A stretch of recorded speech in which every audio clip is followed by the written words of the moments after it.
Yeah, I'm not surprised. Yeah, And with that, the stream should be live. Let me just make sure now that we Yes, got it started is. It has gone live. a little bit late just due to some technical. Yes, I it wouldn't has say gone live, and able difficulties, to hear you and unexpected hurdles that all in all were pretty easy to solve. Ah, all right. In 2 weeks. Oh, I'm not sick. Lovely.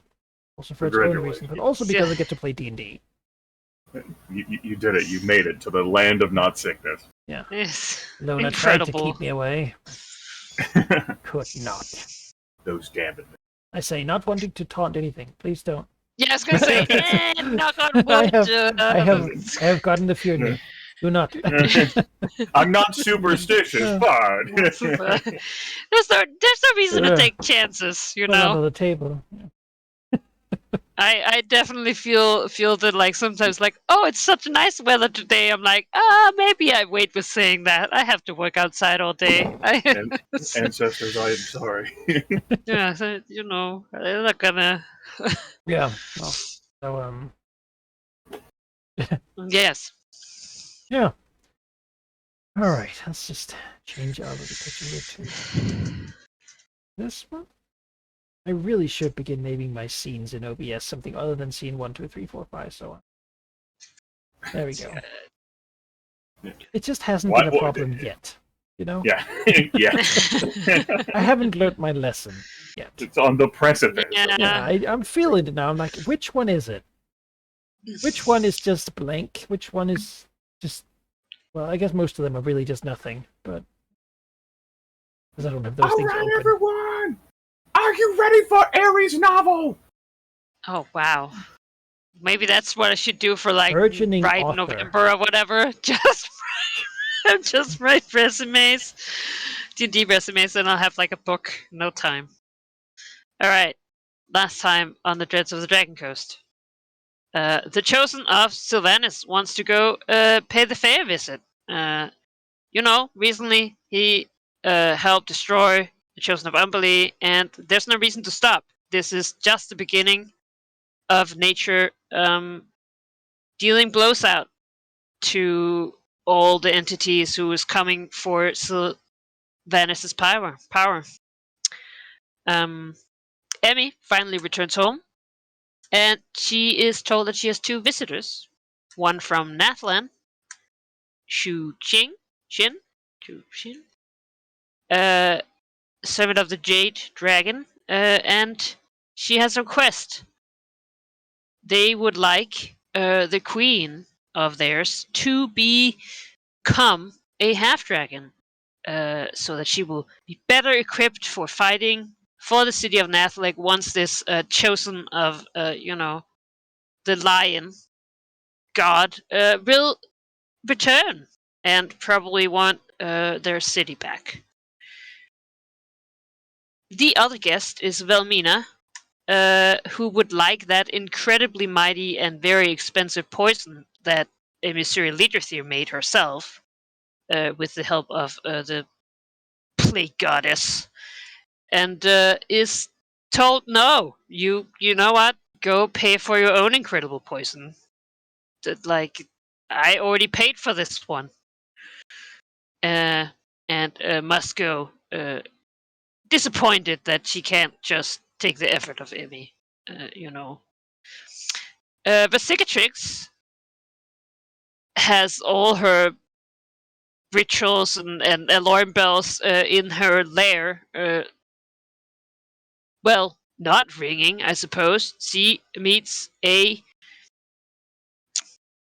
powerful mage, the real Manchun, a previous leader of the Centaurum, and he wants protection from himself, meaning the clone spawned by complications related to his ritual to not die.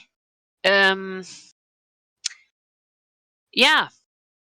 And figured that this is a good place to do that. Perhaps Vesicatrix could help him destroy the others, or at least just, protect him for a little bit. Emmy goes traveling around the world. She facing some doubts, having been home, and starts to convert her hoard to a more portable hoard, as well as doing some shopping all around the world. She goes to the Brass City. She really, takes that important gap year, well, not year, to just get some perspective. In Cormyr, a bunch of incredibly mighty, powerful mages, most of them ex-chosen of Mystra, or I guess still chosen but no power from her, battle it out for, well, at least partly to settle the future of the goddess of magic. It is Elminster, Larlock, the evil betrayer lich that Elminster didn't see coming, Illustrial, open masked Lord of Waterdeep, and a chosen of Shar, and a couple of clones of Manchun, the real Manchuns. Yeah. They battle it out, and in the end, the chosen of Shar wins.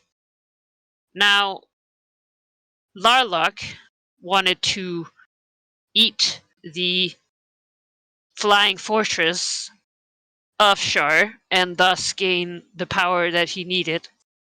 But luckily, the Chosen of Shar likes his flying fortress, and such is not yet the, new god of magic, but certainly is stepping on the way and becoming even more powerful, which is great. That's what we wanted. Emissary ends up going to Sembia. She has sent warnings, and they have not been heeded. And she ends up taking Serloom and, occupying it. And I'm sure nothing bad will happen with that. She's now, owner of Sembia. Some of Sembia. And that's where we left off. It's good to be, powerful green dragon. Right. With that, we need to fix our goals. At the moment, we have removed Netherese influence from Sembia. Certainly well on the way to do that. We have motivate Cormyr to go against the Death King. Also quite far on that line. So we have 2 goal slots, one for each of you. Do you have anything you want to place there? Harry, why don't you go first? I want to claim the Pirate Isles. All right, that seems pretty clear. Medium goal. Once there would have been a powerful pushing on that.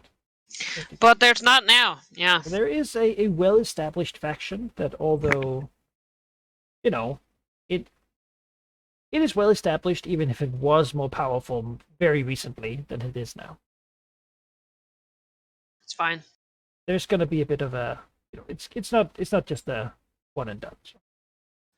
I did have I was like, oh, we did establish that Manaka at one point. I was like, yeah, you're probably going to be level 30 before Yaffle will do her thing. And I was like, maybe we should just do no goals, really slow down, and get a lot of stuff done before. And I was like, if only that's how it worked, right? Right? She shows up, she's like 60, old lady. No, I thought I would take my time. Yeah. Let's game the system, huh? Oh, well. All right. Well, Refuse all XP, run from every fight. Yeah. No, I'm not ready. I need to translate the entire intention of the ritual. campaign is to go to level 30. If we don't make it quite there, then, No, we will. We must. I think we will. I need that last epic ability, What Harry's saying is that she's not ready for the campaign to be over. Kai.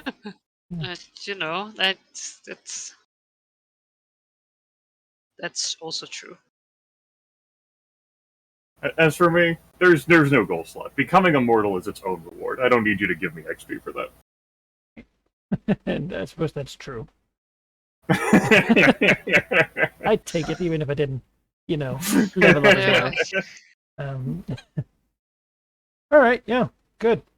The goals are, the idea behind them is, as you say, to reward things that are not just battles and traps and skill challenges. Because this campaign, we often end up doing a lot of not that, and that shouldn't be a sort of a dissuaded. Even if sometimes they have made us level pretty fast because we get a lot Yeah. of XP. Goals fighting horrible monsters and also, or killing them or doing things related to killing. All right. Well, with that, I believe we are moving over to a new year. So remember, the EO factions are at war, which means you only heal half damage. It's also true for the other people in the conflict. Remind me, rounded which way? Favorable to players. Gotcha. The others go back and forth. But Oh no, I didn't do it right this time. I see. Yes, you have -2s and a -4. I had a couple -2s and then 2 -3s. I have those unevens, right? Yeah, I fucked up. Well, I could tell you some of the other people had permanent damage, which is much worse because that doesn't, It's like Corby. Yeah, Permanent might. or Sembia. It's okay, Ari. You weren't metagaming. You were pursuing I was like in the the moment. compulsion you know. Yeah. Ugh. to its bitter end. That was rough. Last session too is like I can't do anything while my faction is out. We're You have moved the world, God. What have you done? Wrong, like, oh, wrong Lord. layer. what? Oh Lord. There we Oh, go. phew. no one saw Yeah, that. this is the new year. All cities are gone. Oh well. Let me. Uh. What are you saying about the Dark Sun? Uh, Well, let me tell you about Dux. I need some. Now Manikai needs to properly place the world just right. Herp. Herp. There we go. That's just right. Oh. Go. See, I remember when Sailor Loon seemed to be closer to its name, Manikai, and now, what have you done? It's time to close the server, and close the map, and reset the map. You can It's actually fine. close a campaign and open a campaign while the server is still running. Probably. But this is fine. What? No, that can't be true. It is true. Wait, that seems so risky. I don't know why. I don't. Why would it be risky? I'm like, oh, I don't know. No, it's but no, it's that like was the not, magic. That was not what I wanted to do. Move the world. What I wanted to do was get rid of these. Because frankly, burn them. Formula suspicion and Thayan investigation are no longer really relevant. Yes. Yes, Corbier may be dead today, and Thay is still off chasing who knows what. Well, there's just someone like, oh, why did the Aboleth support the apples? They hunt them down. They fled to hide their trail. Yeah. To Neverwinter! No To logic to Neverwinter! this.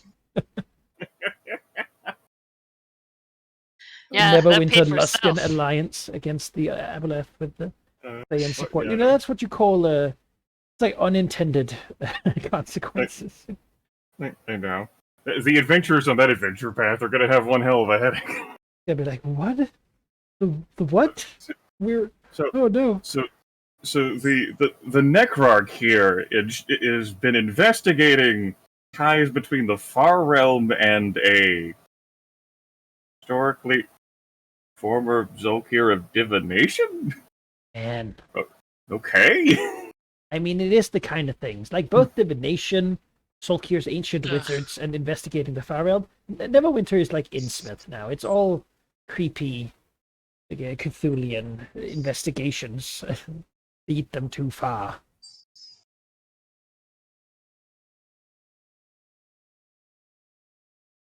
All right. Well, on my list of character things I need to take care of today, it would be right after Hammer. The first month would be Midwinter when I'm heading to Nathlake Center.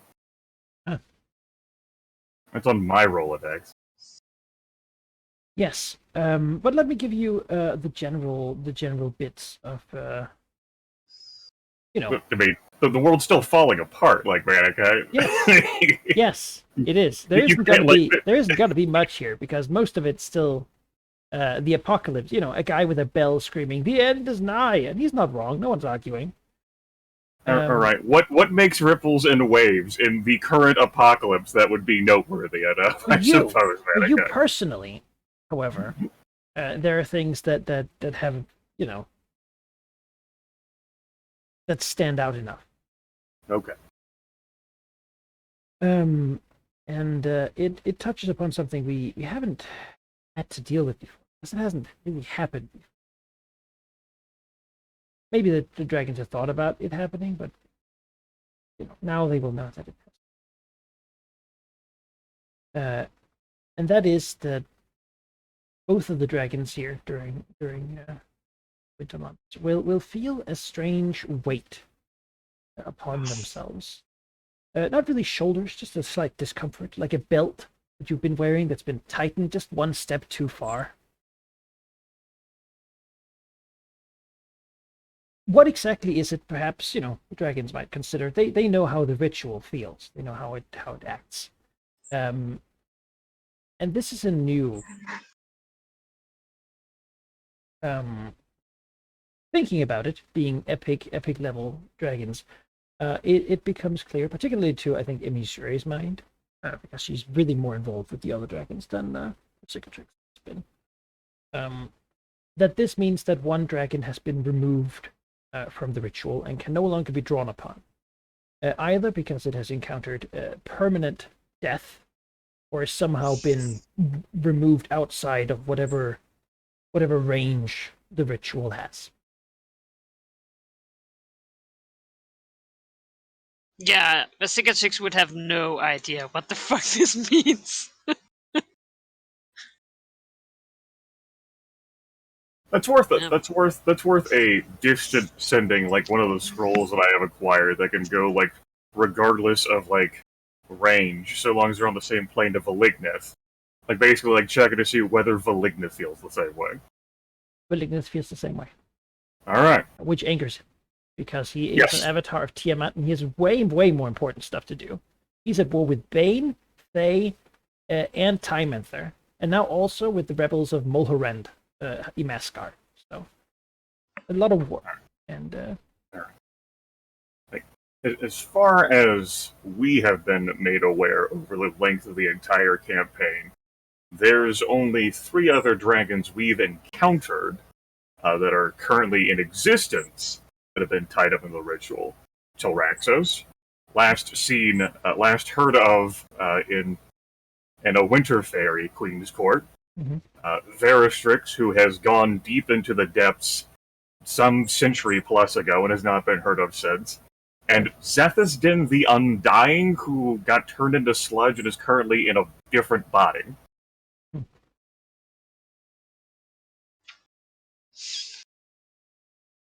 Yeah. Okay.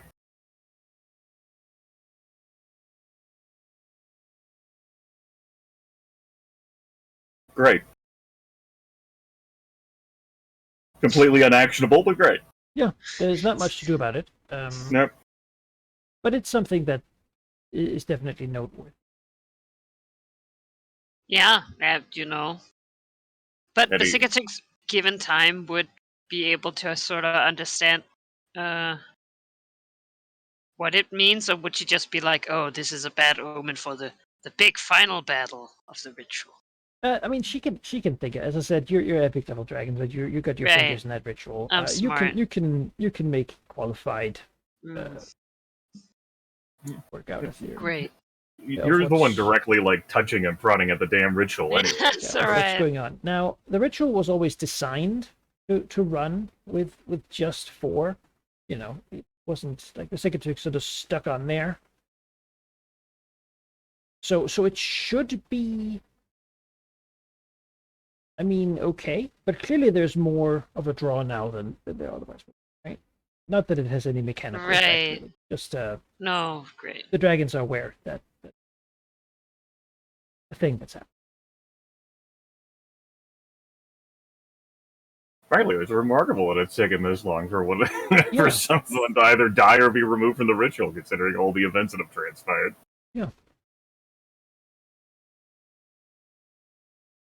Yeah, I mean, the Cicatrix is just annoyed at those dragons. How, you know, even when they're not here, they manage to inconvenience her. Move on, Like- crybaby. Get It's like, over come yourself on. for a I second. can't Trix. believe Like, you might have you died. go away, That's really like- inconvenient for me. You know, Um, that's like she has no attachment to them at all. She's never met them. yeah. And then I think we will move on to you know, to sort of midwinter. It is pretty much right there.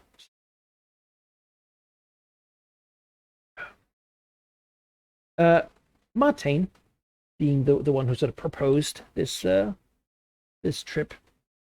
Well, I think Emmy last time said she would consider going. Yeah.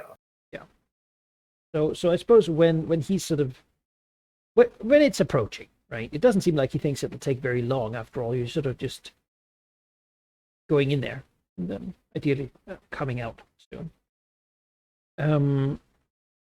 He would come back to the shrine where I presume actually No. that's not where Missouri is at all, is it? No. No, until like basically like the 10-day before, like midwinter, when she'll start flying to Naflek City, like she cleared out her entire horde there, and like what she's got left, she carries with her. She's not in the former like capital. She's in Saerlune with all of its Gothic architecture.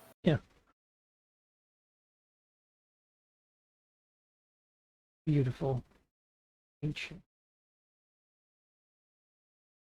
Perhaps likely to fall into ruin if Sylvia doesn't retake it. Yeah. I mean, it's not like the Malorites smash all the stone just for fun, but they certainly don't. They don't take care to not smash. No, it's it's wild growth, right? It's the Mhm. surge of nature. It's angry druids on the. Yeah, so I tapped that mana. Proceed. I mean, we do have a resource called land Mhm. territory. That's entirely all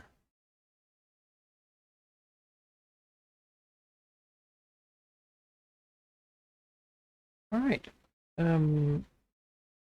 Yeah. You want to go to Naflek City?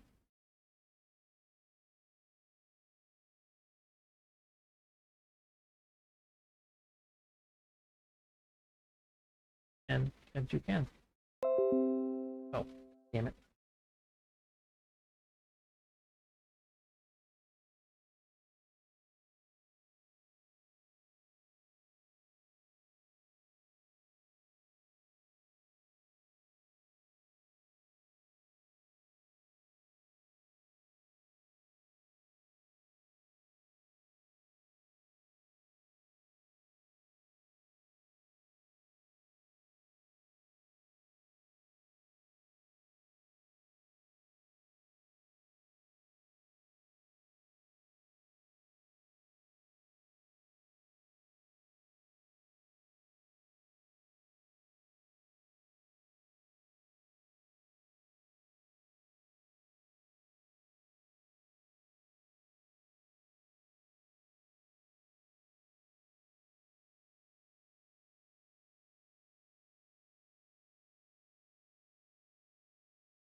welcome back. Thank you. I hope. Let's hope that doesn't become a pattern. What was this event? Easily fixed? Yeah, you know, Ugh. that's... Yeah.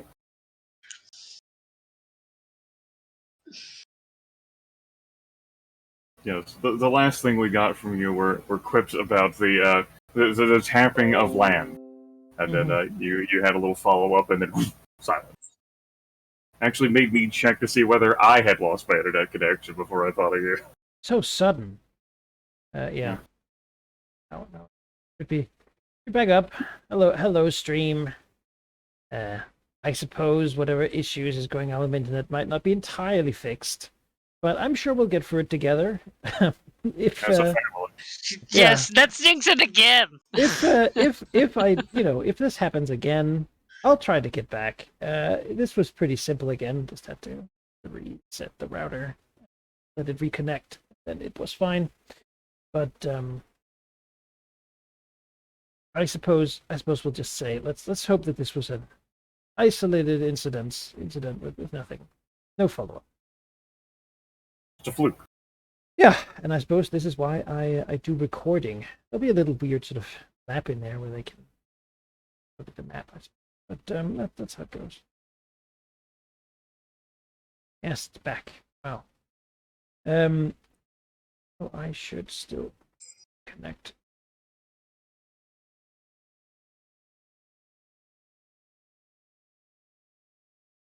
I have to do that as well now. That's right, the Manikai.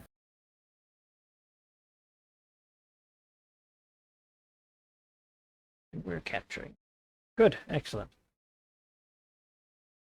All right.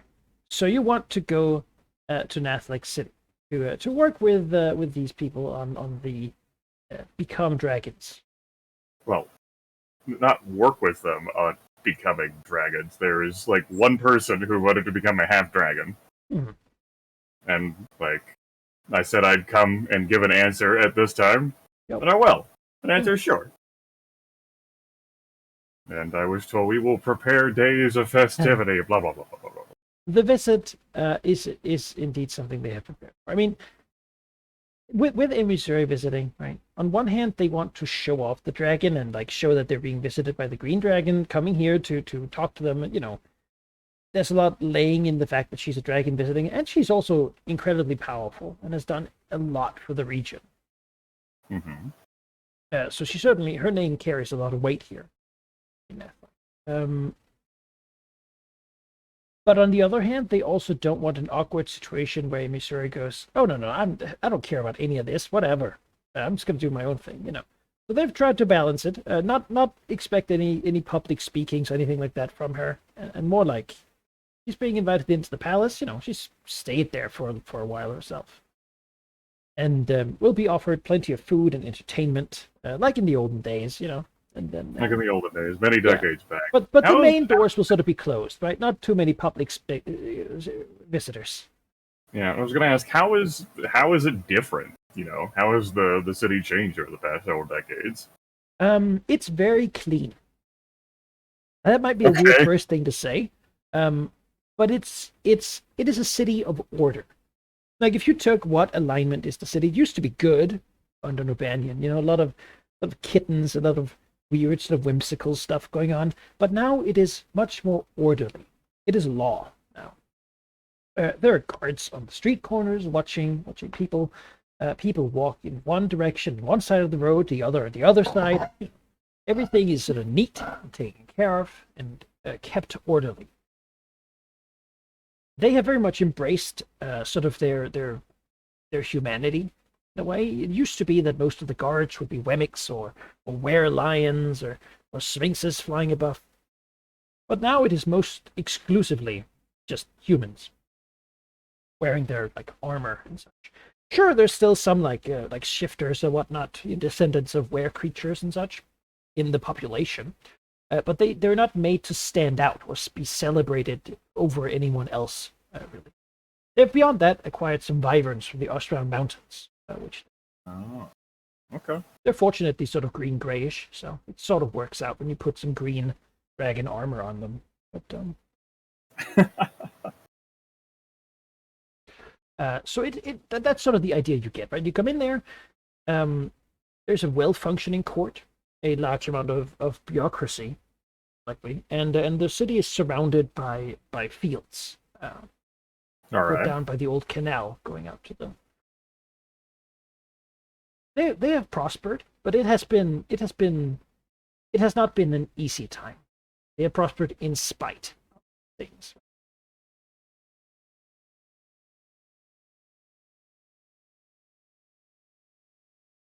Gotcha. Well, they have survived the loss of all their monsters. Really, Good they're not much further ahead than they were. Sometimes that's a good thing. It's positive progression instead of regression.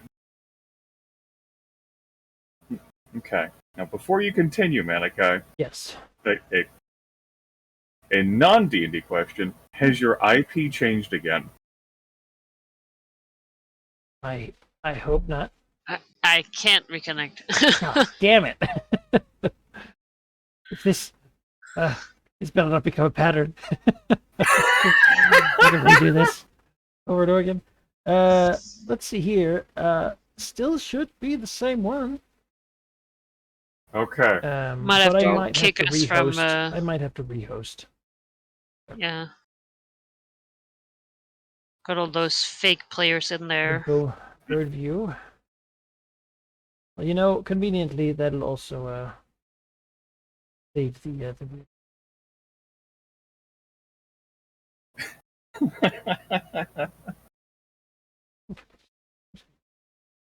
Barry had stayed muted, and I was like, didn't want to interrupt the flow, but I figured before we go further.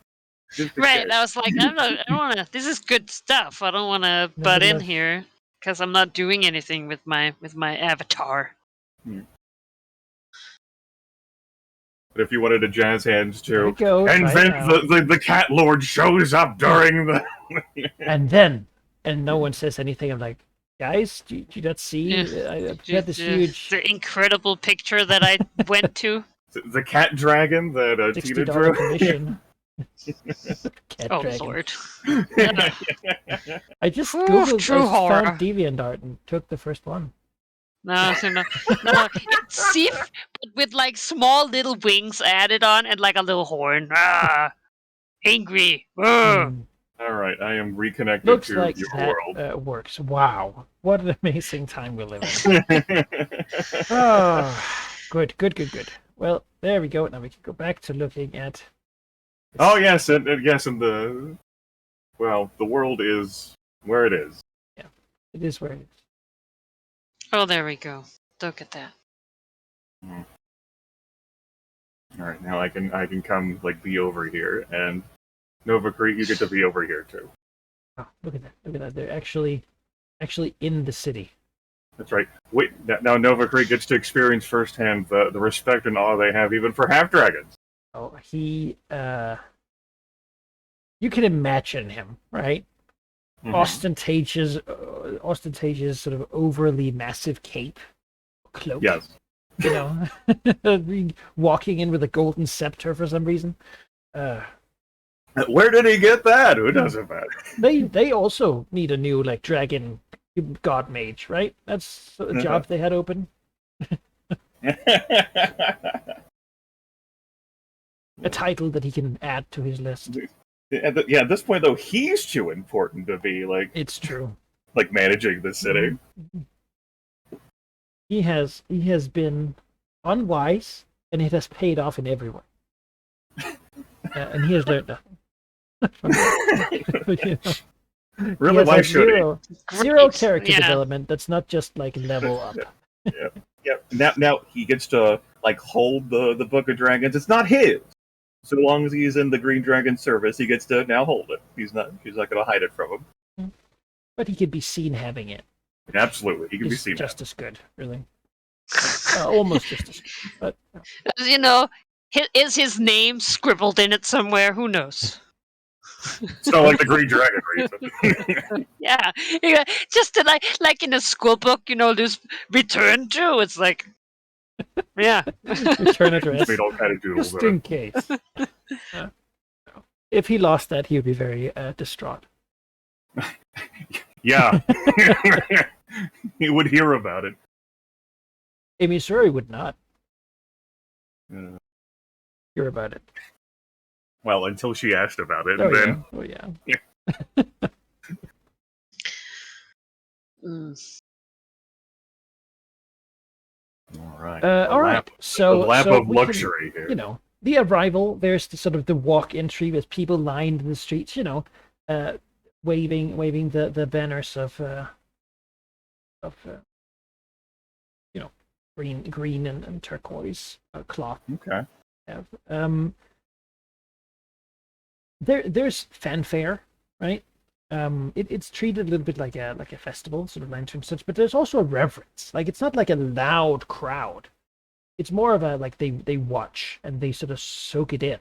And really, the thing is, there is a tangible sense of power when you're near it.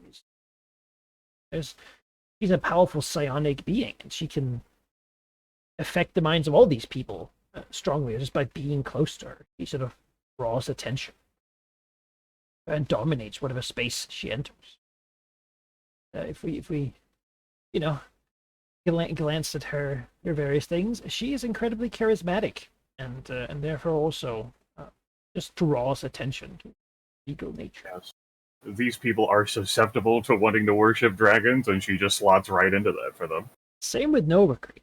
Yes, he walks behind her, probably in sort of that like second in command sort of position. Absolutely. And she feels like their awe, right? She feels them in the palm of her hand. She's manipulated people. She's lied, cheated, and sort of twisted people into doing what she wants. These people are ready for it.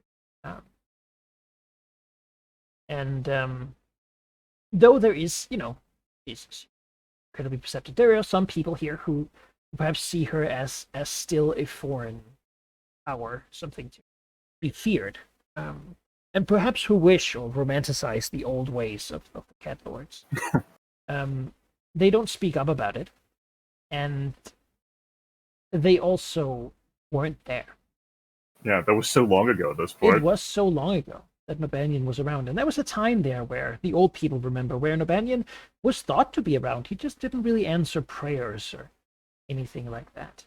But beyond that, everyone here has grown up with remembering perhaps a tumultuous time. The young people now don't remember anything but what's here now. And that really is the power of humans, right? How quickly they can create a new normal.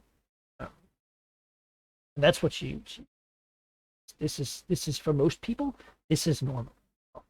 Not her being here. This is what they wish were normal. But right. this way of life. And beyond that, she probably also sees some of like people from Termish and such. Watch. Right, the merchants and whatever. They're much less wowed by dragon overlords. Of course. Yeah, we got a Dragon King over there. Yeah, you know what? It's just a mess. It's like when you need to call in like fire giants to take care of your policing, then something's wrong. He's just too strict. Like, I tell you, I might behave if a fire giant told me. Don't be bad. With a big riot shield doing the old ogre charge. No, no. Not again. Yeah. Being welcomed outside the palace on those steps, you remember? By the Grand Administrator, the captain of the Dragon Guard, and a couple more members of the Dragon Guard, all wielding their long pole arms. Heavy armor. It's a short affair. There's bows. Emissary is welcomed to the city, and offered entrance so that she may take a position within the palace for the discussions and the ceremonies. She's not expected to address the crowd. Yeah, she does it. They didn't want to risk it. That's right. as the big palace doors close and people outside wonder, what does this mean? What does it mean for their city? Like, what's the dragon here to do?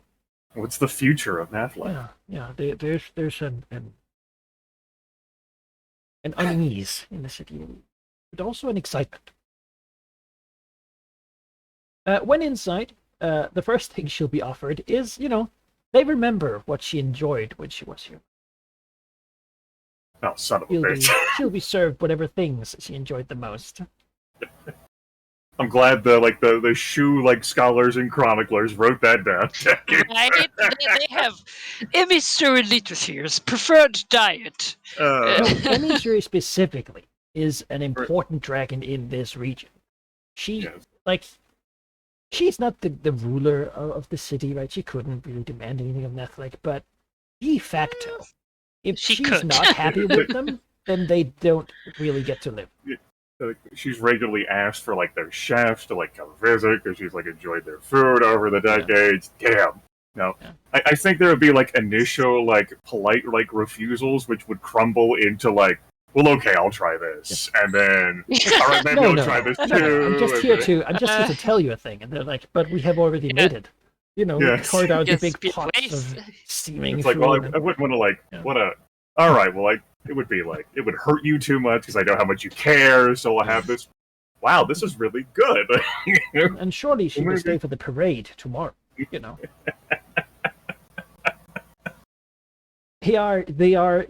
This is a city that to most people would if you visit here as an elf from Amn or something, you will find people generally cold and wishing you were gone. They don't like really too many foreigners here. Assam down south, trading post, that's where you're supposed to go to and sort of talk to them.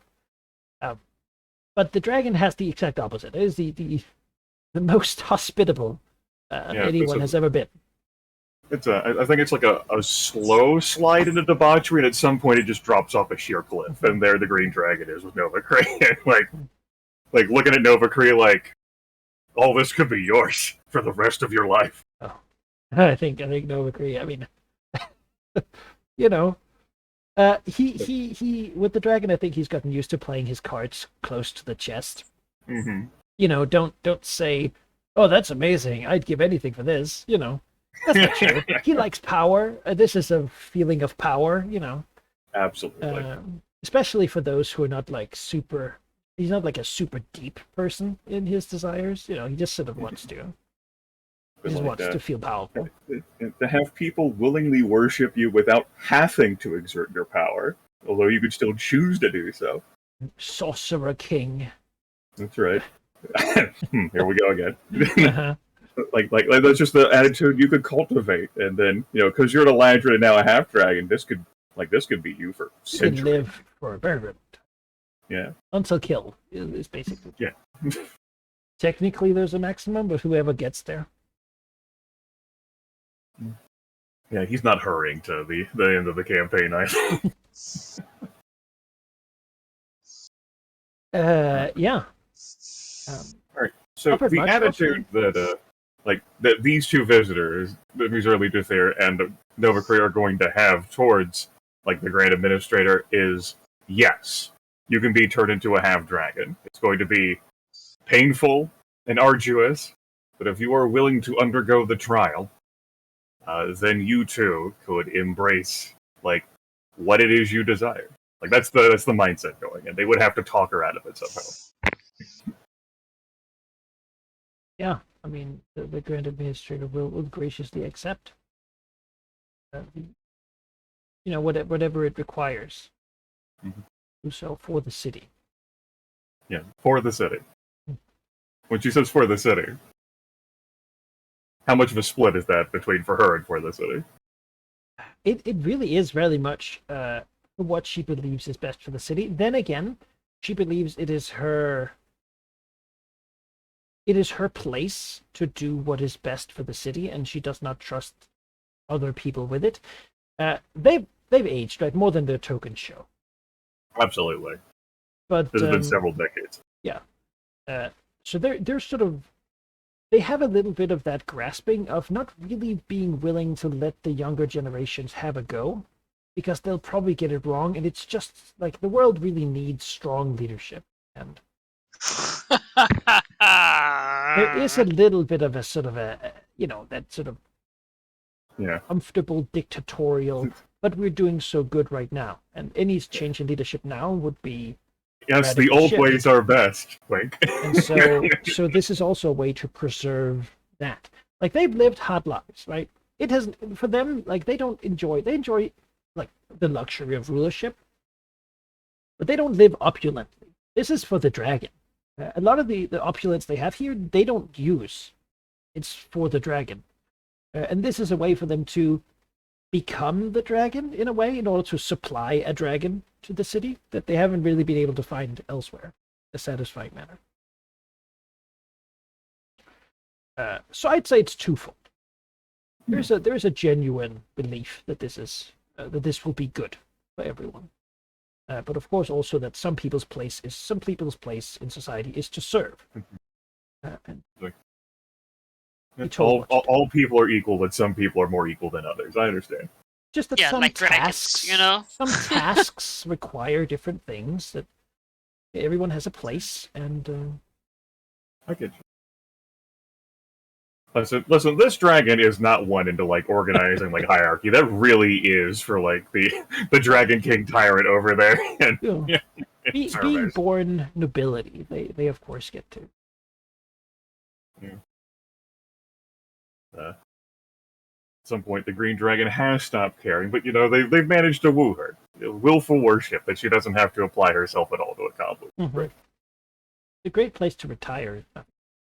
And they're far less aggravating than kobolds. Yeah, they don't speak as much to the dragon. Really, they prefer to be silently, submissively sort of obedient and I offering. mean, that's the best kind of worship. Not Well, speaking and bringing me kobolds- food. Kobolds Like, wail and fawn. Just swoon over the appearance of the dragon. Okay, yeah.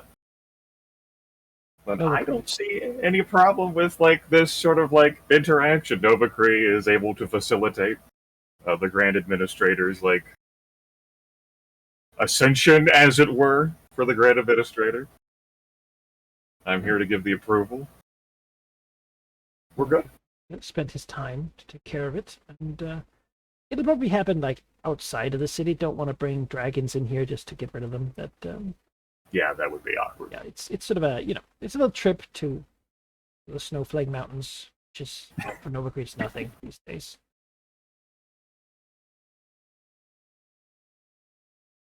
But yeah, it will be it'll be done right. Probably Imishuri's staying here while that happens to just enjoy well deserved rewards of her efforts. Again, like, was like considerable willpower here. Had come into here with like all right, they're not going to get the best of me. Like I'm gonna, and then just one thing led to another, and then suddenly they're just fucking massaging and oiling her again with whatever. Ah, yes, the dragon dancers and the humans aren't so bad, really. I mean, so maybe we don't need to destroy all of civilization. Well, no, this is where the first seeds of dissension against Malar were Yeah. planted, right here in Netflix City, so many decades ago. who knew? Something about idle hands, or the siren song of civilization. delicious grub.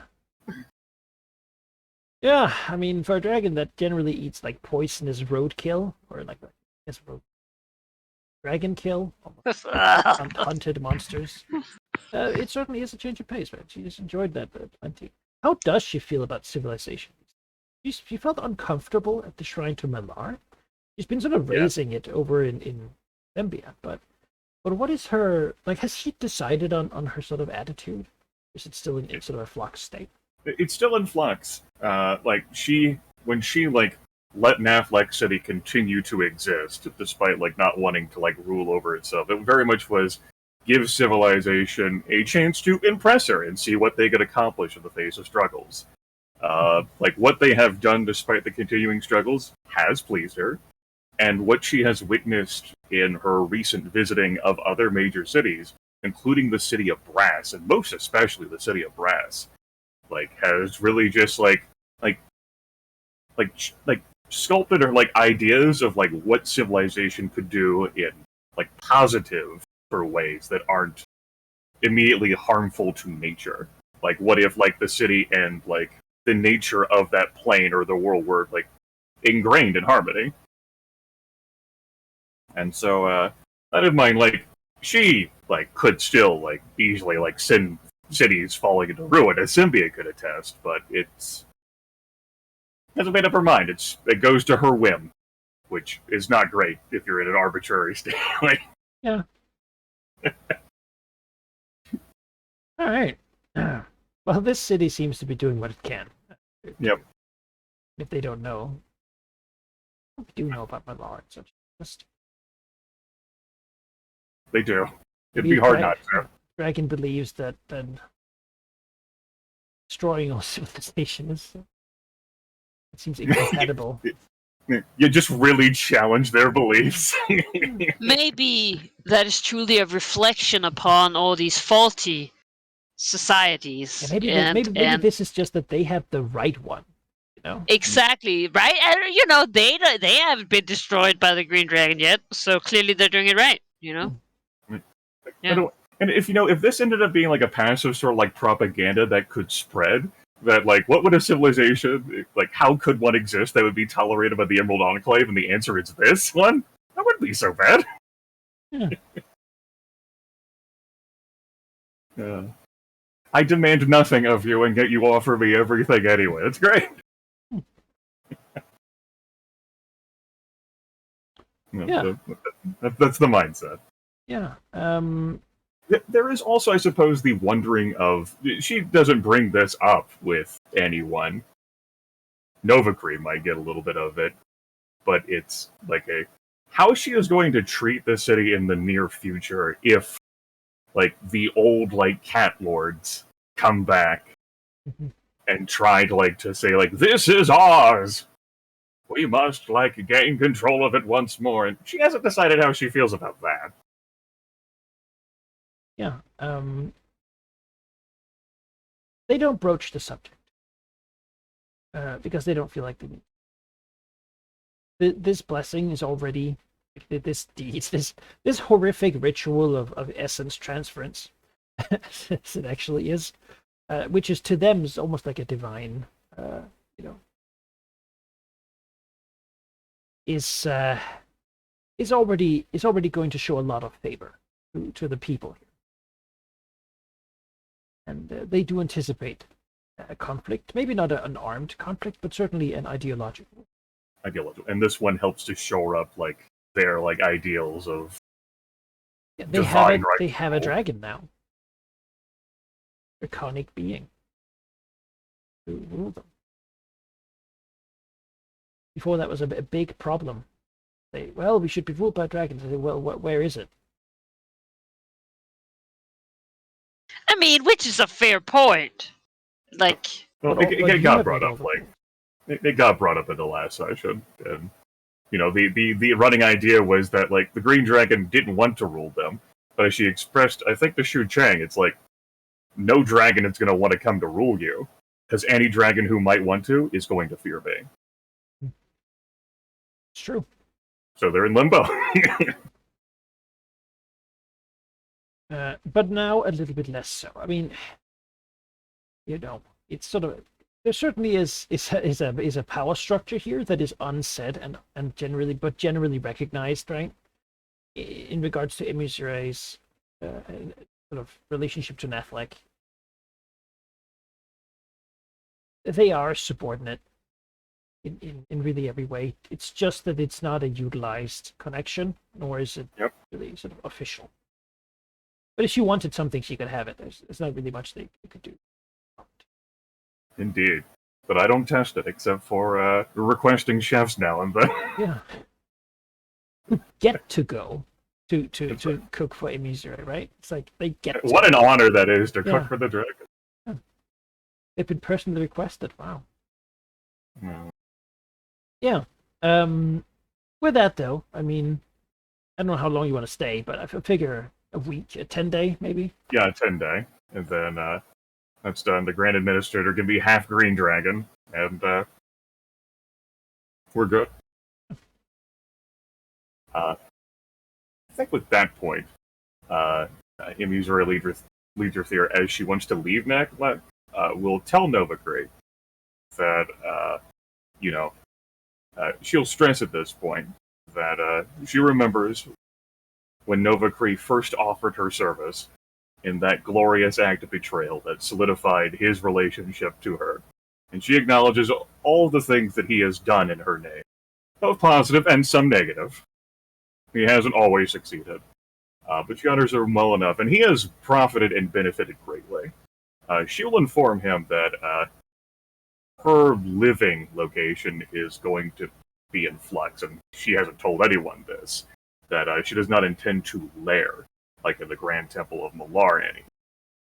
And with that in mind, at this point in time, should he so desire it, he may leave her service without compunction or consequence, taking all of the riches and rewards and prizes he has earned. But that does not include the Book of Dragons. If he wishes to continue to possess it, he must stay in her service.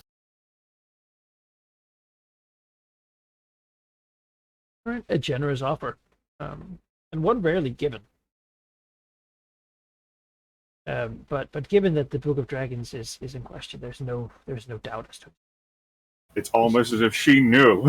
Primary concern has always been draconic power. That will not change because you can always have more power in the realm. You know. Then continue to serve, and you may continue to hold the Book of Dragons. Mm-hmm. And it has also been greatly profitable. He's riding the coattails of Dragon Ascension. He sure is. There's no reason that should stop. Fighting eldritch horrors, it is terrible that you have to be the one to do it. But he also doesn't like the world where they win. Yeah, there's no room for that world. It's not really a comfortable place anyway. The dragon tends to not really do more than is absolutely necessary, so. Okay. Got to trust that if things have to happen, then they actually have to happen. Yeah. Great. Well, with that confirmed, that's probably a return back to the Grand Temple of Malar, if only to see him be returned to his tower, where she'll end up being there.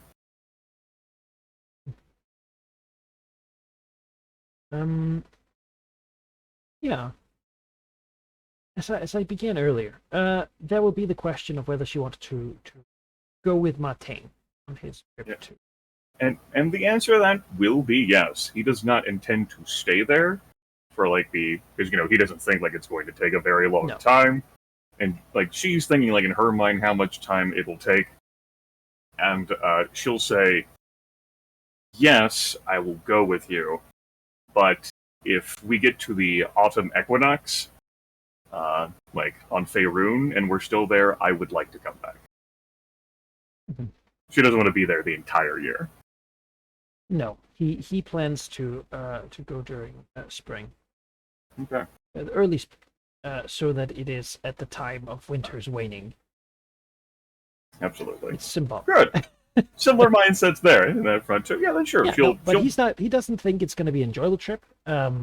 The Queen of Air and Darkness, earlier in his career as chosen, sent a white dragon to attack him. Was fought off by Gildenfire, and for the winter storms and such to delay him. So it's not like he's not friendly. Of course not. But the position has changed. Right? Both for them and for. He doesn't anticipate there's going to be a lot of negotiation either. Really, the Winter Fae, when they speak, it's usually hard to make out a lot of sense from the really powerful ones. Mm-hmm. He's looking to simply convey a message, not really to the Fae as much as to Auril, the Frostmaiden, and her supporters in the Forces of Fury. It is saying you're next. Umberlee has already dropped out. Beyond that, he'll say he knows that that something happened in the Great North, a place called the Glacier. He has never been there.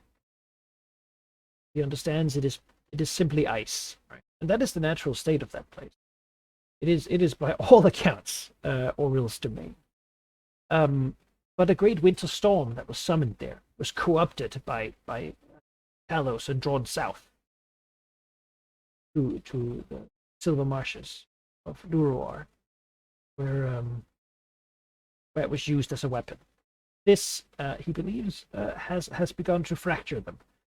For Auril, the Frost Maiden, claims all winter storms as her domain, while Talos claims all storms. Umberlee claims all sea storms, and so here we go. This is how the fragile, shaky, pack falls apart. This is the time. Yes. She has other interests, and really, as Sylvanas goes, like, winter is a natural state. Things die in winter. That's okay. She just needs to not work alongside Talos.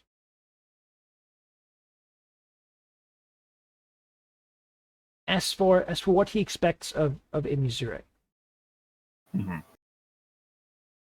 And he'll say this, I'll rightly say, simply us being seen traveling together in this place will put you as a representative of Sylvanas.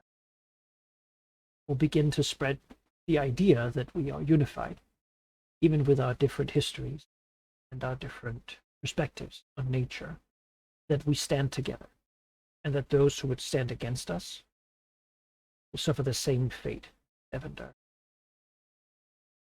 They know, all who are powerful like that will know that you were part of that killing. And seeing us travel together, even without Cicatrix, they will wonder if we would be capable of doing the same with their chosen. I understand they may wonder. I voluntarily travel with you, not because it is true, but because I enjoy your company. One day it may be so. Yeah. And whether others believe it is irrelevant to her. Yeah. Because, at any moment she may reserve the I've made up my mind card. Yeah. I am an arbitrary dragon. I do not care for consistency in my behavior. It's perhaps some mindset she's gotten from Valignant. The trip is easily facilitated. Martaine, as well as Novacree, could open a path. And traveling through the sort of whimsical, primordial forest, towards the court of Air and Darkness, would perhaps normally be a long way, but the Fae is not a logical place, and things are not next to each other as much as they're sort of brought before you as you travel through it.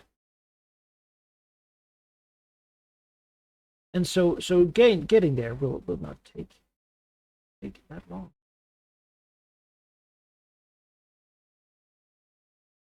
All right. Before we move on, I want to ask Cicatrix, is there anything you want to do sort of beginning of the year? Well, I think the Cicatrix is gathering her forces a little bit and doing her ritual shit. I have also done some shopping since last time, so maybe we can say that she is, sending out for some powerful materials that, you have to use when you make level 28 stuff. She's been galvanized to take action against what? No one can say for sure. Yeah, just dropping all the money, Basidium, just the laboratory is yeah, So I think she has got enough of stuff to do for that. You know, All right. getting ready before she starts a new war. Using the black networks content. Yeah, I figure. To You know. these things. Esmond Shun spends a lot of his time sort of getting back into it, making small improvements to the organization and finding up old As long as contacts he and- understands that Cassell is the, if Vercingetorix is not in Westgate, she's the leader. That's Of course, important. Of course. If not, he'll be expedited. She'll find another clone that understands better. Sees himself currently as Vercingetorix's advisor. Vizier? You could call it that. Certainly, you wouldn't say no. To the Yeah, title. All right. Well, But make sure not to give him too much power. He is fascinated with Vercingetorix's this air of murder. Hopefully over the years, he can finish up the rest of his clones. Then this whole thing will have been successful after all, since he is alive. And if all the other clones are dead, then that's good. Besides, they are powerful, symbolic kills, right? So. Yeah. I mean. And he has a tendency to run into them. Right. That's what you're doing. Okay. Yeah.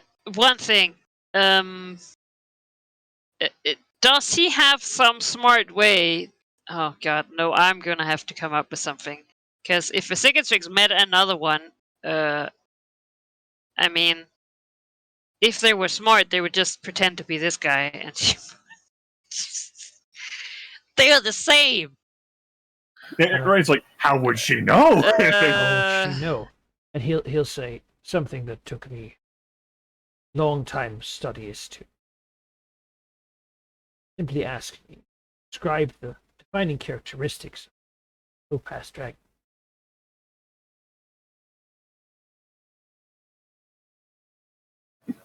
Yeah, she figures the other ones could have figured that out. She'll have to. This is what she spends her spring on.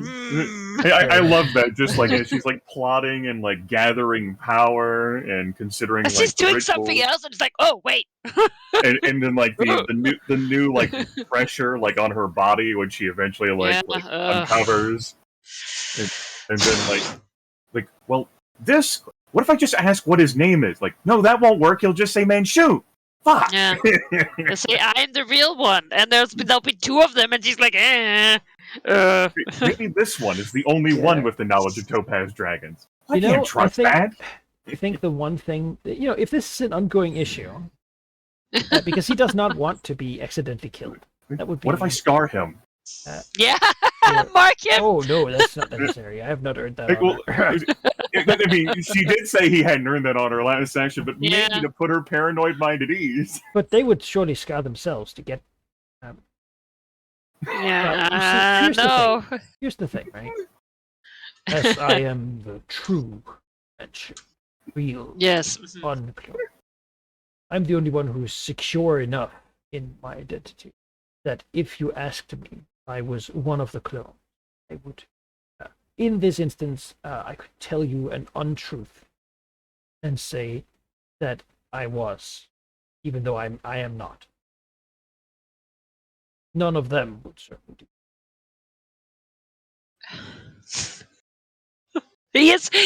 Anything he suggests to me is useless.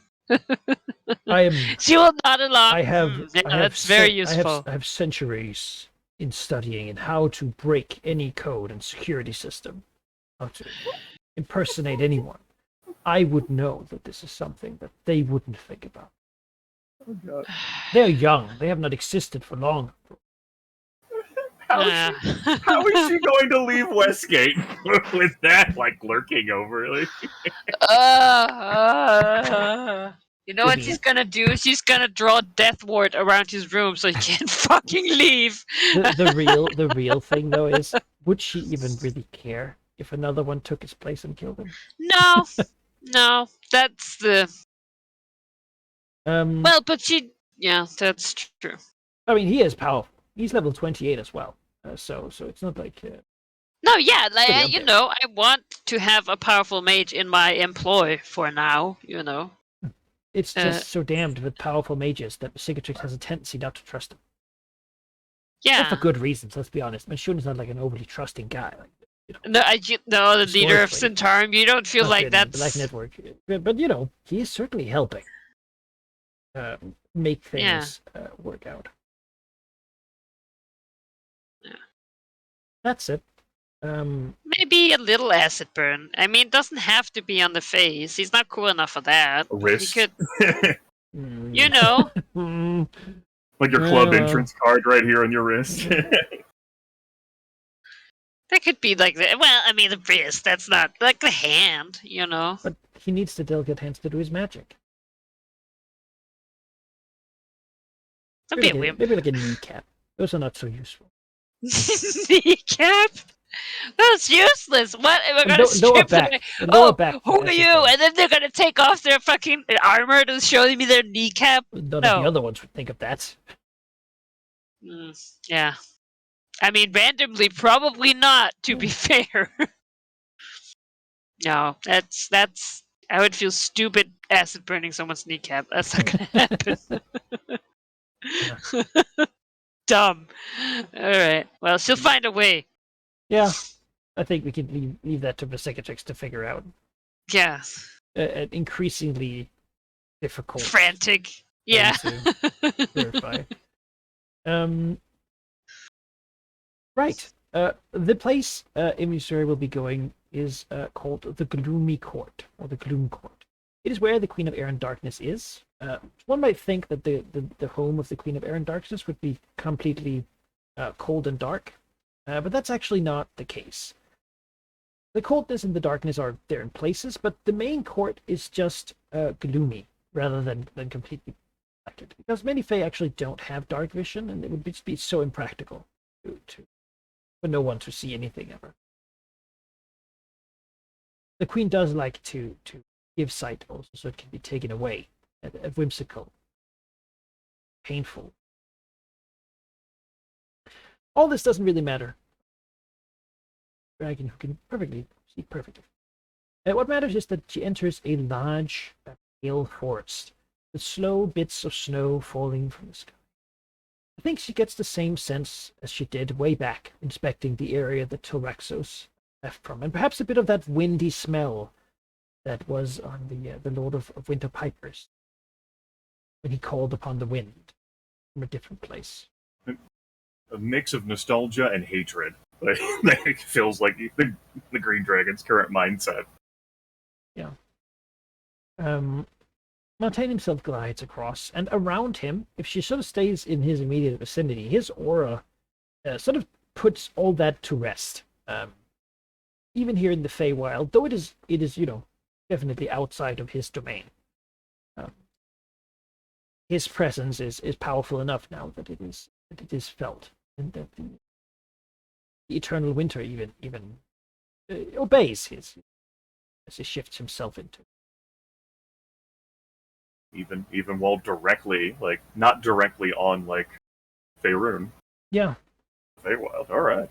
No, I mean, being the sort of asserted chosen of a greater deity is a lot. They're perks. And Sylvanas' attitude and attention has turned further. Sure. That's right. The Green Dragon will follow in the immediate vicinity, lag behind a little.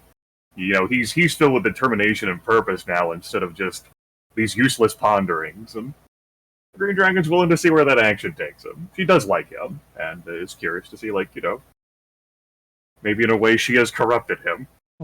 That amuses her. Yeah.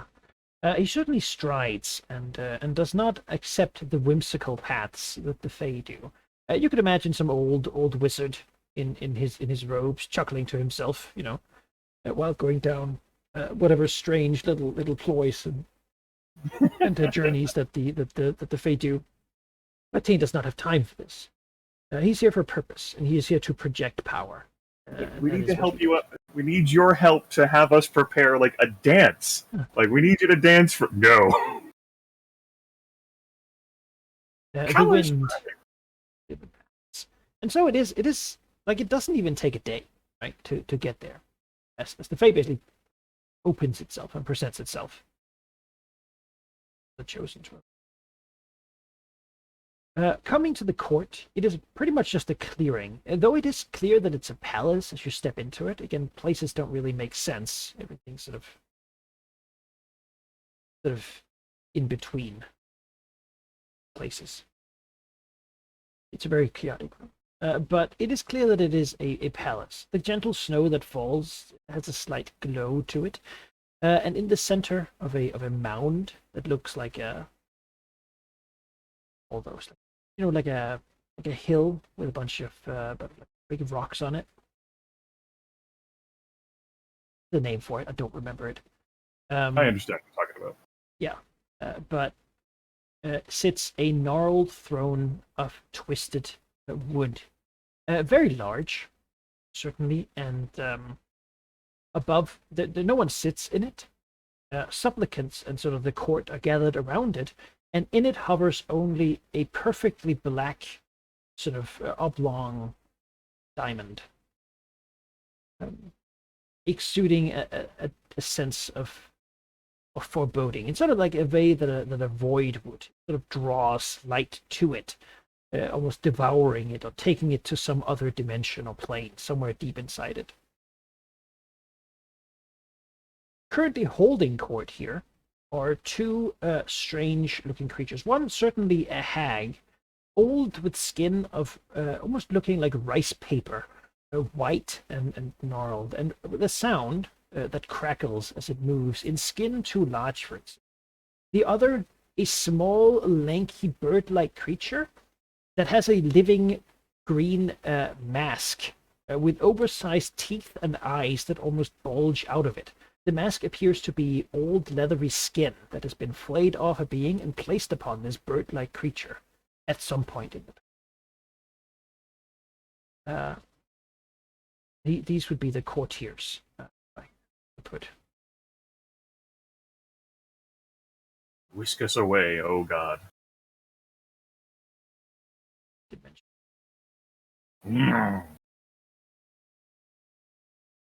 I could have made a new map for this, but it just didn't seem necessary, really. No.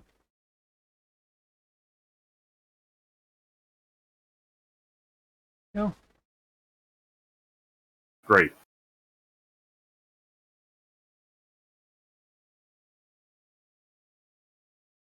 How much does Imisuri know about the Fae? Well, it was a necessity when I was but a wee dragon to learn about the Fae, because Tilraxos had an arrangement with Winterfey, and then Tilraxos disappeared, and Winterfey kept knocking on my door, and then I also had a lair where I lived with Summerfey for a while. Yeah. I think then it would be fair to say that this is not, unusual. The Queen of Air and Darkness doesn't really show up ever. She is ultimately mercurial, and her whims are only attracted when something spectacular or terrible happens. Beyond that, most of her time, she is just sort of a presence within the Unseelie court, Shadow Fae court, where she, again, just sort of coalesces when terrible things are happening. This does not seem to warrant her attention, as it is not really as much given. She's less of a being and more of a force of nature, an effect that simply appears when. That said, two of her Archfey are here, her place, as would be common, though which Archfey it is probably is decided by some strange collection of rules. One of the powerful, entities that serve Winter is one of the hunters, but also the hags. The hags are part of the Archfey court, and a long time ago, part of going down into the Underdark was to acquire these hags and bring them back into the fold of the Winter with Tilrax. Of course, Tilrax's ultimate mistress was the Queen of Air and Darkness, or as she serves, or as she's a part of, some would say an aspect of, Auriel the Frost Maiden. Thus, this is a way to talk to Auriel without going to the Great Glacier, which is, frankly, somehow further away, and It's not fine. something even Matane wants to do. I mean, it's incredibly frozen hellscape up there. Somehow seeming more unpleasant than this has been thus far. Oh yeah. So far this has been pretty quick. As Matane steps in, the strange, the satyr piping on his strange flute instrument quiets down as the eyes fall upon Chosen Sylvanas. He will step forward and to the gem, more so than to anyone else, or to the throne. I have come to speak for my lord Sylvanas. With his voice, my words are his directly. His voice does change slightly, growing deeper, as if there's two voices speaking. The mother of hags says, "Oh, but not so quickly. Surely we might offer you." To which Matane interrupts and says, "I am not interested in your deals, your bargains, or your games. I bring a message, not an offer. I bring a warning, or perhaps a threat. Telos, the Lord of Storms, is acting to become the overgod of the domain. Was this to happen, your lady would be under him. If this is in her interest, then continue on your current path. If it is not, then simply cease your activity with him and allow me to handle him. Should you continue, should your answer today not be satisfied, I will find your chosen in the north of the Netheril Desert, near the Great Glacier, where she is spending her time. I will break her, and I will make Auriel subservient to Sylvanas, as I have done with Umberlee. There's a general air of unease around the room. This is not how people talk in this place. Certainly not interrupting the Fae. They love to play word games.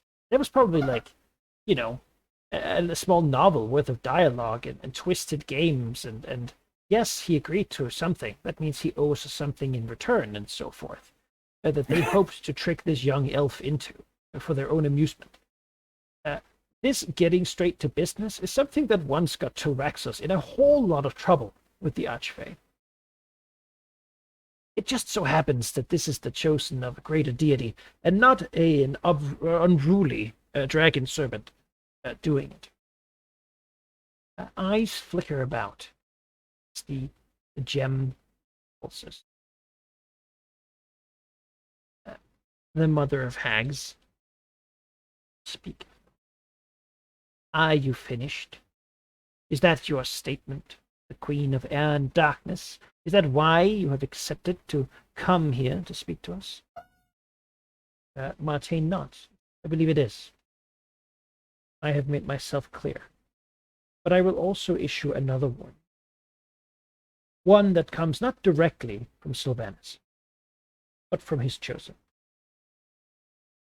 I have fought the darkness of the Netheril. I have stood against the forces of Shar, who attempt to bring unnatural darkness and unnatural elements into the material plane. Your court has for a long time claimed that those Fae upon the material plane who had left the Feywild behind should be returned to you. I will tell you that this is now done. What Fae you have managed to bring back here, you may keep, but the ones that you have yet to claim, give them up. There is no more time for powerful Fae on the realm. You have your realm, and we have ours. The strange bird creature with the skin mask begins to cackle as only a hag could. It's sort of an epic arch Fae hag. Its crane-like laugh goes out into the forest, giving no echo. It moves between the trees. It looks down, scratching with its bird feet at the side of the throne it's sitting on. Such youth, such arrogance, such an eagerness to make enemies. Its eyes glide across Emissary. What is Emissary Leaderthere's demeanor? How is she positioned with it? Martine has stepped forward. The green dragon did not follow. So from her following position, flanking, she is, a bit further back now. As for her demeanor, what she is portraying is someone who is drinking in the atmosphere and paying attention not just to the gym or the major Fae up there, but the minor Fae as well, the satyr who's awkwardly stopped piping and is waiting to resume, and all the other lesser fairies. She has spent time with fairies summer, and she has resented winter fairies for constantly complicating her life. That is her demeanor as portrayed. In that case, the glance will be towards her, but she seems uninteresting. This whole affair to the hag anyway. She's not committing the same offense as Martine is here, which is in a way unfortunate for the hag because it really would rather punish someone else than deal with Martine. It was saying, but I insist, young prince, young lordling of the material plane, stay with us. You must surely allow our hospitality. Return the favor of your magnificent presence. We shall ask but for 10 days. 10 days, whereupon each day we will grant you one of the great hospitalities of the so that you may come to know us better, and not so misjudge us in the future. Martine stiffens his back. There's no doubt that this is going to be very unpleasant. That said, he nods. I will give you 10 days of time, and you will show me the hospitality of your.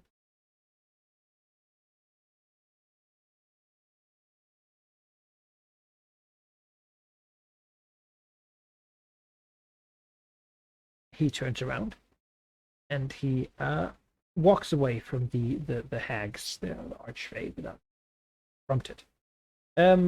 With a look to Emissary that suggests that she comes with as well. At least sort of, so she's not the frontmost person in the court, right? Unless she wants to be.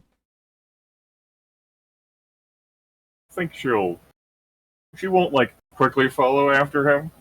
Let him go the dozen or so steps before she rotates to follow after him. It's a slow thing. It's not a quick thing. She is not worried or threatened. Yeah, I mean, these are incredibly powerful beings, but on the other hand, they, so is she. Objectively, she's at a level where nothing in the universe should ignore her, right. Even if they may be. It would complicate things for everyone involved if aggression was made to her. No matter how it turned out. Yeah. You'll be offered rooms in the Fae. They will be lavish and delightful. And you'll be offered many interesting meals. You know, various sorts. The court certainly can get whatever they want. And stuff like hippogriff eggs or some fish where you can only eat it in a very certain way or you will die from its poison. Those sorts of things are their most beloved dish. Things that are dangerous and that or shouldn't be eaten for whatever reason. Ideally, things plucked out to give anguish to whoever eats it. If you love, cats, then you might well be served cat. That's the sort of hospitality. With the goal of making you, and really it's more Montaigne here, break the rules of hospitality, making him act in an inhospitable way. Well, they cannot openly do something that is obviously inhospitable, but they will try to do something that he might find personally objectionable, so that he will act that. He will not ask Emissary to participate in these games. He will suggest that if she has something she would like to do here, or if she wants to get a view around, or then this might be a good time, because he's not going to enjoy this. He's gonna have to deal with this court stuff. Right. 10 days of meditation and contemplation and keeping his composure. Yeah, while they do whatever they can to try to rile him up. Yeah. He expected something like this, and it is them looking for weakness. And he's early to ask Marte, says, what are they hoping to? Let's say that they offend you, and you deliver more than a threat. You are the chosen of a greater deity. Nuts. Yes, it's true. But what they're looking for is perhaps symbolic. I will not pretend that I completely understand these creatures. I think no one who would consider themselves sane should suggest that they completely understand these creatures. But here, intention, power. In the first world, there is a magic to dealings. It is a world of curses, strange primordial energies. And should I owe them for some offense, they can then use that to influence me. How is it that you would ways. come to owe them anything? Despite being on this plane. The laws of hospitality which I have accepted says that I will be a good guest and they will be a good host. They know these rules far better than I do. I'm sure they will push whatever they can to act as if they did not know. Their intention, malicious, but they are constrained in some way. If I can endure it, they will be annoyed, but they will also have to let it go. Then, If they push me too far, and if I am forced to make them regret it, it would complicate things. the Green Dragon will then playfully, which is not an attitude she really takes with Marte, take her claw and poke at his shoulder and says, "So you won't need my help in making sure you don't lose your composure then, Marte." He looks at the dragon, and I think he's been very different since dealing with Evander. Mm-hmm. But I think here a little bit of the old sort of there, his composure is strong, but at that comment he sort of looks to Emissary and does a double take, right?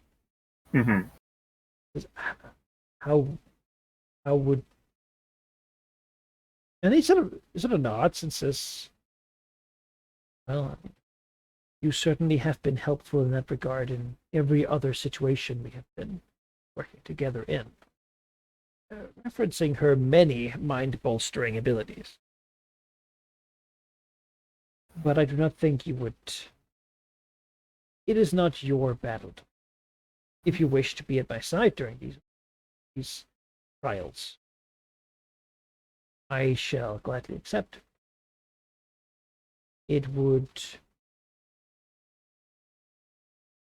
I do not think this will be the last time you will interact with the Archfey, one way or another.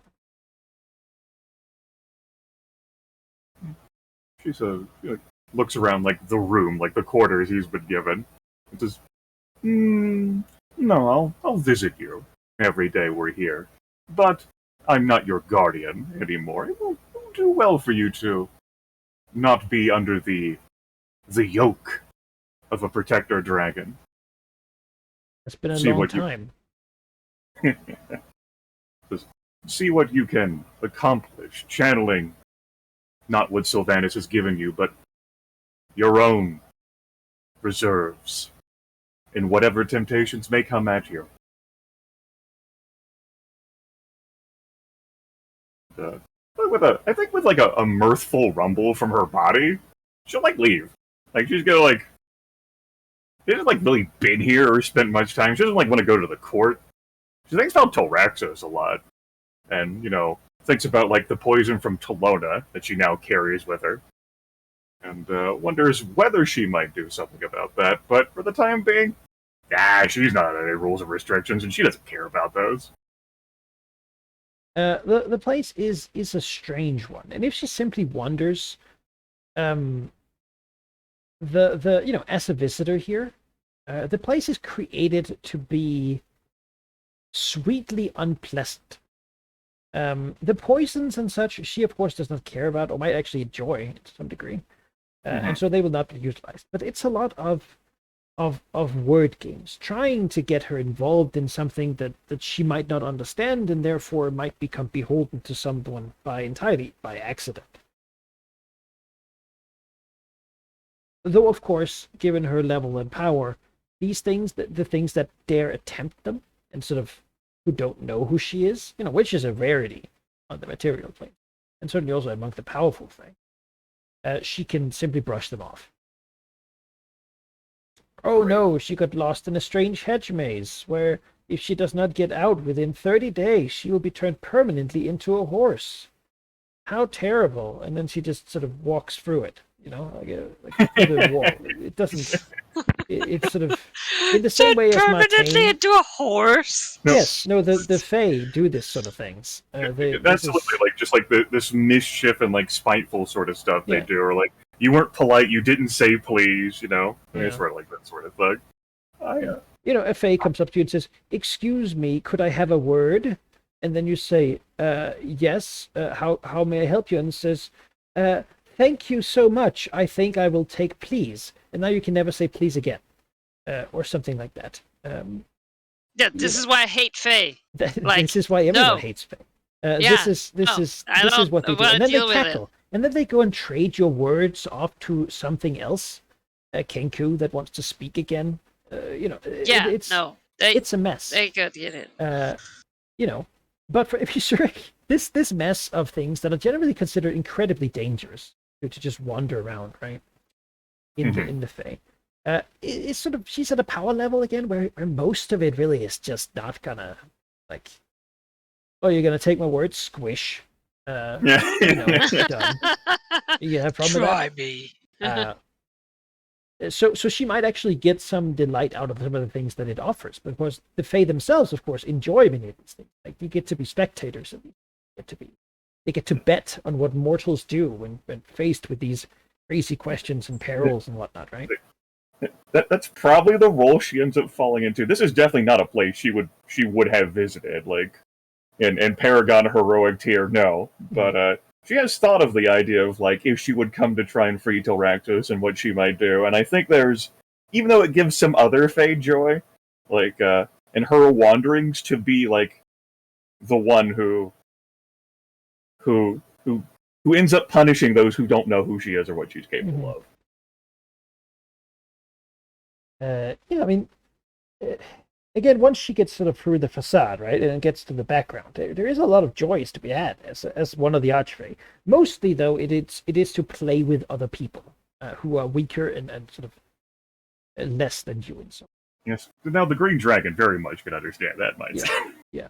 But she could go to like a carnival somewhere in the Fae, with creepy clowns that are actually like, this person lost a bet and now he's going to be a creepy clown for the rest of his life. He just looks like this now, and that's funny because we're Fae and he has bags for hands, but he can run like a weird carousel or something. These are candies that used to be living people's pets, and if you have one, it's always going to be your pet. Stuff like that. That they do sort of pitiful cruelties. Really. I don't know how much she would engage with it, but I think it seems like she's a spectator. Yeah, she's more of a spectator, wandering around, sort of haphazardly through, 15 or whatever modules of Feywild adventure. like the sort of thing that you would never recommend or suggest anyone do, especially while they're alone. But she's a dragon and a powerful one at that, and so she's just a little. It's not like careless because she recognizes the danger. It's so much like, I wish someone would try something with me. I think that's the mindset. Yeah. There certainly are Archfey, right, who are powerful enough to do something, but they also saw her come in here with Mate, and they know of who she is, and they don't want to deal with that. Which, I mean... And that's the hope. I don't want to deal with you. You don't want to deal with me. Yeah. Just... let's not provoke each other. Yeah. Please, don't take that from me. Yeah, I think that's pretty much how it goes. Now, will she look into anything about Tilraxos, or is that sort of more of a thought than an action? I think it's like a background sort of thing, but it's like she doesn't know where she would go to bring that up. She thinks about the gym. She thinks about one of the Archfey that she saw there, and then she starts to think about what am I doing here? Am I demanding him? Or am I offering them a deal? Well, to whom am I offering a deal? And she starts to think about that and well, who would be reasonable enough to do that? And what am I giving up? And she thinks about it and says, well, it would be the poison that I would not give to them, but instead I would throw at the Summerfey, because I don't really like the Summerfey either. Mm-hmm. And I think she just slowly starts chewing that through the 10-day. I might bring it up at the end. Depends on how it goes with Martaine. Yes, Martaine will throughout the 10 days deal with their bullshit enough that at some points it's the raise a finger, look at them seriously, and just make them consider how far they want to try pushing him. But in the end, he is I think they have managed to get him to a point where he's continuously just annoyed and sort of in a way that he usually doesn't let things get to him, right? The Chosen here is particularly unfazed and emotionless, but here his expression has become a scowl. He does not like this place. He does not like the Fae. They are unpleasant in pretty much every way. And certainly they have dug up things about his own mortal sort of time as an elf, right? And begun putting plenty of that on display. In ways that just really makes him thoroughly dislike them. One thing we should highlight here while spending the time, okay, and meeting with him after his various entertainments and such, he will bring up is that he senses amongst them that there is some of these Fae favor Shar in the grand scheme of things. He sensed it when he spoke. He sort of really spoke to try to find out who, but a lot of these air and sort of darkness, cold and darkness Fae are drawn to the Night Mother. Which, of course, is very unfortunate, because Sylvanas has sensed the rise in the power of Shar. And this is, again, what happened last time with the mages fighting and such. It's not something the dragons would really know about. But it is something Martine has been made aware of. Not in, like, what happened, but in that things are in flux. The reckoning is soon. Transition to actually. And there is a stirring within Sylvan. I have perhaps gone beyond what my initial calling would have called for.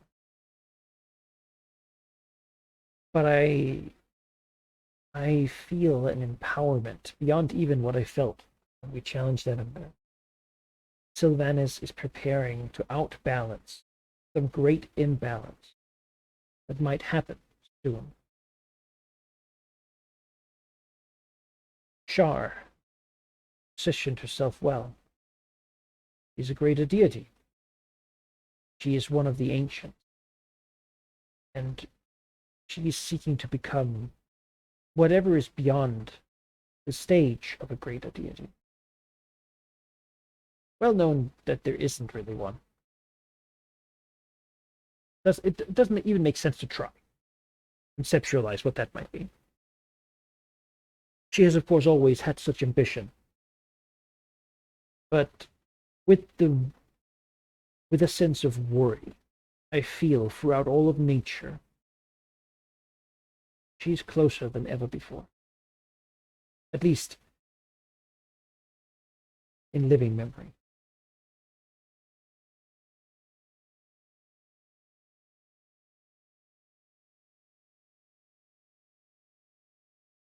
I added to my initial words because I'm not sure what to do about it. If Shar should manage to somehow complete whatever goal it is, whatever shift of power it is she strives for, Sylvanas will have to take a much more active role in the world. The shadow you already have banished. Distant past now. Shadow we fought. The Flying Citadel. Omir. That fight might not be. The shadow might no longer be able to be defeated, only held back.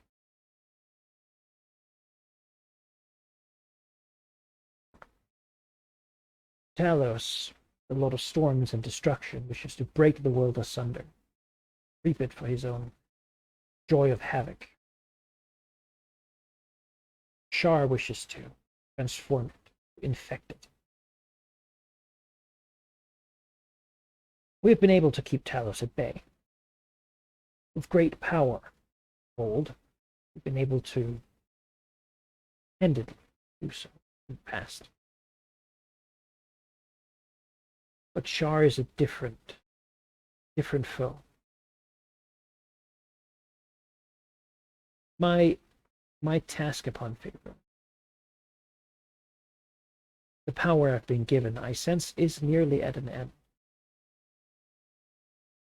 Soon there will be no more need for me, if everything goes right, but then I have always known this.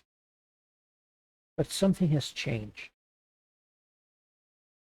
The sense I have of my purpose being nearly complete, there's a hesitation. And he seems a bit worried at this, right? He's known that he's chosen for a time, and then when he's done, he won't be chosen anymore.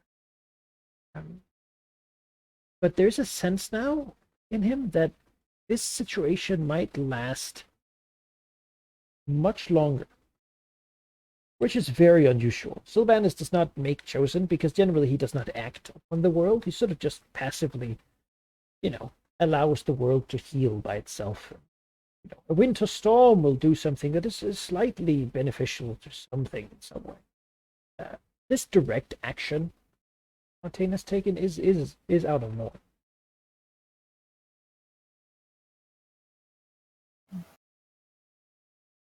Look to him, you've always been committed.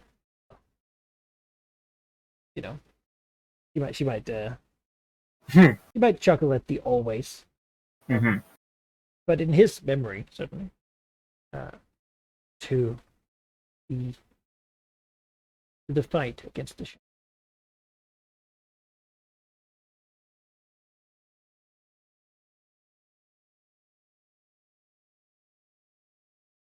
It worries me. I never, you know, Amy, sir.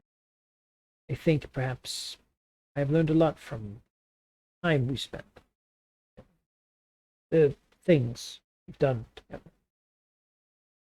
When we first met, I had heard of your, I had heard of your reputation, and I could not help shake the feeling that perhaps it should have been you. Whatever I had been given could have been used many times more. I've now come to see why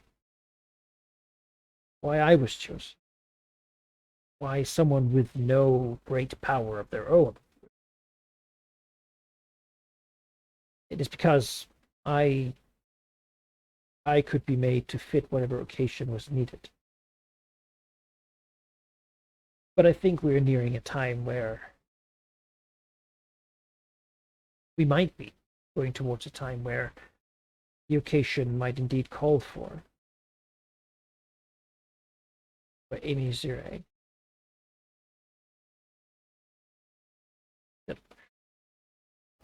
chosen avatar, or spirit of the world. What I'm saying is Sylvanas is getting ready. He is preparing things that he has not used in thousands of years to rebalance some situation that is coming along. I do not know what it is exactly. I do not know how it could be prevented, or it's even worth trying. But I feel that the muscles of the world are getting ready. And it is a sense of, it gives me great worry. They are both greater deity. Beyond Arcane, I do not begin to understand the abilities and capability of those who have existed for as long as those two have. We impact as we can. Tell me though, Martain, you are greatly worried. How do you feel about the possibility of retaining what it is Sylvanas has granted you beyond? Do you wish to be at peace, the rooted tree, as Zalaznar did? She's not sure exactly whether she doesn't think Zalaznar has been treed.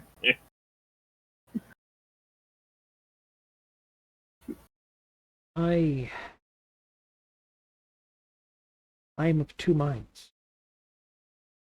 On one hand, I always thought I would do what I was called to do, and I could return home and live in some fame and perhaps some luxury. But now it seems that such fame and luxury would be constantly threatened. The idea that I could retreat from the world and find a place where the problems of it do not affect me. The more I know about the problems that might affect this world, the less likely that seems to be.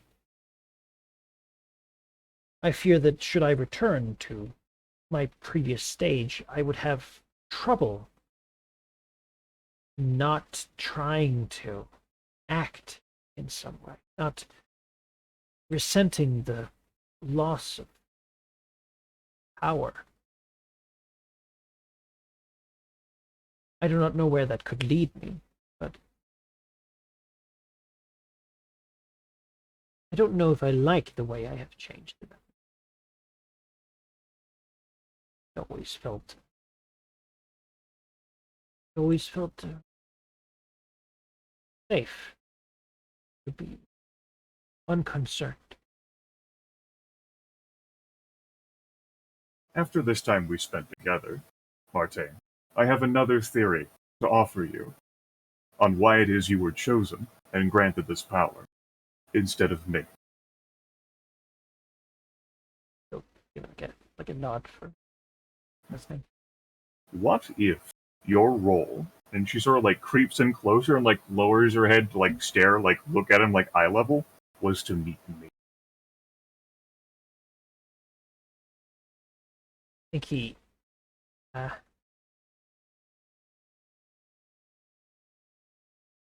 he narrows his eyes slightly and sort of like his elven, Mm-hmm. gaze narrows, and he leans back a little bit, sort of thinks that would be, in a way, both flattering and diminishing to me. She says, I agree. You have spoken very highly of me, though, in both word and in your thoughts.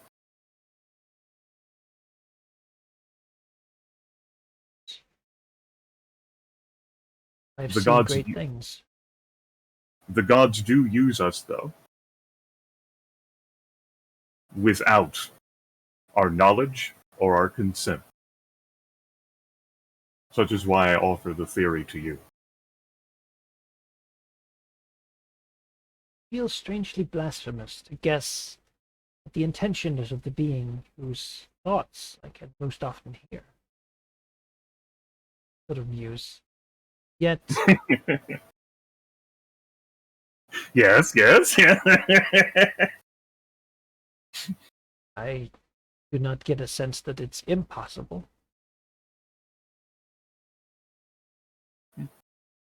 I It is. certainly have put my faith in you once I heard it. Perhaps more than Gildenfire liked for me to do. But I have only found that faith. I have only had it confirmed. If Sylvanus chose me because he somehow predicted that I would be able to make a connection, then by all means I would believe he has done the right thing. Strategically, having you on the right side, our side She snorts, of this but does conflict, not interrupt further. Is a worthy goal. He sort of has sort of spoken that out, speaking basically as he's thinking it, musing through the suggestions. But look to her and say, now how would that make you feel? She says, flattered and offended. And a perhaps a coy method for a dragon, like parroting his words back at him. Yeah. I think that might even win an appreciative smile as he shakes his head and says, I do not know if it's sensible to guess at the minds of the gods. If anyone could, I suppose, there would be one. Indeed. But strategically, and we can sort of wrap this part up here, it is my understanding that the Lord of the Netheril Empire has become the chosen of Shar. And so there is real value in the greater deity placing so much power in an already powerful entity. The Lord of Netheril has undergone many risks and trials in their life up to this point. You have admittedly, by your own words, not. Evander was older than I. Yet, you're suggesting that we challenge the Lord of the Netheril Empire. Says, I'm suggesting that Sylvanas, so detached from the world, may be a bad strategist.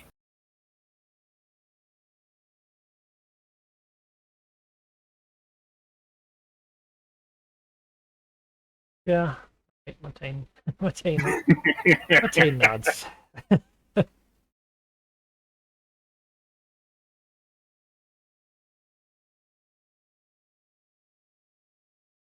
Yes. I suppose let's wait and see isn't always the most efficient.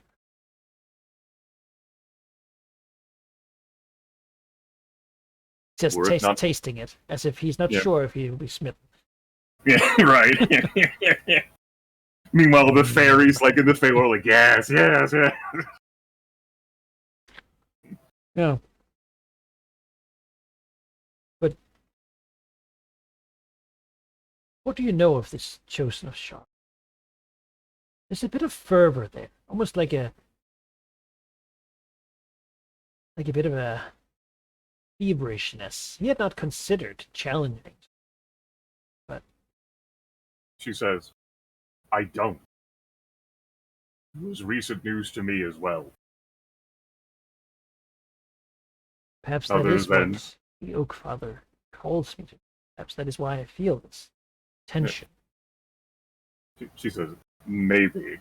But, as I pointedly noted, the Lord of the Netheril Empire was, before becoming Chosen of Shar, the Lord of the Netheril Empire. He does not actually know a lot about history. Yeah. About the Nether Empire. There's like a pause, then like, Netheril Empire has been around for... And like she pauses, because she's not like really into history either. Very powerful. Millennia. Yes. Thousands of years. Nods. Atop the large flying island citadel, the one we ignored. Back then, I did not think we could do such a thing.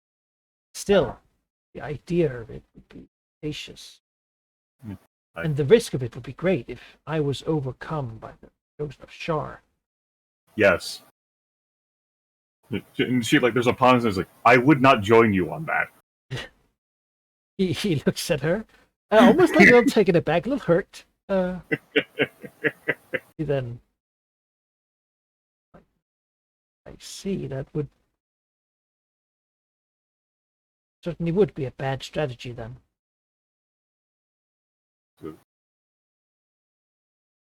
Remember, and she like takes the claw and points it at his shoulder, like prodding him a few times. You no longer need a guardian dragon. You're right. Clearly not sure, right?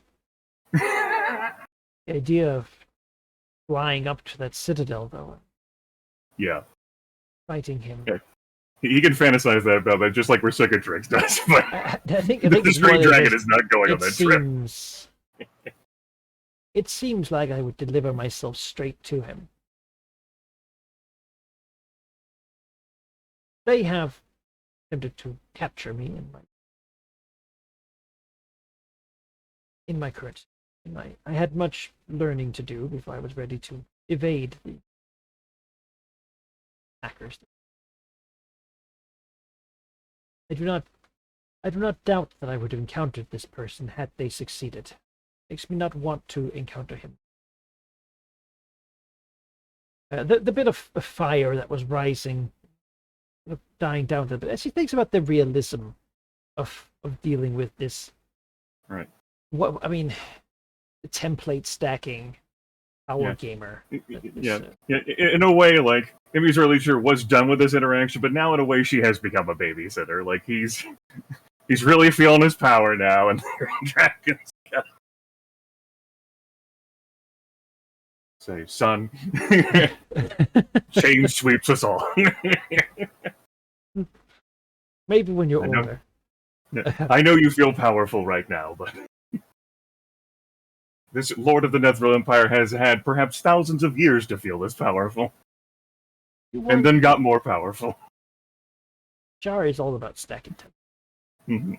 She wanted a black dragon god king of Cormyr chosen as well. But, Circumstances. yeah. Yeah. With that Yeah, though, starting to think I fucked up.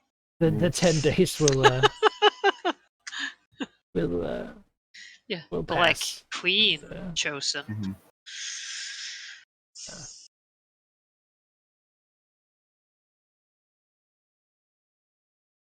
we've, Final day. No great injustices or offenses have been committed. Artane has endured the trial of hospitality. Well, the Fae are, probably sad to see him go and not having gotten anything further out of him. yeah, the last day, the grand gala, gonna be Yeah. spectacular. We got this. We got this. We got this. Damn it! Damn it! We possibly poke and prod and rip and tear.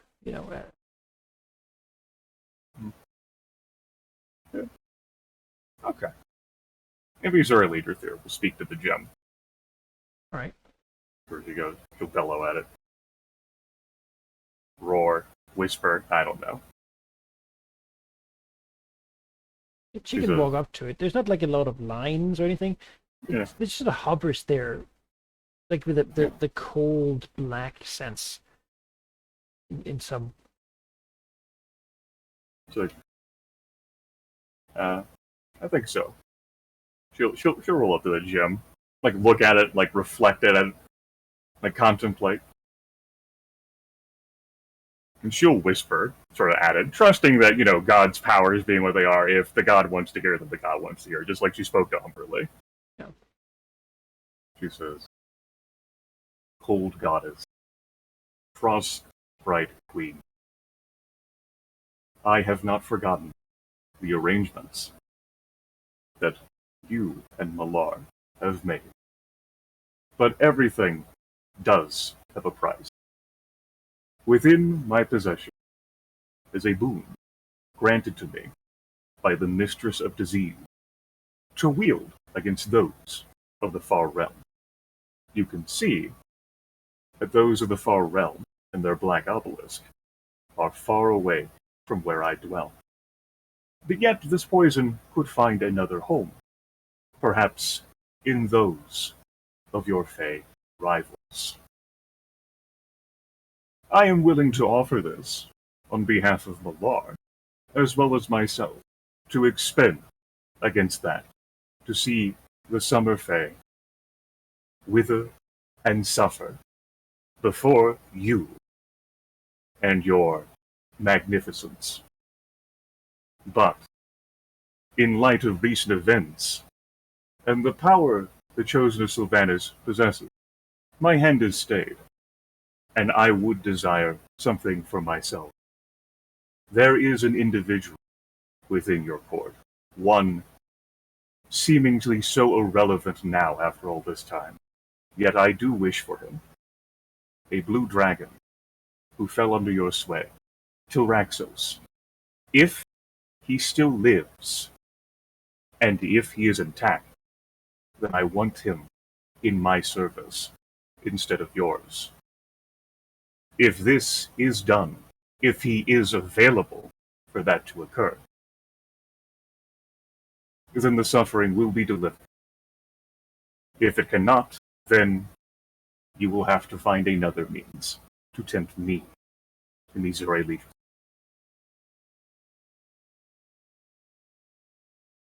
The black gem. I mean, it doesn't react when anyone talks to it. Hovering there before the throne. But there's still the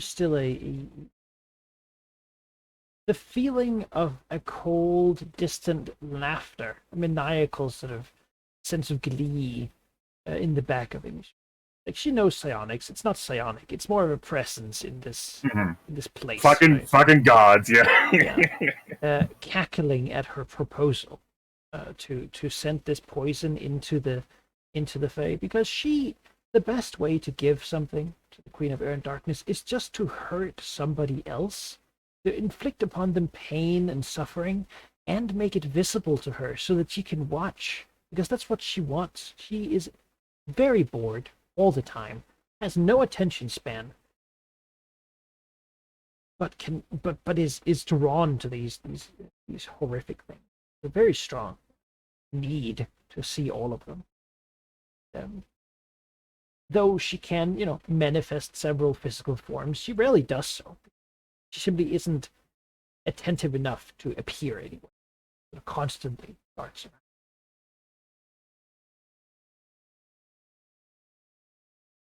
But in this instance, something does step forth from the crowd of the tethered, not from the throne itself. I mean, no one's really paying a lot of attention to Emissary Drithia here. Mm-hmm. They're sort of all paying attention to the gala that's happening Right. elsewhere. But someone does step forward, looking at the dragon, and with a deep bow. It has been a long time. I bring greetings from my master. And with a word will say that the Queen has heard the request.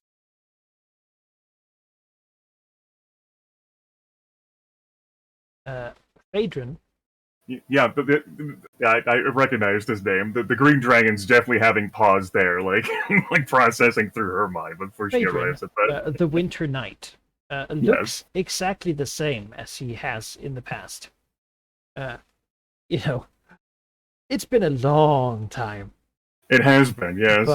But there he is. His demeanor and such matching what she vaguely remembers from being. It's rare that she has to think that far back. Yeah. There is like that long pause of like, I know this phase. So Raxus' servant. Phaedron! Like she's taken aback though. I think she's startled, like a step back, and she like swivels her head. She wasn't expecting to just like, immediately.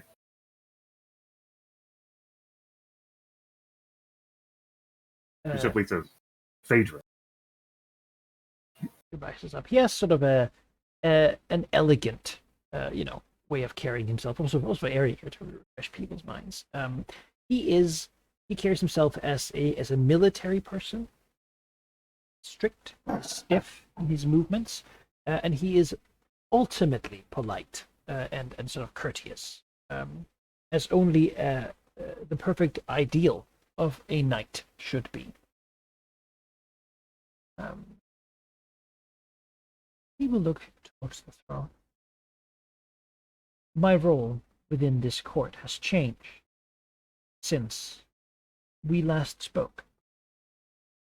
I still speak for his lordship, mighty Ilrax, lord of ice, darkness, and thunder, the still dragon on the top of the world. Yet, in this case, I would act as the speaker for our great and mighty queen.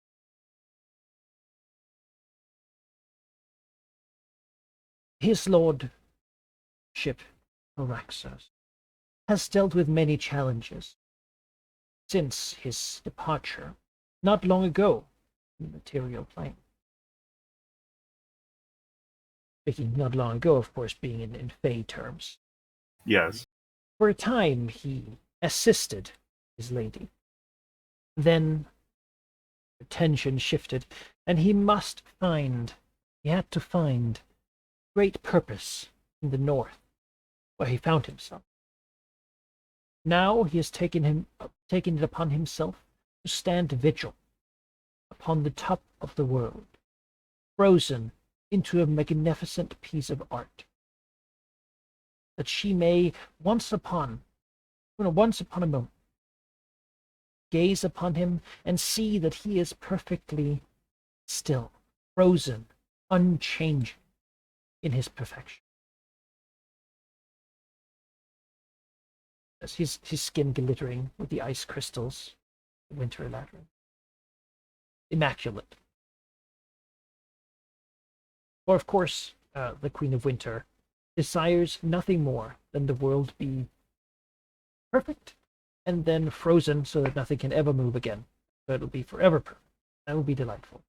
Uh-huh. And yet, I know not what you spoke, my queen, about. But I came as quickly as I could, which was pretty much instantaneously. Yes, it was. That's why it's alert. It's the Fae. It works strangely. To say that your words were heard, for my lord Taraxus stirred within his frozen state. I heard the blood run through his veins, and his heart beat coldly.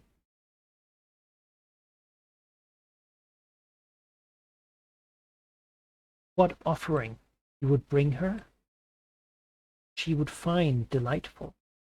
Her attention has wavered. She has yet to acknowledge your words, for she has not truly heard them. But do what sacrifice you have offered, and she will owe you the price you requested.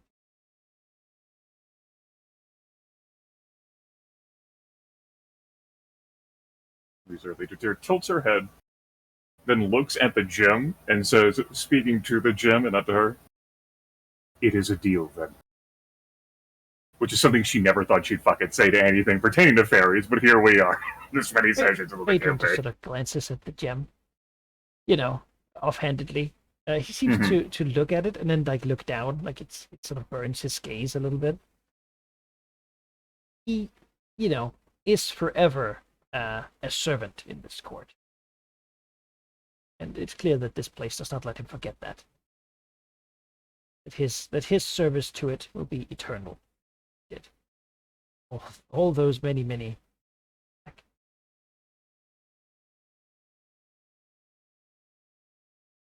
Is there any other assistance I could grant you? I imagine you have much work to perform in the Fae, perhaps alongside my lord, as she once did. My business, such as it is with Taraxos, and not his eloquent mouthpiece. You may say that to him when he is thawed.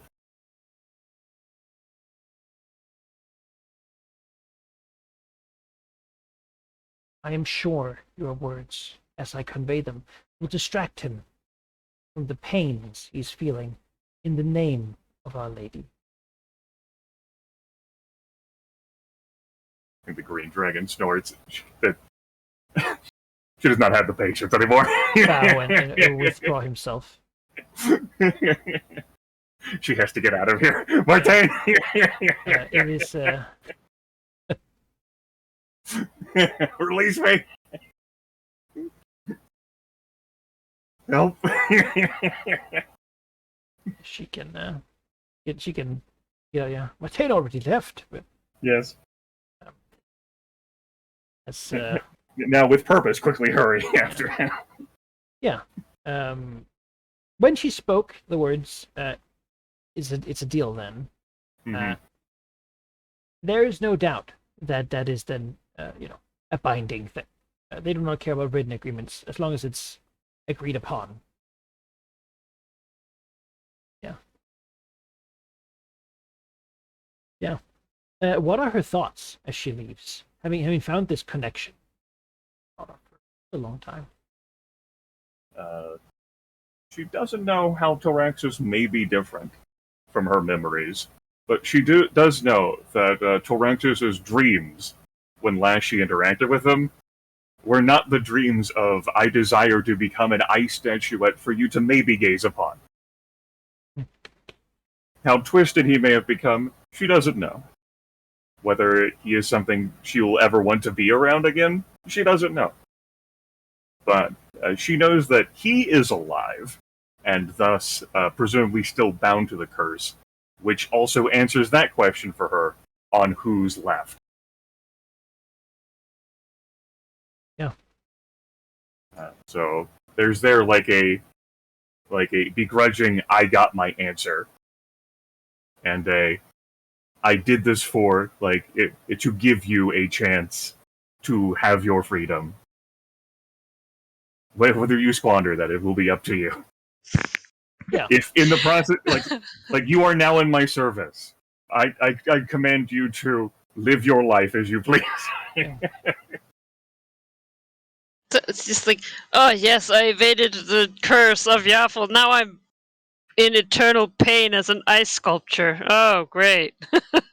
This is incredible. So I chose this, and that's what's important. when she does return, and she and Martin go their separate ways, she will go to Novacree, and she will pull from her possession the bottle of poison she's not really talked about with Novacree, and she will explain to him the full depths, powers, and consequences of what she is presenting to him, and with the command that if Novacree is to remain in her service, as he has said that he desires, then she wishes this poison to be dispensed directly at the heart of the Summer Fae. As it's being explained, he's an inch away on his chair. Yep. So that, oh no, that's Yep. Not good at it's all. not a task that No. she could entrust to anyone else, of course, given how potent and capable Novacree is compared to anyone else who may have somehow died or had something happen to them, leaving only Novacree. Against, and it's made against Aboleth, but it seems pretty happy to just, Yeah. adapt. Yes. The best way is what do I do with this deadly poison? Is it- I throw it into another realm. It's that's right. Fragile glass bottle is in his personal care possession. He needs to figure out however he sees fit, however he might want to twist this to his advantage. But if this poison does not go to the Summer Fae, if it gets lost or squandered, if he fobs it off into someone else, he will be directly responsible. Yeah, And that's she basically the will question, find right? There's the tacit understanding of what's the timeline. Because he doesn't. I mean, this is gonna make a lot of people very angry. That's right. The timeline is this year. Doesn't have to be today. Doesn't have to be in a 10-day or in a few months or when the Summer Fae are the strongest. But it must be performed this year. Yeah. Okay. He has some work to do. To figure out how first to sweat a whole bunch, and then figure out how in the world he's going to get away with it. That's right. Yep. Because and she will whatever scheme he may concoct to have no, she again this is laser focused. You cannot He needs a Fey lawyer. Yeah. Which is a misnomer, because Fey law is notoriously arbitrary, and there is no guiding principles Right. whatsoever, beyond whatever they fancy at the time. If this gets fucked up, she will not permit him to blame anyone else in any way, shape, or capacity. He is thinking something like if he could get a deal about where he must deliver to the Summer Fae whatever is the most valuable he owns, or something like that, and then make sure that, because he doesn't own the book, but maybe they will think he does, or then he could deliver them that instead. He is going to be looking for some way to finagle something, so it's not really his fault, Right. because he doesn't want to throw this kind of poison in the face of some of the most powerful beings in the cosmos. This is seem conducive to his continued happy, good existence. Right. On the other hand, he saying no is also not really an option. So right. If no, then he could just leave him. He's early through service. yeah, but power, right? Yes, exactly. And he never was wise or sort Exactly. of, it's always like a foolhardy. All right, well, how can I? Everything is an opportunity. Yes. Again, it's worked out so far. If nothing else, it will be delivered. I mean, the real question here is how can he deal with that? Mm-hmm. Yeah. All right. All right. All right, Ari. I have consumed enough of our mildly shortened session time. Spirit us away as the time flows. Like the water in the seas. And the that sands I'm in the gonna hourglass. sail. Yeah, there you go. Here we go. Or sending message. I'm back. You're only got a 10 day. What the fuck? Yeah. For 6, probably still in the making of some items. It's if it's only been on 10 day, like it's been the It's start of the spring. seasons as well. Yeah. It was just like, back in the day where it's like, oh no, it's sort of muddy where you are. It's like, this is not relevant to me at all anymore. I'm a cool dragon. I don't care about the weather, really, unless it's divine. Yeah, I mean, the marked will set sail again. Of course, not all of them, but a substantial portion.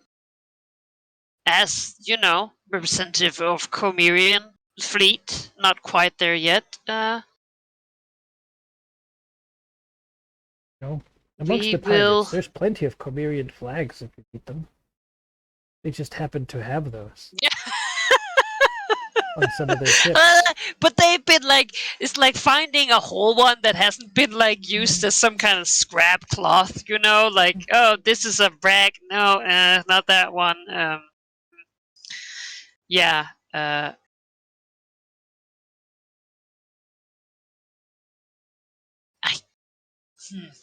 suppose I wouldn't really know how it goes up there, but yeah. How Up where? are the symbiont ships like in Cormier? Oh, I can tell you. Or how's that it? might be relevant to you. All right. The Netherese sort of siege is stalling.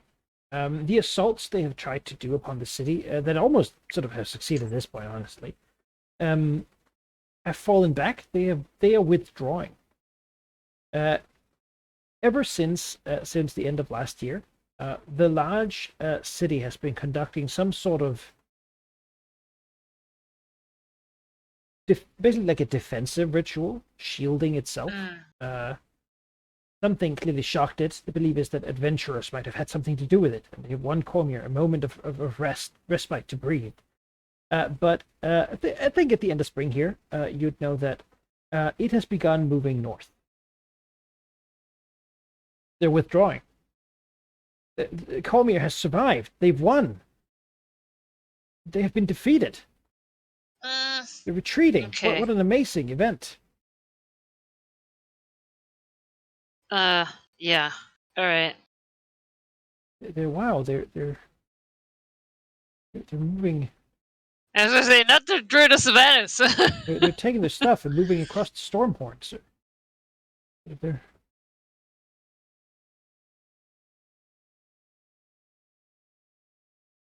All right. Well, that seems like they're not my problem right now. Then. probably not. Right? Yeah. Next, I just imagine them taking this to Candlekeep and just parking it, so they can be the god of magic. Well, the thing I'm Candlekeep sure that's already have, and Candlekeep doesn't have its powerful defensive wards anymore. They got eaten by Larok. Oh. Nope. No more to get there. Yeah. They have to find something else then, I suppose. They do have to find something. Yeah. Yeah. Yeah. All right. Well, perfect timing, really. They're retreating. It's time to head out again on the seas There's a long way to the Pirate Isles, however. Is these ones, right? Or is it this? Oh, over here? Yes. If you look at the What is big map, this? you can see Presper, the smallest of the Pirate Isles. And then with the big Pirate Isle, which on the big map here is one island, but I can tell you at the moment it's being flooded and cut into multiples. Oh, You know, it used to be the Pirate Isles, then it became the Pirate Isle. Now it's becoming the Pirate Isles again. Presper okay. is the island you see there. It has been back and forth in control. Basically, it has like a fort on it, and has been in control of the Cormyrean fleet, the Sembian fleet, and the Free Pirates from time to time.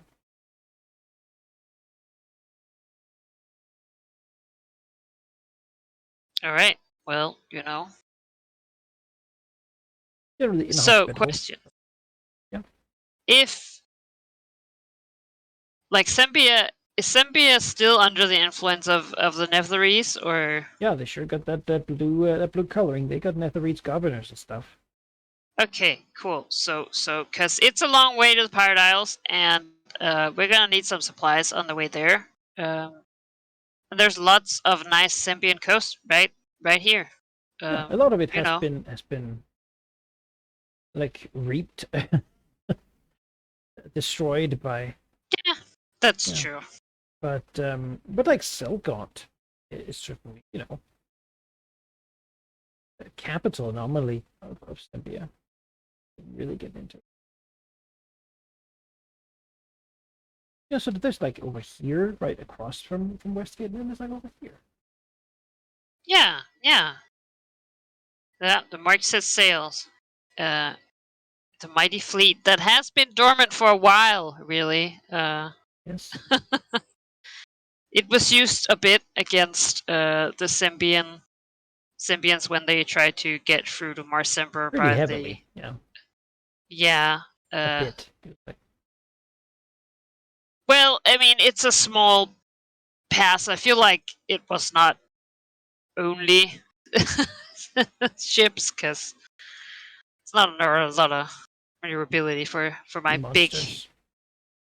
well, sharks. Yeah. Yeah, we set out, and as you say, probably not a lot of stuff to rate from Sembia. At least on this side of the coast, yeah. The Yeah. capital is there, Just build right? with signages. Sort of being almost besieged by nature. But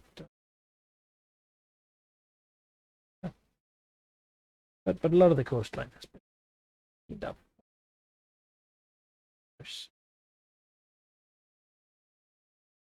Right, and we travel unhindered, I'm assuming, since there's not really. Yeah, I mean, SMBS boats are not looking for you. They're on self-defense mode at the moment. And to stop the incursion of the Brits and maybe retake their lost territory. You know, but so certainly you're not going to be like attacked there. As for like storms and such, it seems like normal. You're not being extra targeted by anything. Umberlee has great. really like she threw the towel in the ring. Right? Lost the chosen, no reason to Smart. challenge any other gods. Lost some power I there. like it. Just gonna keep what's left and not, rock the boat. Yeah. Hey! Meanwhile, of course, secretly investing a lot of power into like cults of elemental evil and whatnot. Certainly, there is a plan, Yeah, but officially, right now, it's all in Rally though, so it's far have away. fun. Far away. Yeah. A whole different. Yeah. So, Yes. mechanically speaking, can I gain anything from raiding the? Zambia? Yeah, I don't think so, right? I got good Uh, money already. you're too rich compared to what they have. Yeah. They permanently lost some stuff last time. That makes them not as rich as you. Now, well, Emisura already took the harbor city right there. What's this? Is this a harbor city? That's not. That's more like a useless to me. My village. Westgate is right here. Yeah. But there's like towns and stuff if you're looking. Like, what are you thinking territory-wise? Well, so I want to take the Pirate Isles, but what I'm imagining is sort of having like a network of harbors to sort of, make the Sea of Fallen Stars my sort of territory in a way, having points to ease my transportation of goods, and exerting my influence around the world. All right. But that means that I need to establish some ports, and the Pirate Isles certainly are in a really good spot. But it might be a good idea to establish some ports that are not, the Westgate, if I want to strike at them as well. And Sempia is a convenient opponent. Why not smack them? Yeah, all right. Okay, Sembia. Lots of port cities, lots of big ones. Yaun up here, Stelgott and Serloon are sort of the big, the big three up there. And one of them is currently in a terrible spot due to the Malorites being everywhere. It's a bad time in general. The others have seen that and do not want any of that to happen to them. Selgun got crushed. That's how I actually got my point of permanent territory. Yeah, that's true. But still, could probably positively approach the top one and be like, "Hey, how about some protection? Maybe you don't want to be targeted." The alternative would be talking to the Green Dragon. That's gross. You might be able to just talk and become the savior by. Oh, right. Yes. Well, but it would be under the understanding that, I'm a representative of Cormier, of course. Like. Are you talking to me? Well, as in they can't be fucking shard worshippers. That's not. No, well, it depends on what you tell them, right? But right now they aren't. Right now they're being hunted through the streets and eaten by like werewolves. Oh, I'm okay with that. But yeah, I don't think the governor or whatever is the one you're talking to. But yeah, most of the Symbian coast, to reiterate, is being plundered and under control of them. Yeah, I think that she would have probably heard of it after looking at it. She might, contact Emmy. I suppose. Who will inform you that she's currently in Serloon, the Symbians call it. Oh. She makes like a far sending, right? And it's like, oh, and then she's like, oh, right, she's right here. Yeah. I suppose the fleet of the Marked will head in. Yeah. Recognizable. Not hoisting the Cormerian flag, just to be clear. Yeah, so like the harbors, like the piers and the docks, oh yeah, those are in perfectly great condition. Nova Cree's teachings about like ship stuff is somehow stuck. Is the entire rest of the city, from the fortifications that were destroyed by siege dinosaurs, to really just like the city in general, there's still like city stuff there, like the beautiful like spires and architecture, like the Gothic architecture that existed, but rampant growth and everything being what it is, and it's not exactly as if the Druids really cared broadly, given who in these early are directed up here. It says Green Dragon, for her part, would be like on the coastline, surveying things. Not exactly as if she has like boats to think about, like customs or docks. Just pondering and musing, looking out over the water. There to greet the not Cormerian vessels. She knows them. The Druids are gonna fucking know too. But I don't think these Druids really care. In the second is a creature of epic power in the region, so yes, people know. Yeah. Just as has been established, there's no like secrecy there, but No, not anymore. You know what? I had it for a while. It would not have been so if Malignif had not been around. It'd been a very loud, very epic dragon. To sort of. Like, yes, it's probably the red dragon who did it. Yeah, that's what it was. And now she has to get her own hands dirty, and that's all right. Yeah, she'll land close to Emmy. The boats are received. There's not exactly as if there's people there to help them like dock and moor and like ready to They resupply them. Don't need it. They're experienced As the sailors. druids, They'll go about living their lives as they do. Right. They don't fucking care about this shit. Leaving the green dragon there to like gaze upon where Cicatrix in the land. Green dragon looks calm and composed. Like she looks at, like the black dragon analyzing her. Then like lets it go. And says, "What brings you here? You're looking for the riches of Symbia. Aye. They're gone. I lost track." Oh. Cicatrix says, sort of amused almost. The green dragon's also amused. Yeah. I am here because I wish to establish some control over the coastline of the Sea of Fallen Stars, and I figured, well, I am still sort of in the conflict between Sembia and Cormyr. Why not start here and inflict some damage? There's a tilt of her head and says, "If you want." And then she like waves a claw, gesticulating like Serloon, and there's a pause while you're at it. And she like puzzles like as if she really cares about the word, their former capital. Then by all means you can have them. I don't care.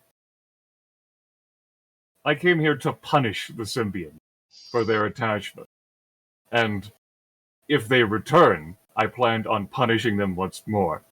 But I can just easily leave. Nature's rampant growth, and the druids who've come along will certainly not depart so quickly. But you really don't have any interest in the coastline anyway, yes? You're basically offering to just say, "I don't want this permanent point of territory, you can fucking have it." Oh, I mean, I'll take that. You don't have to fork it over. Again, like, you can have all the fucking land. Don't care. I want the And coast. it turns out the green dragon doesn't give a shit, and so, like, Yes. no, this can be your stuff to defend. Yeah. Yeah, it's like the mark, like, when they come in, they're listed, like, the boats are just like, these are not like trade vessels, right? These are war machines. And then they come in, it's like, oh, it's already done. Look at the like dinosaur-shaped hole in the wall.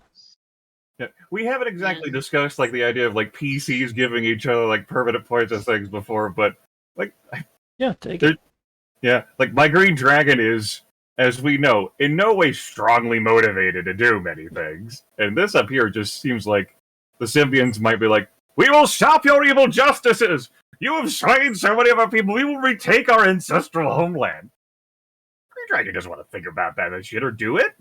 Whatever, man. Yeah. Just do to punish you. Don't make me take more.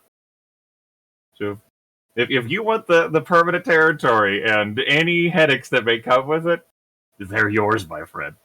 That would be at least the two cities there. Yeah.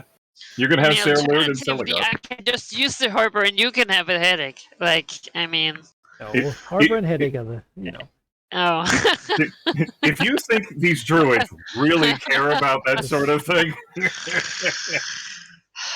They could be sea druids. That's... Basically, for the land to be usable, it cannot be full with angry werewolves. You cannot, Right, No one will need to trade here. No one will need to sail here. No boats will be made. No maintenance will be done. No rations will be produced. That's fair. It will be a ruined waste, which is worthless. Okay. Well, I could squeeze value out of, but You know. I'm proficient at squeezing value out of forest and wilderness. all right. I'll take it if you Yeah, you can go to, I guess, 4 minus 2 for you, and I'll drop yes, the 3. appreciate it. All right. Let's just simply Yeah. facilitate a smooth carryover. Yeah. Like, all the angry wilderness and druids are still just waiting out there. No. But we're not the caretakers of civilization. The Cormyrean liberation of Sembia has begun. That's right. What the Cormy's like, what the fuck are you doing over there? So, I question can't for hear you. you. Will the Cormyrean flags be raised over these cities? I think that for that to happen, I'll need to have some kind of sending with the heir to the Cormyrean throne, which is sadly currently dead, and there's no official royal person yet. So, you know, Yeah, that's right. Like, you're, safeguarding Westgate for them, but all this other stuff, like, yeah, need to have other conversations. about that. It's very complicated right now, and I'm willing to take care of it. While we figure it out. And also, I figure if I raise the Cormyrean flag here, any chance of maybe working with some of the populace, even though I will protect them, might be a little harder because they're in like an eternal fight. There's they have like a conversation about several minutes about the logistics, but it's quickly clear that Imi's earlier theory's definition of logistics is, it's yours. Yeah, here you go. Yeah, I mean, so how do Sembians feel about Cormyreans, right? They have been enemies for a long time. Even, before Netheril. Thing is, they also don't love Netheril right now. Sembia and much of the Netheril Empire right now is sort of going down through a, if you go for a historical reference, sort of a fall of the Iron Curtain, the Eastern Europe situation, where suddenly their money's worthless, werewolves everywhere, everything's kind of terrible, and they can't really say they have anyone but Netheril to blame for it. Oh, that's great! This is prime opportunity. Yeah. So people are sort of beginning to have ideas of nationalistic independence movements and all sorts of things that begin to appear in such city-states. Right? So, yeah, for example, free cities.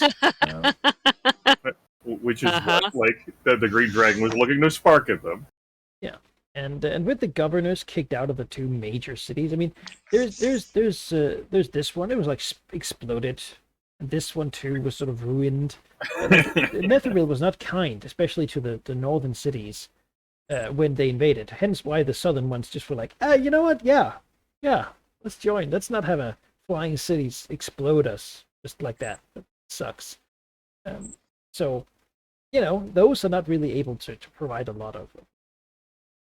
Of course, the forces here are still led inland. The faction still exists, right? But for how long? With that arrangement done, which is, quick as far as the Green Dragon's concerned, it doesn't take much of that long to, discuss. Green Dragon says, well, as I'm no longer needing to do anything here, why don't I join you on your trip? Wherever it is you're going. Squints. Flashing the smile. Delightful. I'm sure there's a ship for you somewhere. And she says, oh, I don't need to confine myself to that. Great. Vestica just thinks to herself, if she gets tired, she can just be on a ship. Like, yes.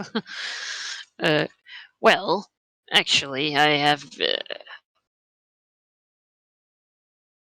been meaning to have a conversation with you. She says, have you? You really have changed. Now it is the Green Dragon who squints. You might remember, or you might not, when I came to Cormyr first and joined the conflict, it was in order to secure favor with them, to gain some well, really, paladins to smite the Death King for me at one point. The Green Dragon tilts her head, looks up at the sky and says, "That may be difficult to achieve at the moment." Yes, well, that was not what I wanted to. Anyway.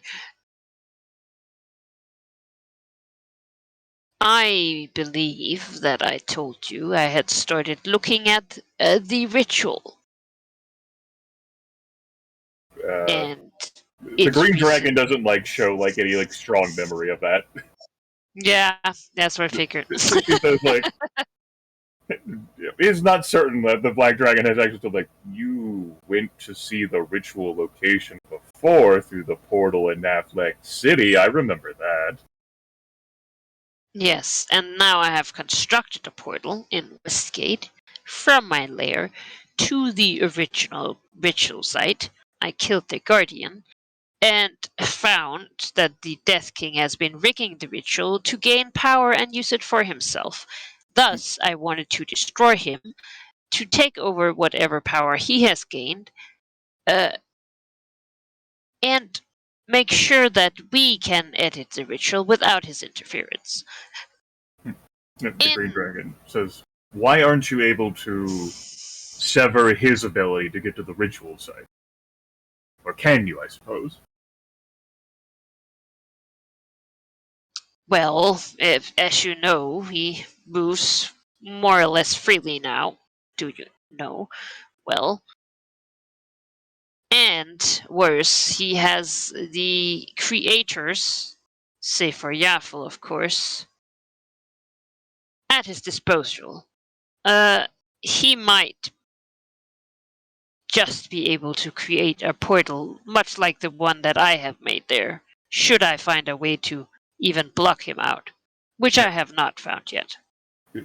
Ah, yes. If you destroyed the portals there, he could just create a new one, and then he would know. Yes. So I have been researching the ritual, trying to, well, map or understand what has been done, and it occurred to me that you might have expertise in some ways that I do not. And then she says it, and then she it's just, that might be rude. Oh well. And he's really just here squints and but it's not an offended one so much as I do not much. Despite its involvement with my life, I do not profess to. I do not see how I would understand the workings of Yaffle's design in any facet better than you would. Or Valignith, for that matter. I trusted very much his suspicions that the Death King was harvesting power out of our ritual. It is much more than raw power. Sadly. She says, well, then, in reference to Valignith, why not simply just ruin what the Death King has created? It is not an original part of the ritual, so simply just destroying it should allow the ritual to proceed as Yaffle designed it. He has influenced both some of her works as well as made his own. And he will know once I tamper. Yep. What I want to know is where to strike, so that if he comes as soon as I have, well, removed some of his power, I would like it to be the most efficient use of that ability before fighting. Green Dragon rubs her head and says, well, I can try. This may have been better aid, though, with seeing if Valignith could be drawn to the idea. If he could spare time from his pursuits over dealing with Time Manther, or even Ganazar, the dragon, the eldest of them left behind at the Dragon Fane, given his keenness for research and his desire for draconic cooperation. He asks a lot of questions, however. I am not sure I could get him to help me without him having to know the circumstance in which this knowledge should be applied. The pause, and then what price would the truth be there if it could assist in unraveling the ritual? Is that not what matters most? I suppose so.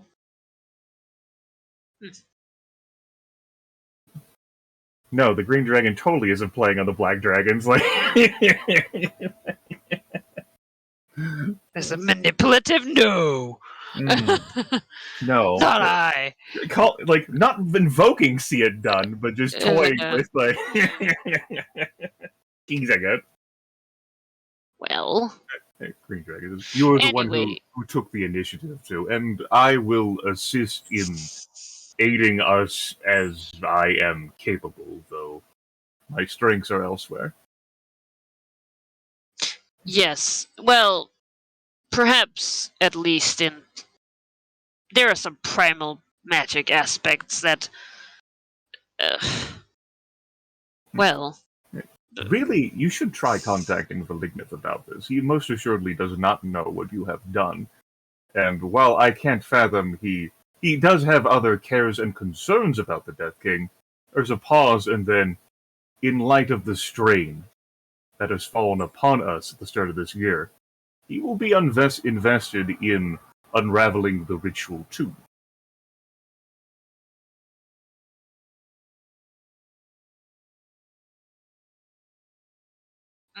He is the one who best understands this undead stone giant, and so may have some insight into the work said giant has done to Yappl's ritual. We are not alone in suffering from it, you and I. On that matter, where is Zethusden? Well, recently he fled from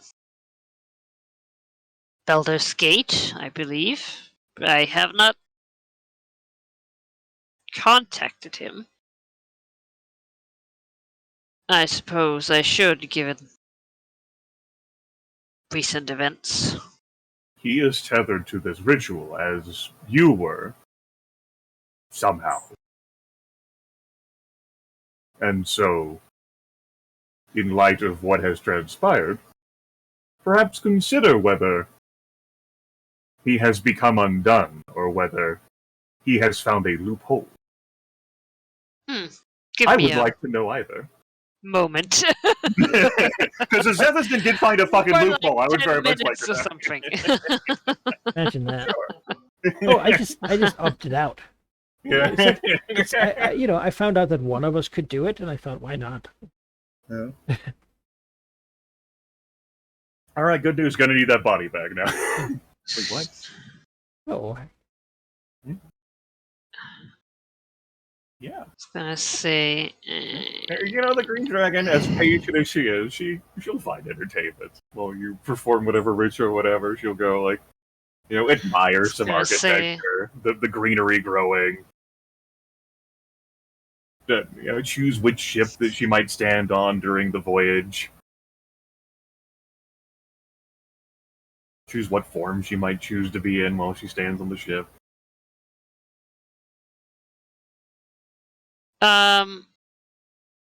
Malachi.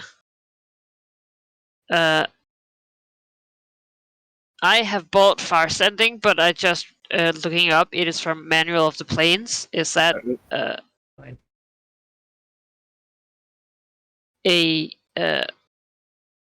All right. Oh yes, there it is. sending really far. Yes. Is that all right? Yeah. Since it's not from. Okay. I don't cool. think that's a problem. Functions like Alright. sending, except you do not make an Arcana check to determine its range. You can deliver messages anywhere, regardless of distance or location. You Yes. can go beyond planar boundaries. All right. I ping Cestin. I call Cestin. What do you say to him? Because given the word limit of the sending and what because he gets a word limit to reply to, and that might matter. Where are you well versus a you did something.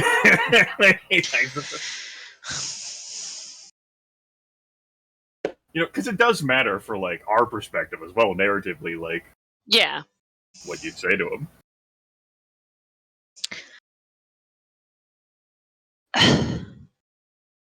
For cicatrix.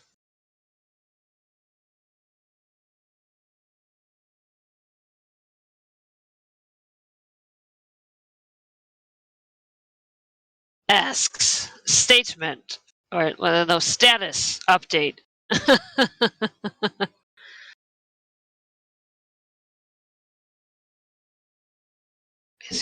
Any other words? Or... Where are you? What? No. What are you doing? No. Yeah. Have you slept with any wizards or devils?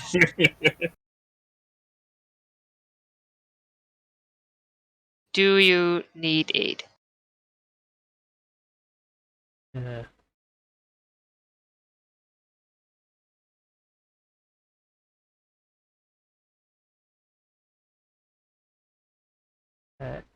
And so will come Eltergard, Black Network Business, well as can be expected.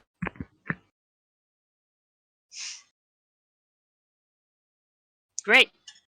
Yeah. This. I mean, those are good news. Not much of news really, but yeah, he sort of seems to be doing what he has been doing generally, which is Oh, yeah. just sort I of mean, trying to fly under the radar and he does his live thing. life. You know, I'm okay with that. Right? Like, He's opted out of Epic Tier. Not really. I feel like he should be my color, but you know, that's alright. Whatever. Whatever. Fine. I guess I didn't Conquer put him the in his Dragon body. Fane. I'll teach him. Conquer the Dragon Fane. That'll teach him. Yeah, I'll teach him. No. Yeah, she'll tell Emissary this, that he seems to be doing well. He has moved, and well, he is not the dragon that has ceased to exist, I suppose. Another pause, then. Assuming his words were truthful, he certainly did respond, so he's not dead.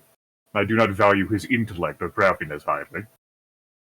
I have confirmed the continued existence of Tilraxos, leaving only the purple dragon Malignith and I were with from the beginning.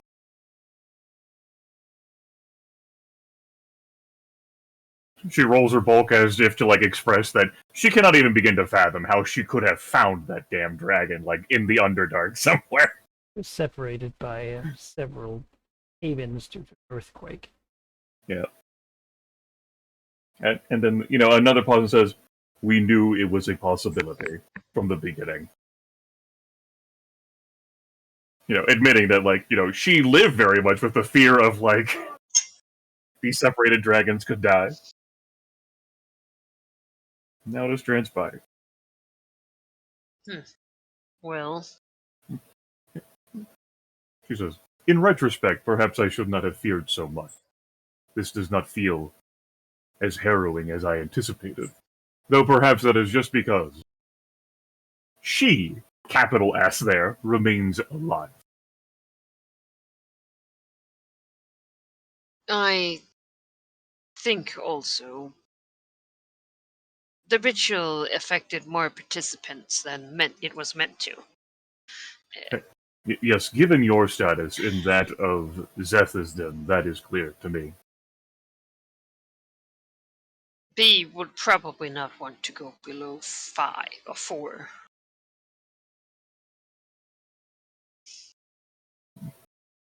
Like, yeah, you know, another one can possibly die. Not one of us, hopefully, but you know, We have options. Flexibility. you know, that I don't know this other guy. You know, I said It also means that the ritual has been doing less bad things to you so far than it was thought it would. Yeah. Maybe the power balance is actually somewhat in your favor. Because you've been able to do more things than Yafo might have been able to anticipate. This occurs to That- Visigatrix.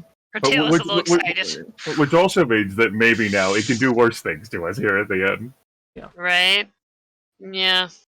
Well, now we have the ability to get dragon batteries. So, I mean, get powers from dragons Another good willingly reason to dragon stuff. with their consent. Indeed. Yeah. Green Dragon doesn't feel the need to talk to Vercingetorix. Vercingetorix usually isn't much of a chatter. So, yeah. Yeah. And Green Dragon will voyage with the war machines of the Mark. Yeah. Does she amuse herself with the goblins? I think Visigatrix looks at the crazy goblin pirates with some fond exasperation. No, There's something about their enthusiasm for murder that speaks to her. Like she's like, yeah, they're fucking excited, right? They got their knives out, they're ready to stab. But then also they're very dumb. the Green Dragon's typical mindset has been to remain aloof from the minions of another dragon that she's been working with, if so not to tread on that. She's taken that approach with Tilraxis' hobgoblins, with the various minions like Malignant has had. But if her minions do foolishly attempt to interact with her, or the goblins would treat her as a jungle gym, we'll go from there. But I do not suspect that. Jungle Gym, oh Right? God. No. They might be goblins, but they're not that stupid. I think goblins stay alive by knowing when to cower. Into fawn. Okay. The Green Dragon could be bored, but she's patient, so it gives her more time to reflect. And she'll split her time between flying above and then standing probably on the stern, like the rear of a particular vessel, like any given one. She doesn't care. Yeah, one of them does have a big dinosaur head in the front. She has no particular attachment to dinosaur heads. Because Valignif gave that to me, so big battering ram on the front. Battering Triceratops. Well, we sail on, I suppose. What a success. Not a lot of blood, but I mean, the future is ready for that. And I mean, yeah, I guess next would be obviously going to Telgaunt as well and establish that, hey guys, this is mine now. Death or submission is the option. And I just want to say the pirates are ready. They've been sailing for a while. They're tired of eating fucking bread and dried fruit. If anyone wants to fight, I don't think the death threat really impacts them, because that has been what they're facing. The submission idea, the alternative, that sounds pretty nice. Yeah. Right? Yeah. Here is the thought. You got this land. It's already taken. Yes, it's mine. Now. If you want to stop Sembian resistance here, due to anything, what you would probably do is reduce their sovereignty and territory, or sovereignty and some other stat to 0. In which case you would conquer the faction. Get whatever they're worth. Beyond that, otherwise, the inner areas here might still be angry that what you're doing. Yeah. Unless you defeat Symbia, they're gonna exist as a separate company, and presumably they're gonna, try to do whatever they can to Power bag, depossessed governors want to. So just letting you know that that's an option. Guild War style, but they're a whole nation. Yeah, it's been a while since someone has completely eaten another company. Right? I mean, it's interesting, isn't it? You are the new Symbia. I am the law. I mean, Dragon Queen of Sembia. Wait. God Queen of. I mean, yeah. I mean. There you go, Harry. That gift for you. I am the law. I mean, they are hurt right now. They are. I would have to do territory or sovereignty. and then think it would something else. like sovereignty or territory, and something Yeah. else. Sovereignty would probably be the easier one right now, given what they've currently suffered, the Tiamat influence upon the world, and what was done to them recently. Right. They're not strongly for the current Thembian sort of ruling conclave of Netherese wizards. So breaking that up, a great basically symbolic victory is what you want there. Great. Let's But, do that. But beyond that, of course, you could strike any of the other ones. They still have, and they have some decent stats in some things. You'd probably guess at what. Money, treasure, Surprisingly not. influence.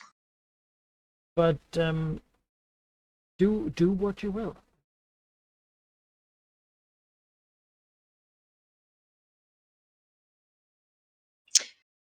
All right. That's No. tantalizing. Yeah, Manikai can send it to you because I had zero intention of going like further in, and if they had Right? sent me, I just would Yeah. have swatted them down.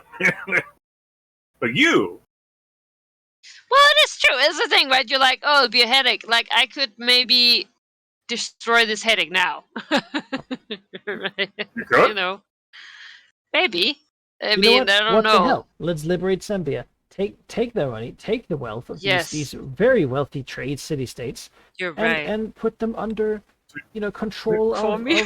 of Mark Cormier. That's right. But just because they don't have a number that might be higher than yours, if they have the number that's the same as yours when you integrate, Yeah. Then you Yeah. upgrade one higher. All right. Well, it'll let's totally be a peaceful integration. let's go. Target and sovereignty. What, like symbolic victory? That would basically just be targeting the nobles, or like Yeah, how? like you basically show them that they cannot resist you, Great. but there isn't a choice. Your pirate war machines land Yeah. and then just like and just go down the roads. Yeah.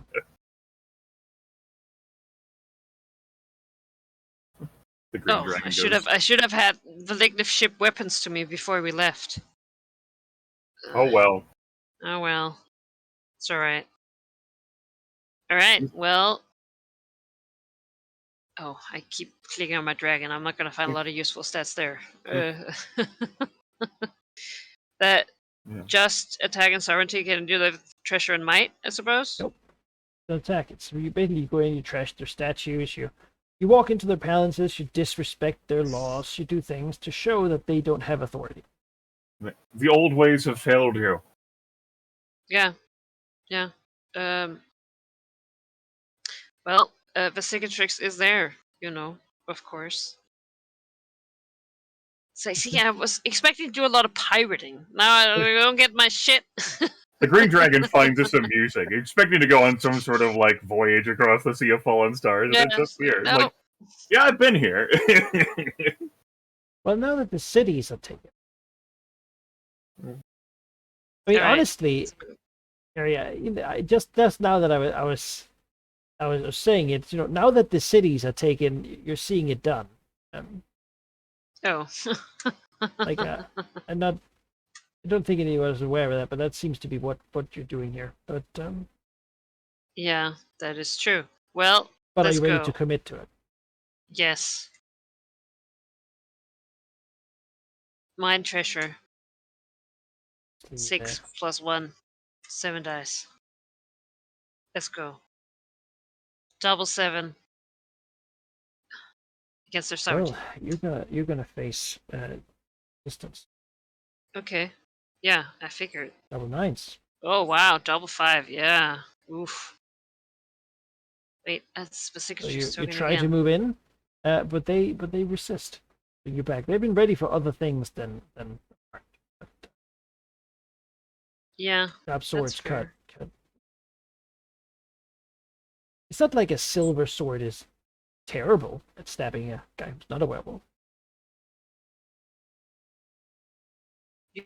That's probably true. I can respect that, certainly. God, that is Vesicatrix's token! Oh, look at my stuff. I'm like, oh no.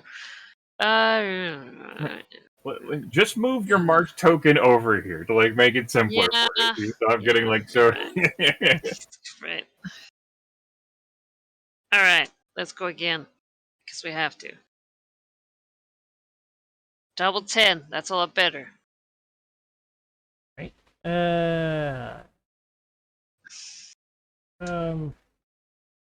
They kind of have to resist, yeah. Nope. Right there, and this is why now they're on temporary 0 sovereignty. Do I have to give them permanent damage to take them over? Yes, permanent That- 0. Yeah. Yeah, Alright. have to be permanently reduced to 0. Yes. So basically, next year, no one will be able to claim that they're the government. You're right. Temporary 0 means that for now, nobody's like all the leadership structures have broken down. But they could still be reestablished. Right. All right. I guess we go again. Bro. Double force. Oof. Oh. No. Double, but it's not good enough. All right, yeah, you strike them again. They would love to spend a turn here to gather some more resources, but unless you do, I'll get to. No. Nope. I'll spend a Draconic Essence and roll 5 dice again.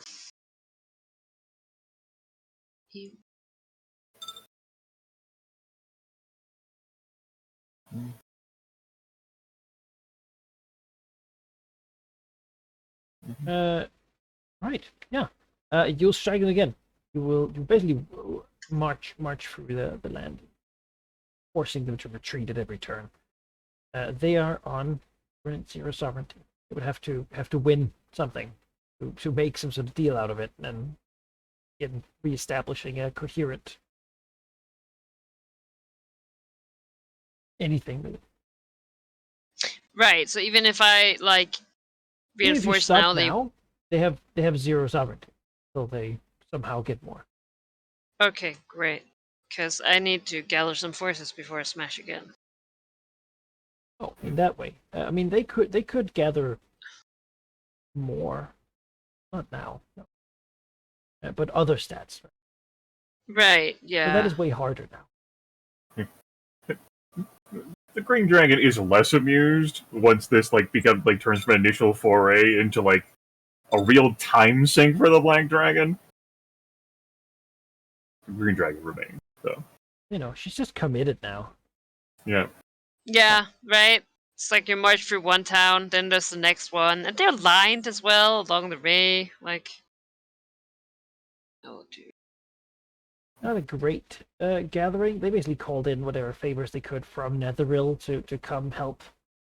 There just isn't much. Turns out, Telemont here has something else in mind than the conquest of Cormyr. Suddenly, that doesn't seem as important, given the sort of things I think. Yeah, he wants to be the god of magic. You know, Netheril Empire is important. Conquering Cormyr, beating that bastion, is something that needs to get done for that to not continue crumbling. But even if you lose an empire, Sweet. gain something more valuable? And there isn't much time left until the reckoning.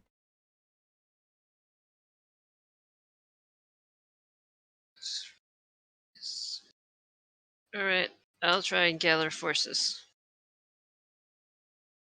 Go. Do it. I'll do it. More goblins, is that what we're doing? Yes. it More is. One day southern there's a goblins, just Shipped. Yeah. Well, One day there's eventually- a snide remark that says, you know, the siege dinosaurs of the Dragon Fang did make this simpler for me. I'll call for aid. Give me dinosaurs. yeah. Want to borrow some dinosaurs? I want to borrow some They were dinosaurs. just about to ship them home. No. Oh, they're right here too! Gotta get one might. Well, no, that's not how they work. They Oh, no, it's they- for fortifications. they let you borrow. Yeah, basically the enemy fortifications. Oh, I don't know if they had Sure. any to begin with. I mean, they have other cities. So if you're attacking their other cities, Yes, I am. I mean, I'm attacking everything. Right, then I The mean, dinosaurs can march once more. They felt good. You know, they don't get that much exercise anymore. They sort of relax. yes. Little Long chunky. long way Little to chunky ship on the them side, to stuff, yeah. Right. Okay. I'll if you trace if you again. just take all of their territory with those siege dinosaurs, then I mean, then it doesn't matter because then Symvia will just not exist anymore. Then you will be the new Symvia and fuse with them. It is worth noting when you conquer something, right? You'd never want to attack and diminish the thing you actually want to use afterwards. And you don't want to permanently break their might, treasure, and influence. Their territory. You can't get any more out of them. I mean, we will build a new society upon the rocks of the old one. You know. That's right. This is how you break the old order. Make a new order. A These better humans one. don't remember the time before Netheril. That's right. You need to show them the time after Netheril. I like that. An alternative to me just growing trees in their faces. God. You know, the Yes. North and South Gulfmere was another reality that they could have. The This is a North better Gulf- alternative, really. the Gulf Bay or something.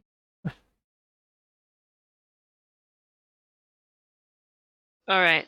Where are you going? So you're taking into account the siege behemoth. Well, Okay, great. Well, you get a +2 bonus to your dice when attacking with might and treasury against fortification. Oh. Yep. Or they fortify the cities that I go to. Mhm. Okay, so I get +2 dice. That is incredible. Incredible value add. What are you attacking? They don't have any more sovereignty. You can't keep that. Territory? Right? Yeah. Annex, basically. You move in to take the stuff, take the land, push Yeah. them out. All right. I mean, that's here primarily, and then up this road to these devastated regions, and of course further inland as well. Right. All right. Let's go. 999. Yeah. Okay. I'll take that. You push them back. They don't engage against such an onslaught. They retreat. They are in temporary 0 territory. 999. 4. They will counter all their dice. No.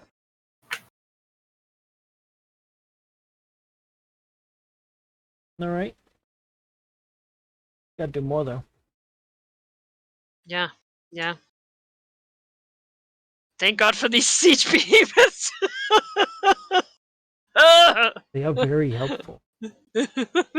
They are very helpful Great deal right of now. effort was used to get them. Valigna foresaw this, right? Thank you, Valigna. You never really got to use them much yourself, but Dragons just have a it's trouble appreciated. getting the foot in the ah, door. You know? no dice. Needs help to get the foot in. Ugh.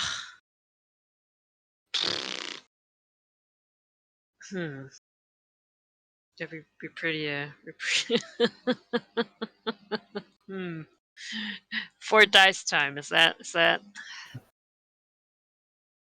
That's one Doesn't feel die, and then great. with yeah, all right, yeah, Doesn't feel good. spend everything. Well, see it done. Draw up more power, right? You can surely. Yeah, I have so many resources to draw from. Yeah. I don't. You do. Do you want a little bit of power from from Westgate? Hey, city guard's going to defend you anyway, so feel free to spend, right? It's true. They got like one territory and two sovereignty because of influence. You burn, but that's the same role as just attacking currently. Well, if you get more dice to attack. Up to you. Yeah, I mean, we might as well try. We'll try and race again. 2. That's 5 dice for racing. Territory. God, for goblins, really. Whew. My goblin hordes. They have served me well.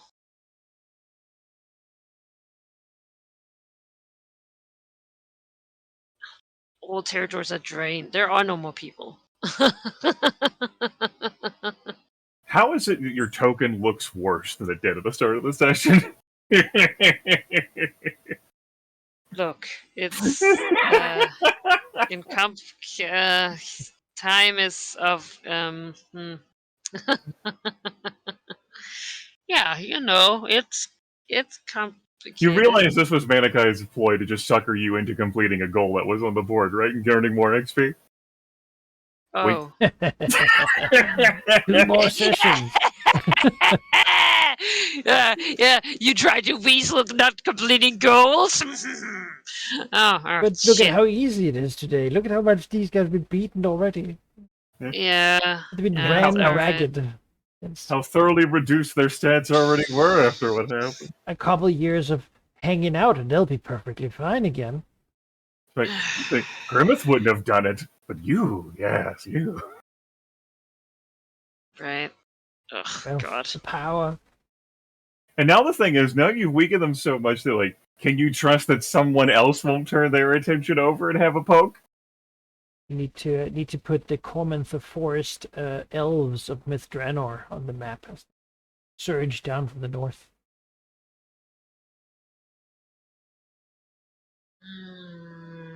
All right. 6 dice. Come on. Wait, is that correct? I gotta recount here. 2, 3. Yes. Double 4.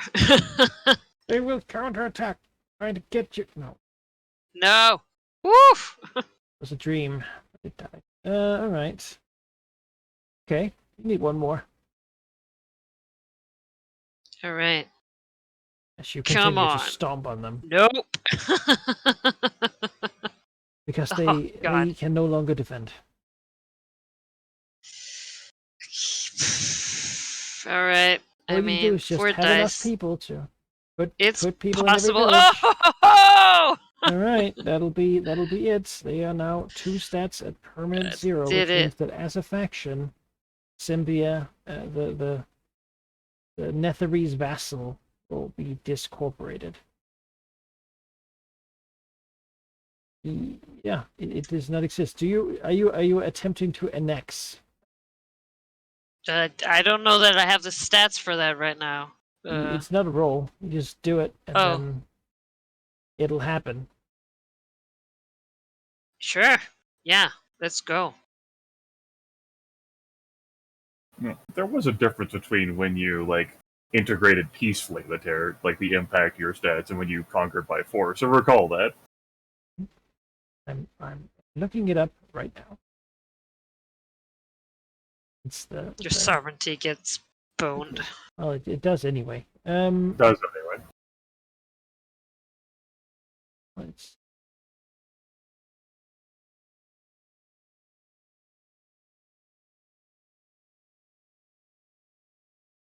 total conquest. 2 qualities, including sovereign or territory. You can overwhelm them. Nation, you now rule. Merchant enterprise, you make all the decisions.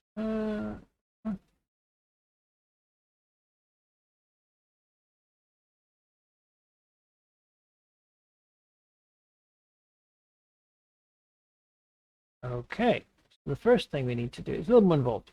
First thing we need to do is total your current permanent stats together, and tell me how many that is. Wait, permanent. Yes. 20. So not infected by the You got 20. misses.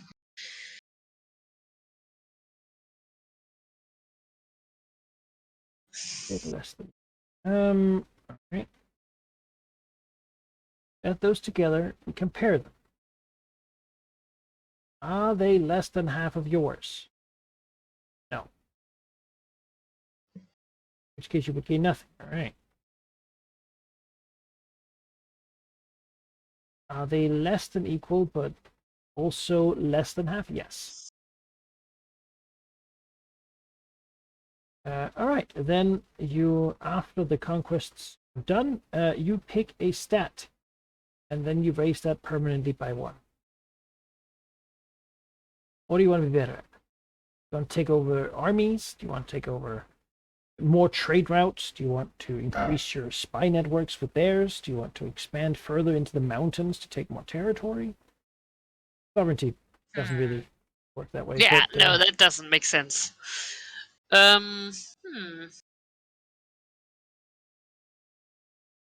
Yeah. Considering whether it should be might or influence.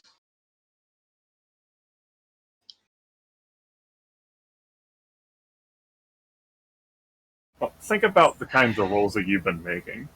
They're A not lot of- really for influence. That's true. What- It's gotta be might and treasure then. You get to pick one. Yeah. You know what? Let's go with treasure. That seems very That makes Zambia. sense. Yeah. You know, Right. I've Then, been raiding the Desiree nobles. then you assume the nation of Symbia into probably an entity that doesn't have a name at the moment beyond just you own them. Nominally, I suppose they're cities, sort of independent cities. They don't. But Can't really your call them the Marked anymore. You're gonna need a new name. Yeah, your people are on the streets here. Same with Westgate. You know, it's like you make the decision. So you Yeah. are a chapter of the Black Network, and you have influence over a province of the Comerian kingdom. Yeah. And now upon direct control of several cities within Sembia and the territories around them, de facto. So, you know, at this point, yeah, you might have to You're sort right. out what exactly is, you know, it's not a mercenary Yes. company anymore. It's a multinational entity of, Any permanent, you know, any permanent sovereignty loss there? no Okay. No?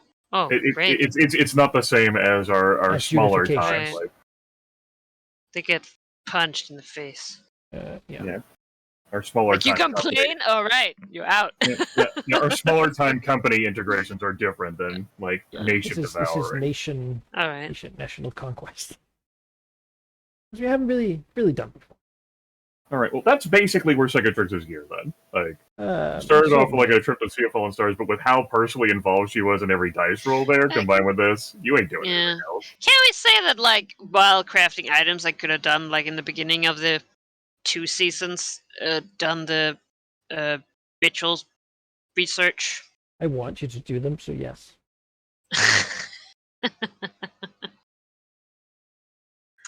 The ancient tomb.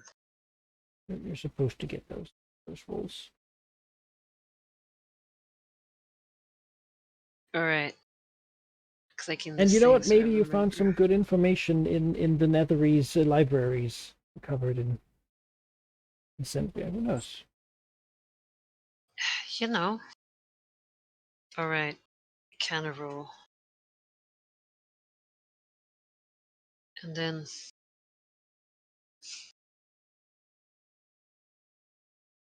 Sorry, I need to look at all my fucking cheese. This is with skill monkey dumb shit. +2. And then we have the.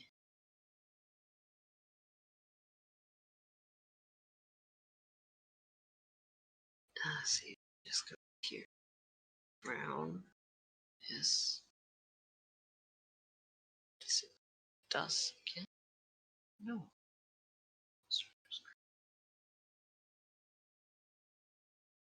Oh, I should update my character sheet. Yes. Alright. Roll. Arcana 1d20 plus 24. 39. Oh, so close. Right, that's the point of research. Yes. You've So obtained. one more and I could have gone 2. Oh. Right. Yes. History. Ugh. Right. Rolls. 20. What? Nope. I have to find information about the Mascara right now. They're having a bad time over there.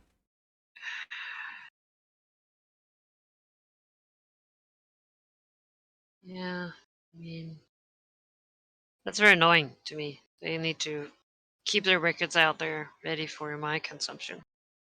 Specifically. Sorry.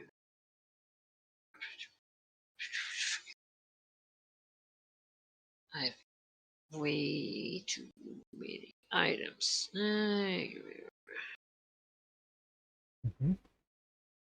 You know what? I'll use my daily free action trigger. You make an Arcana, Engineering, History, Nature, or Religion check and dislike the hit result. All right. I reroll. Okay.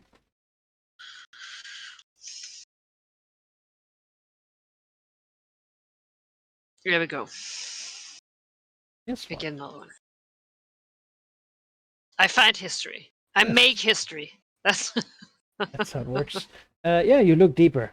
There were I maybe in do. other people's cultures. There's signs of what they found from the.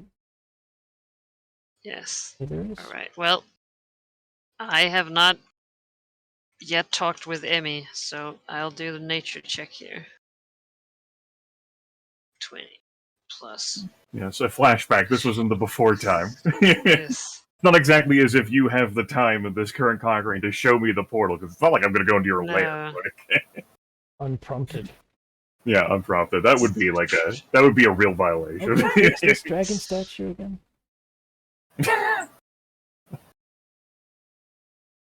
Alright. You're like squint at the statue. But imagine like Manchun seeing the green dragon. Hey, Oh nature! no, Whew, that was unlucky for you're doing it. So Yeah. no more. and then religion, Religion. right? Oh, Yeah. Yeah. What would Tiamat do? Yeah, this is Read it. before also the idea got put in your head of letting Valignif know you've got access. Yeah. Yeah. Oh Well, Crit that. all right, that's another one. ho! A lot of these high 30s there. 5 research. You have so Roll much. around in it. You can Yeah. you can identify a couple things. You can know a glyph. You can. What you feeling? What's looking good? Now it's Christmas time, right? Now you get to. Yeah, I know. Christmas time. That's Christmas just for this year. We have another one next year, as it turns out. That's how they work. Hey. Do we have another Christmas next year?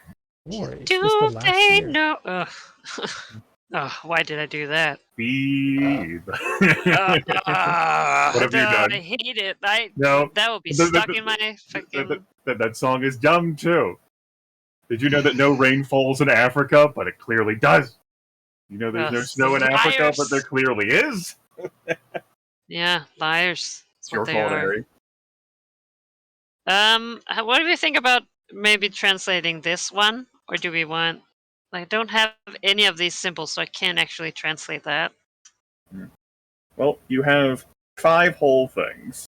Yes. One could be to translate a ritual glyph that's on this board, Mm-hmm. and then you'd have 4, which could be spent on learning 2 tablets, or learning a tablet and then learning how to edit a tablet you already know.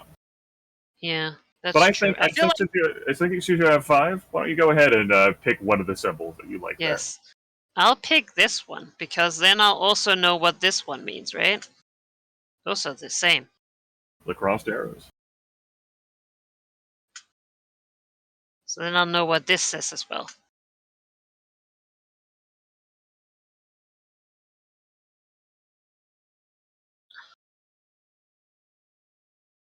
Target. Oh. Alright.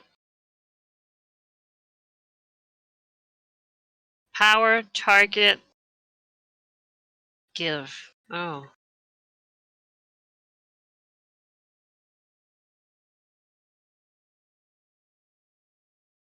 There you go. See, that's all But then- instances. This one isn't directed at him? Like, is it a specific target, or is it... Defined in the ritual, presumably, but not one that is that there is a name key for. Okay, that's probably him then still. In other places you have Yaffle, as you might summarize. Yeah, Yaff. exactly. That's what I said. Like, here's Yaffle for that, Well, right? well, in that case, why, since given your clear Redirect. interest in that, why don't you spend 2 to identify exactly what this is? Because it sounds like something that could fuel his power, and if you're actually looking to dethrone him, then you might want to start with something that pertains to his power, presenting power to Right. him.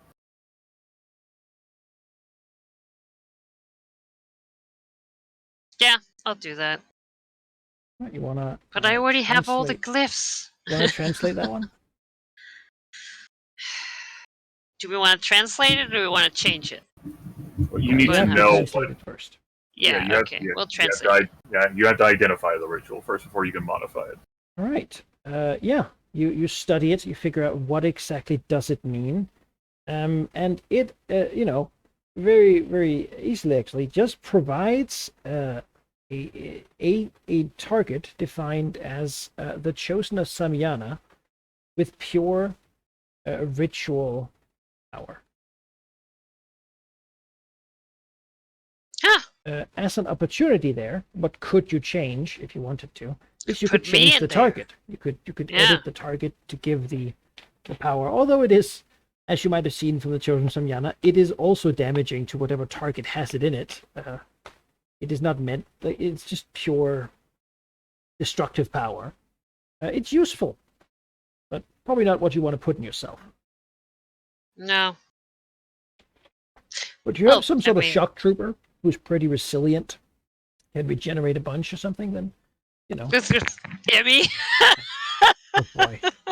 pretty resilient, has regen, can gain regen. It's a buttload of fucking searchers. You also looking to engage in non-consensual ritualization of dragons? No. Okay. Let's say if you wanted to do it to one of your minion people, Oh. to gain. Yeah, I Yes, was yes. thinking it made sense with, like, the Chosen Samiana because they had regen, right? Like, Yeah. Also, they weren't really cared about that much. sort of. Well, but I mean, care about that. I mean, but I don't know though. You're looking to become the Lord of Murder. Like, once you ascend into the godhood, such a petty thing, like a paltry thing as this, will be immaterial to you, right? Yeah, it's true. All right. Do we want to translate this one then also? I mean, either that or edit. Like, here's the thing: something with like that tablet there at the top might not have much of an impact, Yeah. but also the Undead Giant isn't gonna fucking care, right? Like, he's not gonna like arrive back and like notice because the Chosen Symbiana isn't his anymore. He's Yeah. Valigniv's. True. Oh. The Undead Giant will pay zero attention to that. He may not even glance at that tablet. Like, why would he? He's read these things so many times. That's interesting. Yeah. Yeah, like, yeah, simply because the minion belongs to Valignith already, because It's true. Yes. But where do we want to direct the power is the real question. I think one of us. Fuck the minions. Yeah. Like, the minions don't Yeah. actually, like, Like they get involved in some stuff, but you think like a Yeah. like look at your minions and reflect on the types of undead we may be facing collectively. You might say to yourself, yes, Kazel. Sure, give her that power. Maybe. Like, Gedra, give him that power. Or maybe you're like, but I didn't really take my minions with me to fight Cormyr, except for the Bugbear. And then I was afraid for his life because of the arcane bombardment. Yeah. I don't know if I can take any power that damages me. I am already very fragile. But what will it matter once you achieve divinity? Yes, but I will not have achieved divinity before I, need to use this power. See, so here's the thing, like, that impacted the Chosen of Simuyana, but he was an improper vessel. This is draconic power being filtered through this ritual. You are a dragon. In a way, this power is coming back to you. It belongs to you. See, now you're speaking my language. You're absolutely right. It does belong to me. This power is pulled from our draconic essences before it's filtered through this ritual. Don't think about how, like, the Chosen of Simuyana's body fell apart with it, because it wasn't his.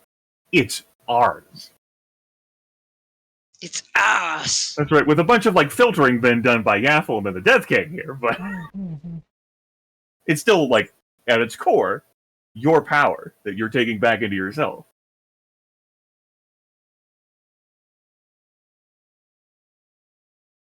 Yeah, you want to edit it? Let's edit it. Edit it. I mean, and it makes sense, like if it's going to be edited for you, like, because, like, me, like, you're doing this stuff beforehand, like... Yeah. Like, in our flashback sequence here. Alright, so you want to make use of an opportunity to change the ritual. Yes. This one allows you to change the target. So, what is the target you want to specify for it? Me. Alright, for Cicatrix as the target. Is access power.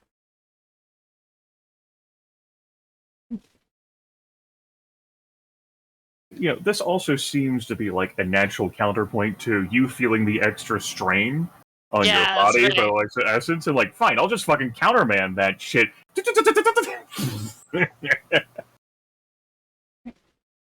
Yo, now it says Cicatrix. So what this means is Cicatrix mark your own like draconic hide with arcane runes, which basically draw upon. I mean, you're essentially just copying the work already done, right? By the Death King. But it calls upon one of the other rituals as being a modified portal ritual, allowing portals to be created for power in small ways. So basically, you put upon your own body a couple of portals that only allow power from this ritual location to be transferred through, allowing you to be in contact with the ritual's power whenever you need to. You can then draw upon that, and in its raw form like this, it is chaotic, and it's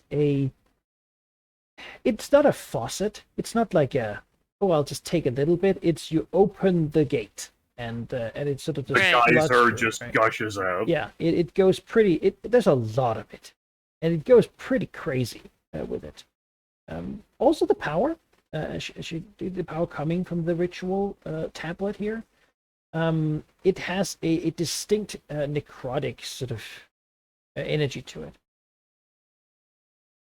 Who knows if that's original, if that's a modification made to it.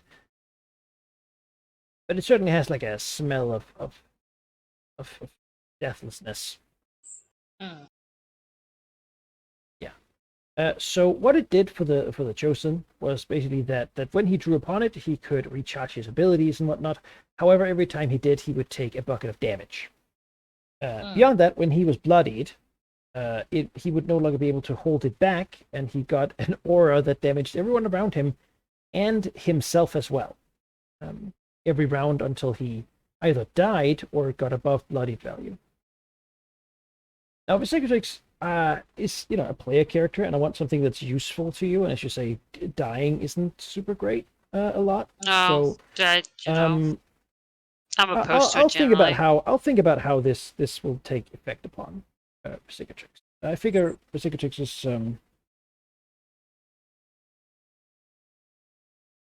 is very careful, Oh yeah. but Oh yeah. also very committed. And I might I like it to be an option, but less so than it maybe just happens every time you're bloody Oh yeah. and disintegrating. Yeah, that's my thought. Basically, right now, Visegrix would have these glowy runes, and if it basically makes your body into a dam, holding back a tide Yeah. of power that just wants to get going. Yeah. Yeah. Yeah, that's gonna fuse nicely with my murder tide. Also, that is also just wants to kill.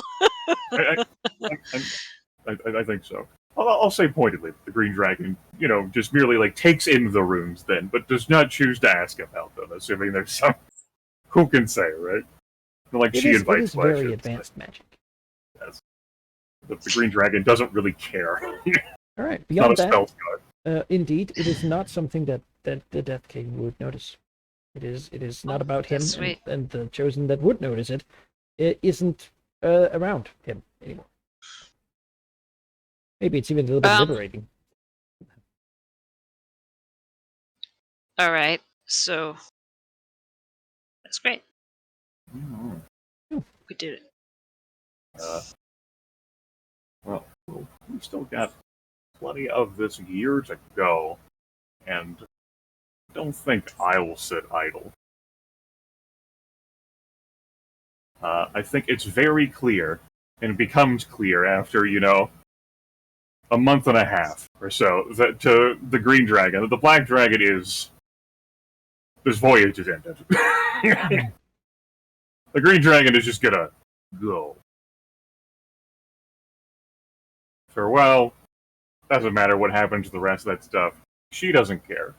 What matters to her, and what might bear thinking about, because I don't know how much longer you two want the session to go, is Cormyr.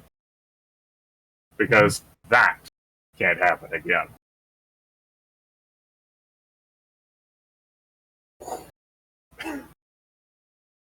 Yeah. Let's just go ahead and move.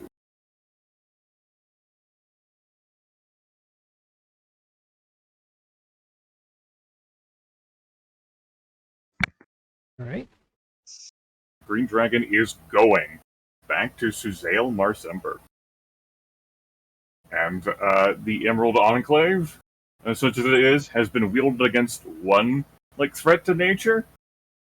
And if there is certainly a immense threat to nature that may need to be dealt with while it's severely weakened, or at least have a strong conversation with about, it's the nation of Cormyr. All right. Maybe not to destroy it, especially after all the fighting that happened, but certainly to have a chat in light of the siege ending. Because there is a reckoning coming.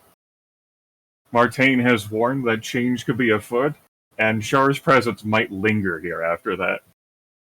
Which means nature will have to get even more involved. Yeah. Yeah, let's paint the picture here, right? So so the city right now it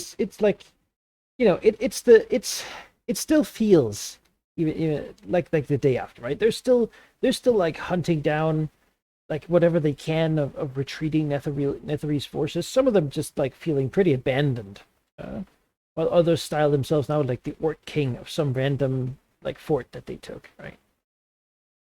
It's a mess. It's in disarray, and Tacoma is trying to get whatever resist. It's bad. It's been very bad for them. That said, the capital they have the forces of the founded now Order of the Gauntlet. They have the assistance they received from the Lord's Alliance and from further south, they were readying themselves for this push, only to find out that the Netherreal Empire is leaving, right? Or at least that, I mean, Netherreal Empire is here still. Just it looks like the leadership doesn't care anymore, which is good to the common man, but to the person in power, it is worrying, because they certainly cared a lot last year. Right. For the past few years, it's been a push of we have to get this done before our empire crumbles, and now. Yeah, and now they're like, well, okay, empire might crumble, which isn't like that's Confusing. Yeah. Why? What changed, right? And we're getting to summer now. I think we could, right? Yes, It definitely. seems fair. These guys are further away. Really. As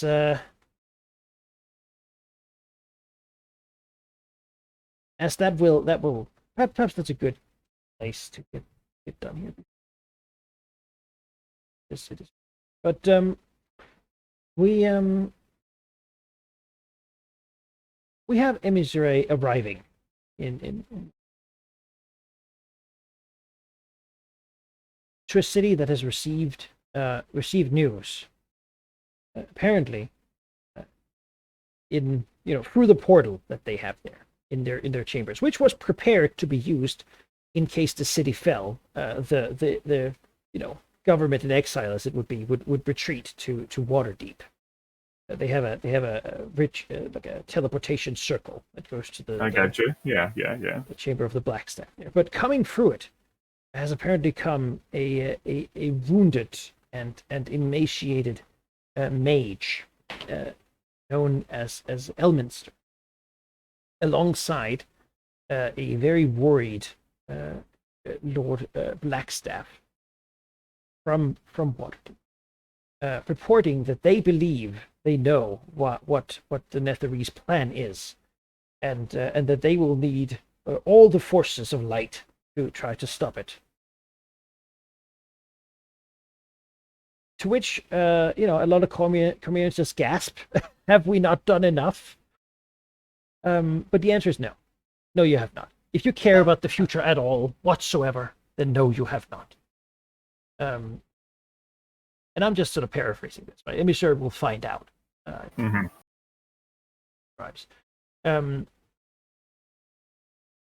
Because the word is we should gather whoever we can.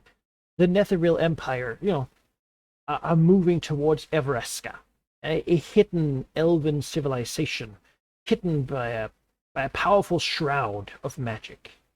They have been fighting the Netherese since the Netherese appeared, and multiple times they have almost been overcome. But now Netheril is making a push against them. They've managed to locate them, and should they manage to conquer them, no one really knows how, but these powerful, wizards from Waterdeep, Elminster and Blackstaff, believe that this could have a cosmic consequence, or a type that would change the world forever. That's generally enough to spur most heroic feeling characters into action. And although, I mean, the Lord's Alliance is at war, there's aboleths and plague and earthquakes and orc attacks and Telos' army of storms, and they're drawing it together whatever heroes they can.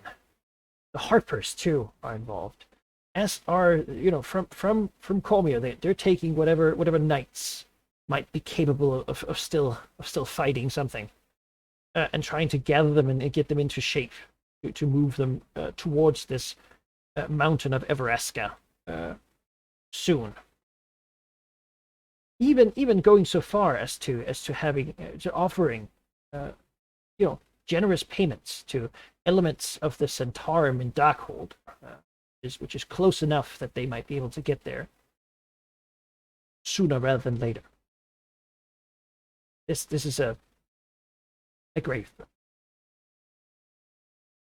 And if they, with the sight of the Emerald Enclave, yes, even having spoken to some of them in the High Forest, though, it's sort of happening a little bit summer.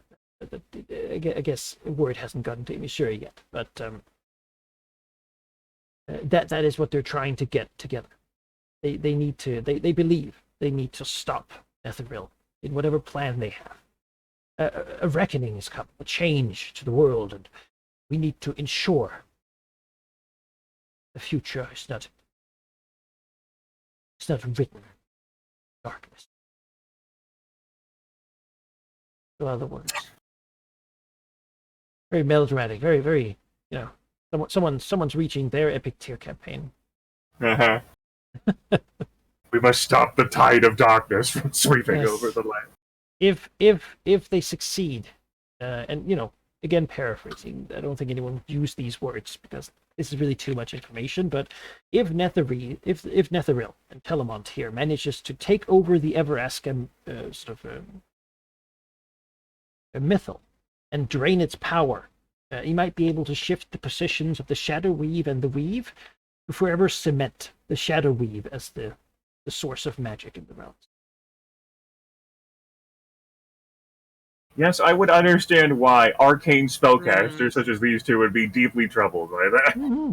No, yeah. Yeah, that sucks. Like, I'm You not want to gonna... be a wizard? Welcome to being a warlock of Shar. Maybe that sounds like a them problem. That's good to be a sorcerer, huh? Ho-ho, bitches! I'm not a sorcerer. Just saying, like, having your arcane power innate instead of asking, or having to ask for it. So, it's pretty good. I don't know, maybe that's what sorcerers believed too before the spell plague hit. Yeah. They all went mad. I'm a dragon. Well, having an innate connection to the weave, Yeah. thing, but still reliant on it. Well, the weave isn't working right now, right? It isn't. No, all you have is wild magic basically being splitting off and constantly spraying everywhere. But it's unsustainable. Hmm. Not that anyone but archmages would really care about that.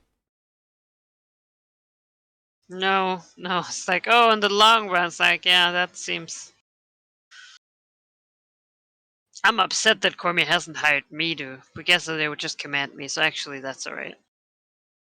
Please, come help. We will pay for your mercenaries. I can't hear Yeah, you. what I'm mercenaries? literally in the other side of the They're all world. spent in spring.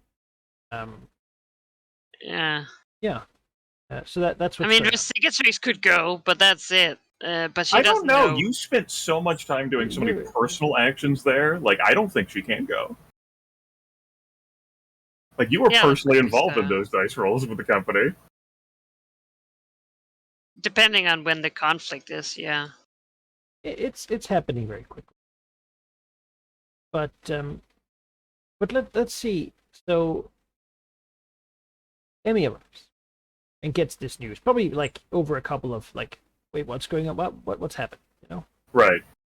Like, she goes in with like one mindset to like have stern conversations with Cormbier about the change in the New World Order, No one has And time then- right now. Somehow. and they just like bombard her with information. What do you mean no one has time for this Green Dragon? Sure, I think it's chaotic. It's hard to find Yeah. the people you wanna. Right. I know. I think it's she turns into like gather mode, and then she thinks to herself, "Yes, let all the adventurers leave this region." Because she thought that she might have to like converse with whoever's leading Corvair these days. It's not like she's kept up with that. With like all of like the adventurers and Chosen still around here too, who are fighting back the darkness. Oh yeah. But if but some of them just, many of them, most of them just left. If like some sort of like, or I can't say some sort of like, it's fucking Elminster and Lord Blackstaff. Yeah, I've heard of them. It was like, yeah, they seem really dangerous, but if they just go, and then I have a conversation with whoever's left, okay. I can't, it's too far from, I mean, like, what the hell? I mean, the Chosen Sylvanas, you just speak the words of the nature and he'll know about it. He'll hear.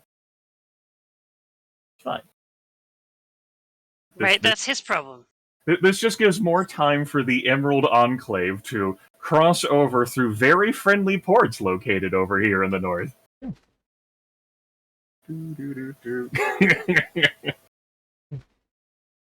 Just straddle here. Let's straight. Good. There is a person currently sort of in charge. It's Retro Obscure. The I wouldn't say unfavored daughter of the father, but certainly the least likely to be crowned, and also the one people thought was least sociable.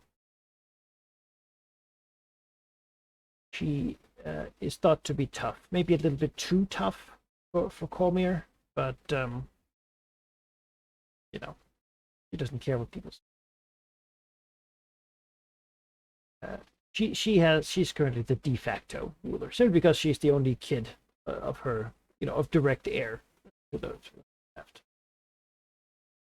The others all died in the fighting. Yes. So did her dad. So no time for grieving. Yeah, though.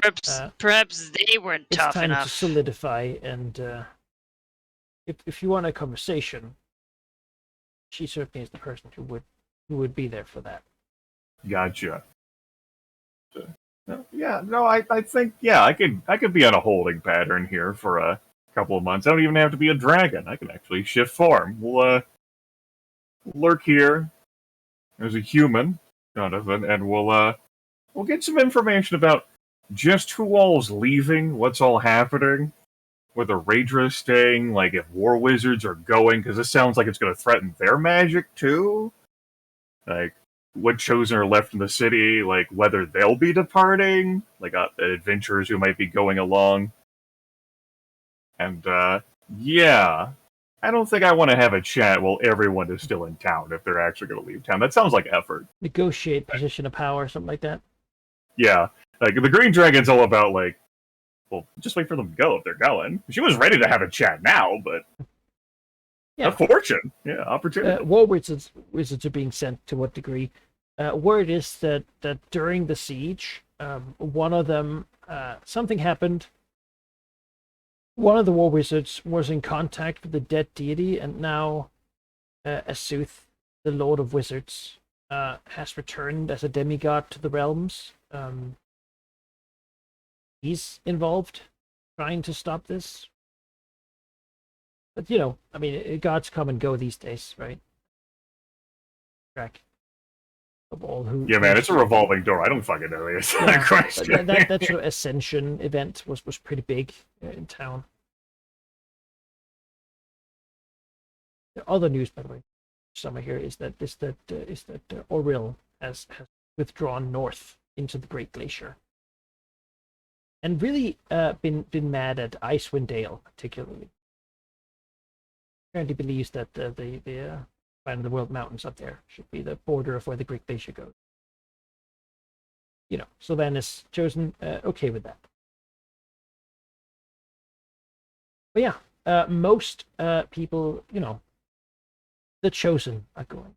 The Harpers are going. The war wizards and the veteran knights are being sent. But Raedra is perhaps keeping more back than others might. To make sure that she has enough to take care of whatever problems might crop up in the borderlands and such. Right. Who knows whether this isn't a trick by the Netheril Empire to like destroy this place? Yeah, like she is. This is important, but she has a nation to run, and if Jobab the guardsman, he's not going to be able to do anything. He's needed here. Like she's not gonna empty the country. She's gonna send an elite group, but not everyone, as some others might demand. Or Harper's upon it. Lords of Lions are sending their best. Really is a scramble for whoever they can get. I imagine so. Magic's gonna fall apart. Ah! Yeah, I mean, also just like let's finish them, right? Some people believe they have Netheril on the ropes. Others that This is their last gambit, that they're desperate enough to try anything. People are confused. It's happening very quickly. Absolutely. And the people who are not confused are the Netherese. They spent winter here thinking, what do we do? What do we commit Right. to? We have to the end of the year, basically. We need to do something this year. There's no more time. And the decision was, well, we would have loved to attack Myth Draenor. To take over that myth, it would be great. Right there, it's like a ruin. Problem is, we sort of got kicked out of that, and the Cormorant are also doing really good. So, gotta go for the next best target, Everest. Yeah. If they could have taken Cormyr last year, I mean, that would have been ideal, right? Because then this wouldn't even have been a question. Sure.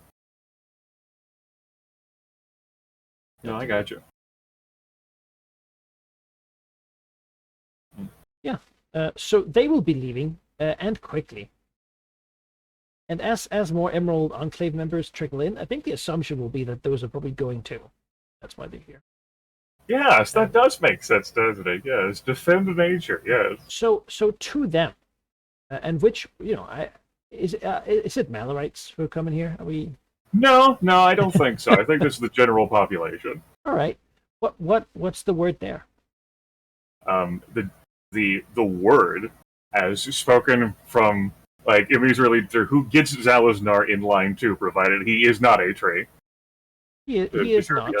He was told that you know what, treants are pretty good at doing things. Is that like that nature is in considerable upheaval. A time for reckoning will be falling upon this world, and it is more important than ever to exert nature's influence over that world, while people are willing and ready to hear that message. And that does include civilized nations. You know, nature remembers a long history of what Cormyr has done. It's not exactly as if Cormyr, this nation, exactly has been friendly to the trees and to the land. We have come to their salvation, and they owe nature. For without us, they would have fallen. It's true. You know, the work of Sylvanas is chosen, the sacrifices of so many others who came over there, and now that the shadow has been banished and the Citadel has departed, they need to understand there will be a new working relationship with nature moving forward. Because nature will not tolerate what Cormyr has done to it. And if Cormyr is receptive to that, then great.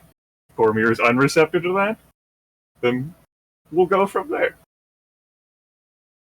I think that's the message, like, shared out. Like, we can unite over the concept of browbeating civilization. How much we do that is. Let's go have a chat. Yeah. We'll have a talk. We'll go from there. Yeah, I mean, Martin will go. Yeah, alright. He's been here before. Great. Zalaznar doesn't. I don't think it would take too No. long to It would. to get him on a boat would be controversial at best. Just imagining. Have to, like, ship him or, like, teleport him over here. Boat him. Does Martain show any eagerness to follow after this whole Everesca thing? I think there is a sense of, like, maybe he should. On the other hand, you had a discussion in the Fae about whether he should go challenge the Chosen of Netherville. She said I wouldn't. Yeah, and I think, I mean, he is headstrong, but he also trusts Emissary, and her opinions, seemingly a little bit more than perhaps is wise. Yes. You know, that has been established, I think. So are you sort of taking her lead on that? It seems like this is important. Then again, I mean, it could happen, right? It could happen. But this gets him closer to that place, if nothing else, if he ends up, like, deciding. Gildenfire isn't here, because he's even left the tree to go. Oh my. He's involved. It makes sense that he would be. Right. Alright. Well, that's the status of the world. It does make sense to end the session here, in light of all that, Before the meeting. before the meeting. And before whatever hell is going to happen there in Everesca. Yeah. I don't know how that's going to end. Good old fashioned, we'll roll it out during the session, and then we'll see what the grand events of the realm, what will happen going forward. Would have been so much simpler if Elminster had just won last. Sure. Well, in Anyone some else, ways, really. it would have been simpler. Not for In some Corvair. ways. Not for Corvair, no, because then the Citadel would have fallen on Suzanne Larcember. Yeah, it's either way. Given that they liberated Mithranor, they're doing some excellent success early in the war. They did. That already changed history to the point where there was no going back.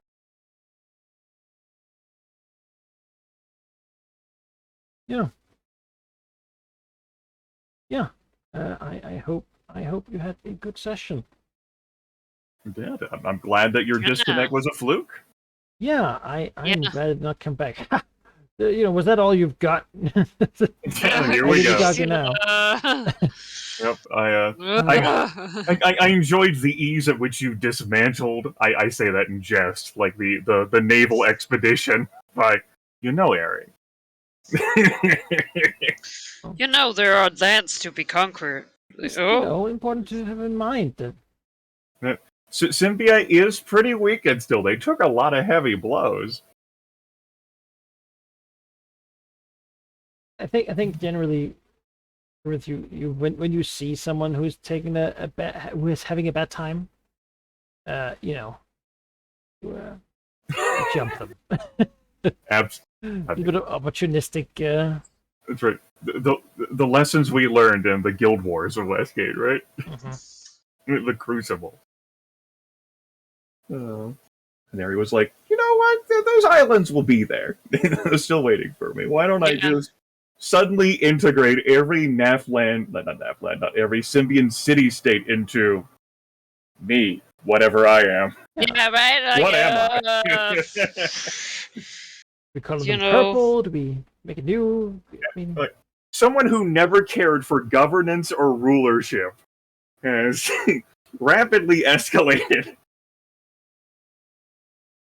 well, I mean, it's drawing a lot of goblins from those mines. Maybe someday it could be, people, Goblin Kingdom. humans from Selgot. Right. Right. Yeah, but your territory now extends from the Western Giants Run Mountains across the Sea of Fallen Stars, Yeah. over the entire breadth of Symbia to south of the Cormanthor Forest. You could true. have a higher score. It's just that the land has been ravaged so damn much that, this stuff over here doesn't have good infrastructure or any sort of development, No. right? And this stuff over here has just been. But sort of in pure landmass, it's a vast region. It's pretty big. I With mean, a little bit of taming, a little bit of put some grain on that. development. Or a murder forest. I No. mean, just imagine. It's all good, yeah. Hangman's trees and You transplant your fucking trees. Imagine all the drugs I could make. My empire. I think you would have a larger problem from other concerned individuals. Yeah, I feel Yeah, like it's the a dryad good in business to have it sort of shoved away, so that I can export my incredible drugs without having people harvest my fields, when I'm not there. Eltidia just wants to have a happy home. Yes, And, with her, love, and that's what I stand. A warrior for love, equal. That's and now you what can I snort a truly little bit care of that about. love. Yeah. I've sacrificed my body for this love I hold. Yes, it's beautiful. Give me more drugs. I mean, Yeah. I really care about love. Yeah, but yeah, look at those shits. Like, if anyone was available to kick the shit out of you, now would be the chance. Oh yeah. But- Luckily, the evil people are busy trying to become magic gods, and the good people are trying to stop them. You know, Yeah, so if anyone was going to, it'd be the Kingdom of Cormyr. But yeah. But they're my friends now. no, they would negotiate from a position of power because they were your friend when you had this. But now you have this. Now, Yeah, under you know, Carmiran rule. under Cormyr.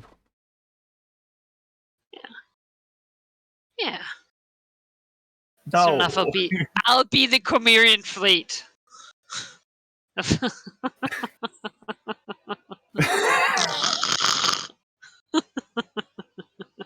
What the fuck is this campaign? Yeah, right? No, I just imagine like this is the canon's like, oh yeah, the Cormyrian fleet is led by an evil black dragon. It somehow reminds me of the 13th Age, like Dragon Empire setting. Where the blue has like a city, Mm-hmm. but is nominally also, a governor. Yes. We're approaching. Now we just need to see a Fallen Stars to be tamed by a crazy wizard, who then Well, I'm on it. really angers the other one.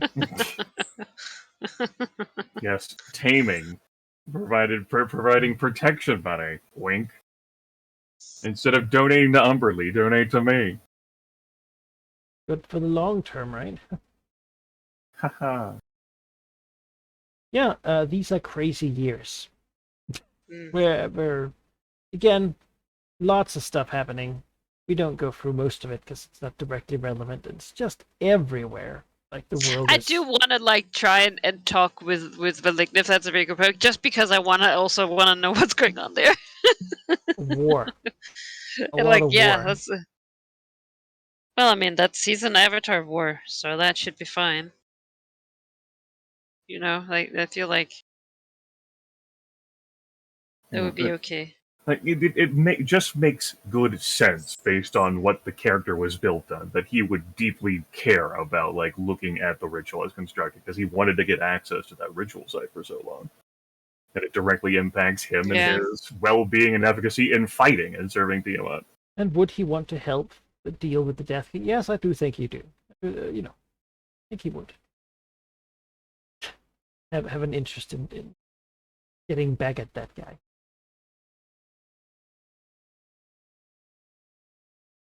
Yeah, I mean. So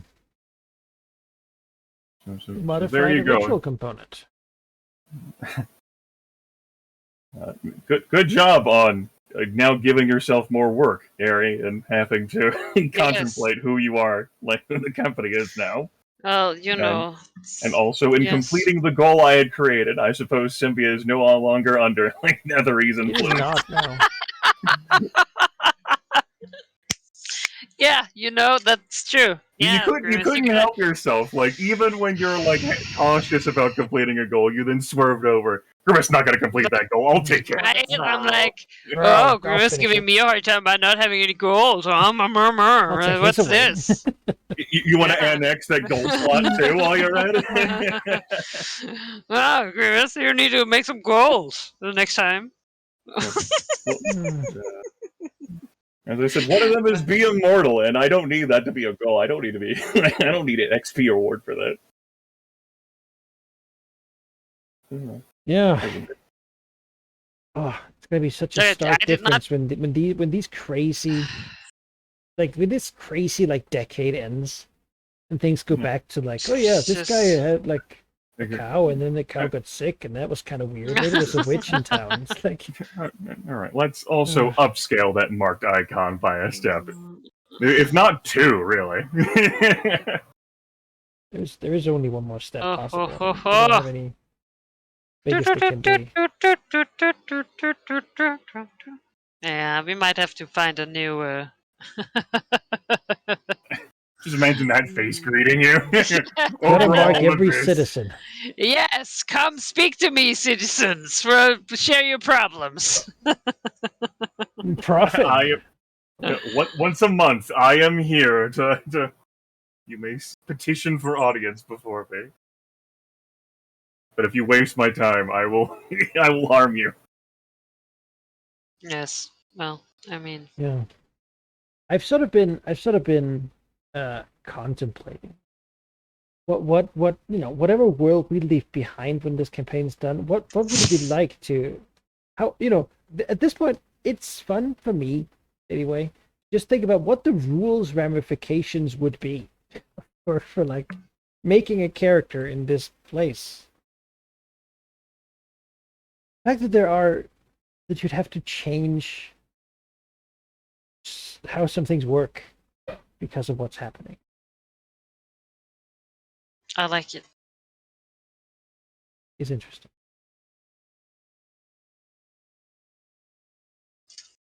Where Cicatrix spends the rest of her days after the whole bit with Yamful agonizing over the bureaucracy that she has created with these NPCs. No, she has the perfect solution to bureaucracy: murder. Yes, the Vizier. Oh. No, she doesn't. Like, not without like permanently destroying that stuff that she made. Like, she would like basically be permanently severing that nation. She integrated this. If she becomes a god, that's she's, alright. She's doing the yes, the Netherreal Empire. Well, godhood is just a little more important. Yeah, There's a parallel there. I'm murder god. And I leave. Suddenly, my goals have changed. You just delete your companies. You just start fucking murdering. Screw this. You're independent now. I got a knife. And there's people here who have knifeless specs. Like, this is all to get reach, to punish people who wrong her. Going further and further away from the undead stone giant. Yeah, also that. How is he going to take away the resources in Symbian?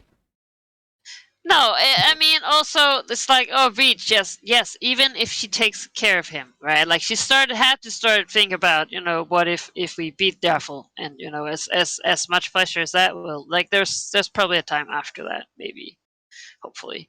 We talked about that 2 times ago, that, like, Cicatrix is beginning to consider what's after exactly revenge. Right. What is it that she wants, right? She wants range right now. Like, that's the thing, right? Even if she defeats the Death King, like, he's not actually important, and neither are the fucking giants runs mountain. Like, she doesn't. Like, when this ritual is done, there's nothing to be gained from there. Doesn't want to go back and live there and no, they're just mountains. A lot of old shit that has been now raided and like ruined several times over. No. It's like, oh yeah, you can go down in the underground and go into the Underdark. No. I got down there. We only know one dragon went down there and died. I don't fucking go down there. There's more illithids down there than pretty much people on the surface. Yeah. Yeah, that'll be another problem. If I kill the Death King, he can't keep all the illithids out. But Okay. Seems like not my problem, really. I'll move to Sempia. I don't know. Yeah. Yeah. No, she needs range, so that, once this is done, she can hunt down all the people who ever wronged her. And, Sure. Yeah. Meanwhile, here I am, corrupting Martaine, getting him to question the god that has filled him with the power. Right. To take it away from him at a moment's notice. Maybe, like, filling him with delight over the idea of, like, what if he kept the power? How would he feel about that? If he needed things, if he was still needed. Would that be so bad? I do like that. He certainly is a brutal kind of nature, shaping up to be, at least. I did get tickled by him having to go through the agonizing hospitality. That's amusing to me. Yeah. And then the full Emerald Enclave that had just been like encroaching further and further this way to position itself to like interfere with here or maybe go up here, as the case may be, expanding the controlled nature. last year, punch Symbia, and then finally, instead of just small forces, the Emerald Enclave is coming over here to help clean out the Netherese mercenaries and servants who are still upon the land. Wink. I mean, the thought there is to try to make it so Cormyr is not as prevalent of a power in the region. Yeah. Yes. Basically, ensure that the growth is limited or regrowth. Hmm. That the Emerald Enclave has more of a say. Yes. Like Nathlake is perhaps a nice, comfortable size as a faction next to the Enclave, right?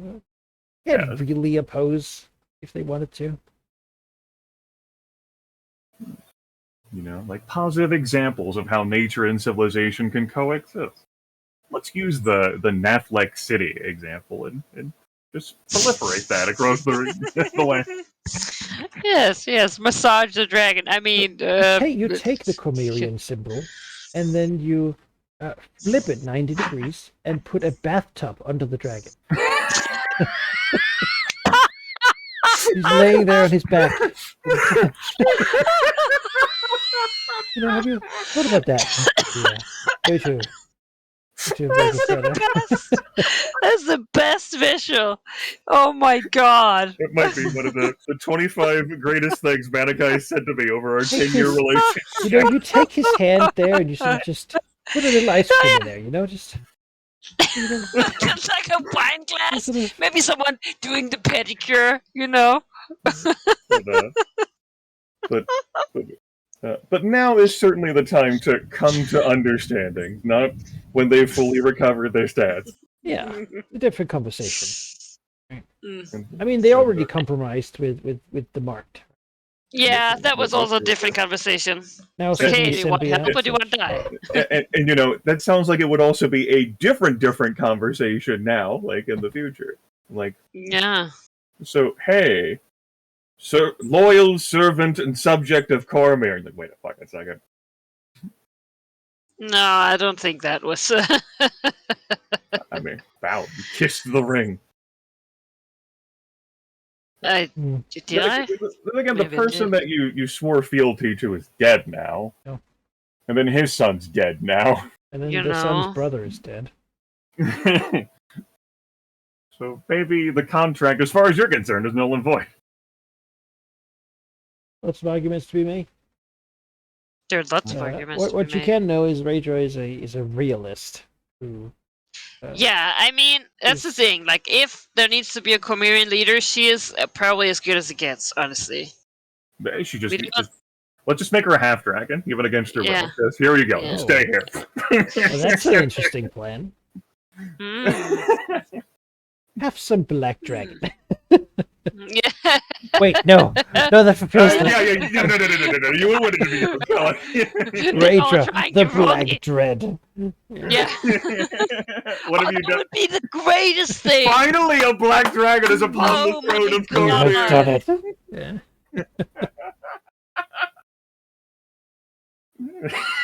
Black dragon, it cannot be.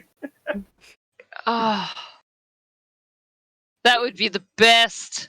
Oh, but it also would be the worst for Vercingetorix. How? How did it happen? Vasicatrix gives her power so she can be the Black Dread and not be the Black Dread at the same time. Have a cake and eat it too, Like, there is no Black Dread, but if we say that there is, it's me. But there's no time now to give her the power. The reckoning is No, upon us. she can't. She can't. It's good, Well, I mean, like, Maybe show up to her house, make her a half dragon leave. You're like, oh, all right. drive by, like Ascension. Now you can be permitted to exist. Yeah. What about that bathtub dragon, huh? Would you agree? we have an alliance down south here with the Termish and the Chesenta, dragon monarchies of the fallen stars. Yeah, now you'll have to give real consideration towards your relationship with other nations around the Sea of Fallen Stars. Like Aglarond and Akendol. How do you And feel Fez. about Desk? Yeah. Like, And what's your real stance on the Emerald Enclave? Yeah, those people.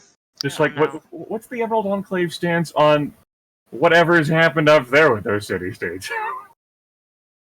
Yeah, I mean, so far it's been it's Westgate, scarce. Yeah. You know, if you're were beast in Westgate, that's good. They were happy to have you. Yeah, really. It's a jungle in there. There's basically no law. It's the urban No. jungle, really. Now, You Yeah. said, now, if you just have like 12 Westgates, and then I guess that's one thing.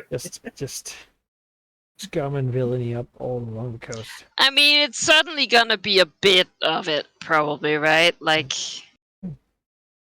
Rule through distortion. You know. if the Psychotix people aren't Bane Knights, you know, like they're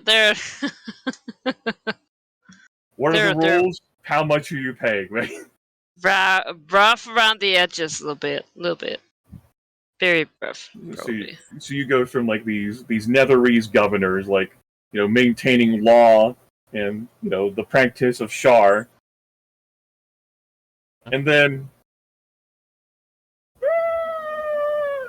I mean, probably Yeah. equally corrupt, really. That's sort of you know, just corrupt in just a different way. They don't Yeah. don't remove the sun from existence for 100 years. No. So that's a good start. You know. You It's sort know, of- we can have we light aim to ever. please. that's good. We don't really care about who you worship, though. If you worshipped Forsaken bonus points. Yeah, worship No, murder. it's Ability to kill people. my goal for the Psychotix's murder aspect is to have it sort of become like a nemesis thing, where it's like specifically, basically paying back, like wrongs. You know, if enough people worship a dragon, and that dragon already has a spark of divinity, that's how godhood's reached. Mhm. Yeah. Happened before. There you go. You have a foundation of people. Another reason that I want to like take the Paradiles is like, no, yeah, you know what? Umbali was being a bitch, and she'll, you know, Now's the time to make Different. advances on her while she's Hmm. retreating, right? yeah, she'll, you know what, like, If you just wait for her to recover, she's still a fucking like intermediate or maybe even like a lesser bitch. deity. She'll still try to, no, you know what? It's right.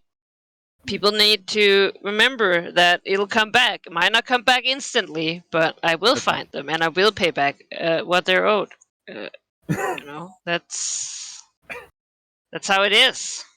And now you have a geyser of power, like you could just call upon at any moment. The Vanikai has to think about. Yeah. Yeah, and you think kind of, One I, of- want, I want it to be useful, but also, you know, do what it's supposed to do. Yeah. That's something you'd never want to use. That's Right. that's Yeah. too much. You're just taking your power back, and some of mine, and some of Elignos, and some of Xanthus Dens, and Whatever some of else is in there. Tilraxis. Like contorted by Yaffle and then the Death Game. Yeah, they put it for a filter. Yeah. You know, like, what is this? Some kind of. It definitely feels less cool. You know, it's Sure. like, what kind of shitty insect filter is this? Like the non-dragon one? Like what? So Why would you? after you destroy the Stone Giant and Yaffle and break the ritual, you will it will be gone. Yeah, true.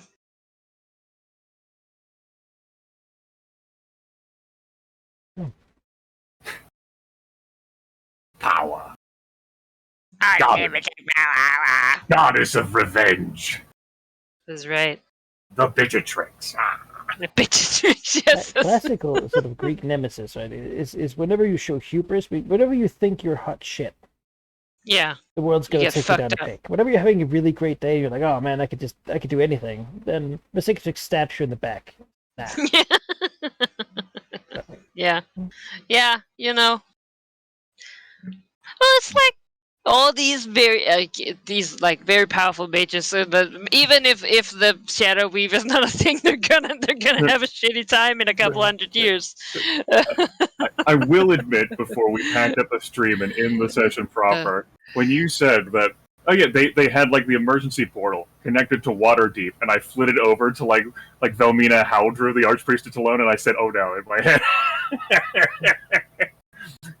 And as you arrive coming through the portal, I was thinking, "Oh no, Elminster and Lord Blackstaff." Well, okay, that's different. Into the sanctum, cackling. Yep. I thought the Archpriest had found another way to get her poisoned, but Yeah. Oh, she would have loved that. Greater Just deity throw it Talona, in there. aspect of nature, just disease is just what is what life is like. Mm. That's the thing, right? That's Talona is crazy. was he not accepted as a nature deity? Yeah. Sucks. I would absolutely not want to be in. Basically, she inflicts sicknesses on people, and then if they want to not die of it, they have to worship her and inflict it on other people. You know? Yeah. No, that's not. Viral marketing. Yeah. Oh, Can't even call it a triangle scheme. It's just a scheme. So, Right. You have a gold slot, Ari, right? yes, And I have you two have now two. because Yeah. you freed up mine. And I'll say be immortal and be immortaler. I don't have a gold slot, right? double immortal. I filled it out. You do. No. I have 2 goals. What about call me to go get the Death King? Which when as soon as they're able. And then, that has been fulfilled. no, not yet. Okay, but yeah, no, you've sort of done and the then work, the right? Isles. It's just sort of waiting for it. And the So- Isles you haven't really started. I just have to Backtrack. contemplate, my entire faction and names Yeah. and. Yeah. Your future. And I'll see whether I care about it. But maybe you should hope that I don't fill these goals, though, Ari, because you don't want to level up any quicker. That's true. But then again, you do want to level up before the end. But what if Okay. it's not based on when you level up, but on time and Yeah. in 4 sessions or something? I would say that's arbitrary, That would be. like everything else. But Yeah. How would we know?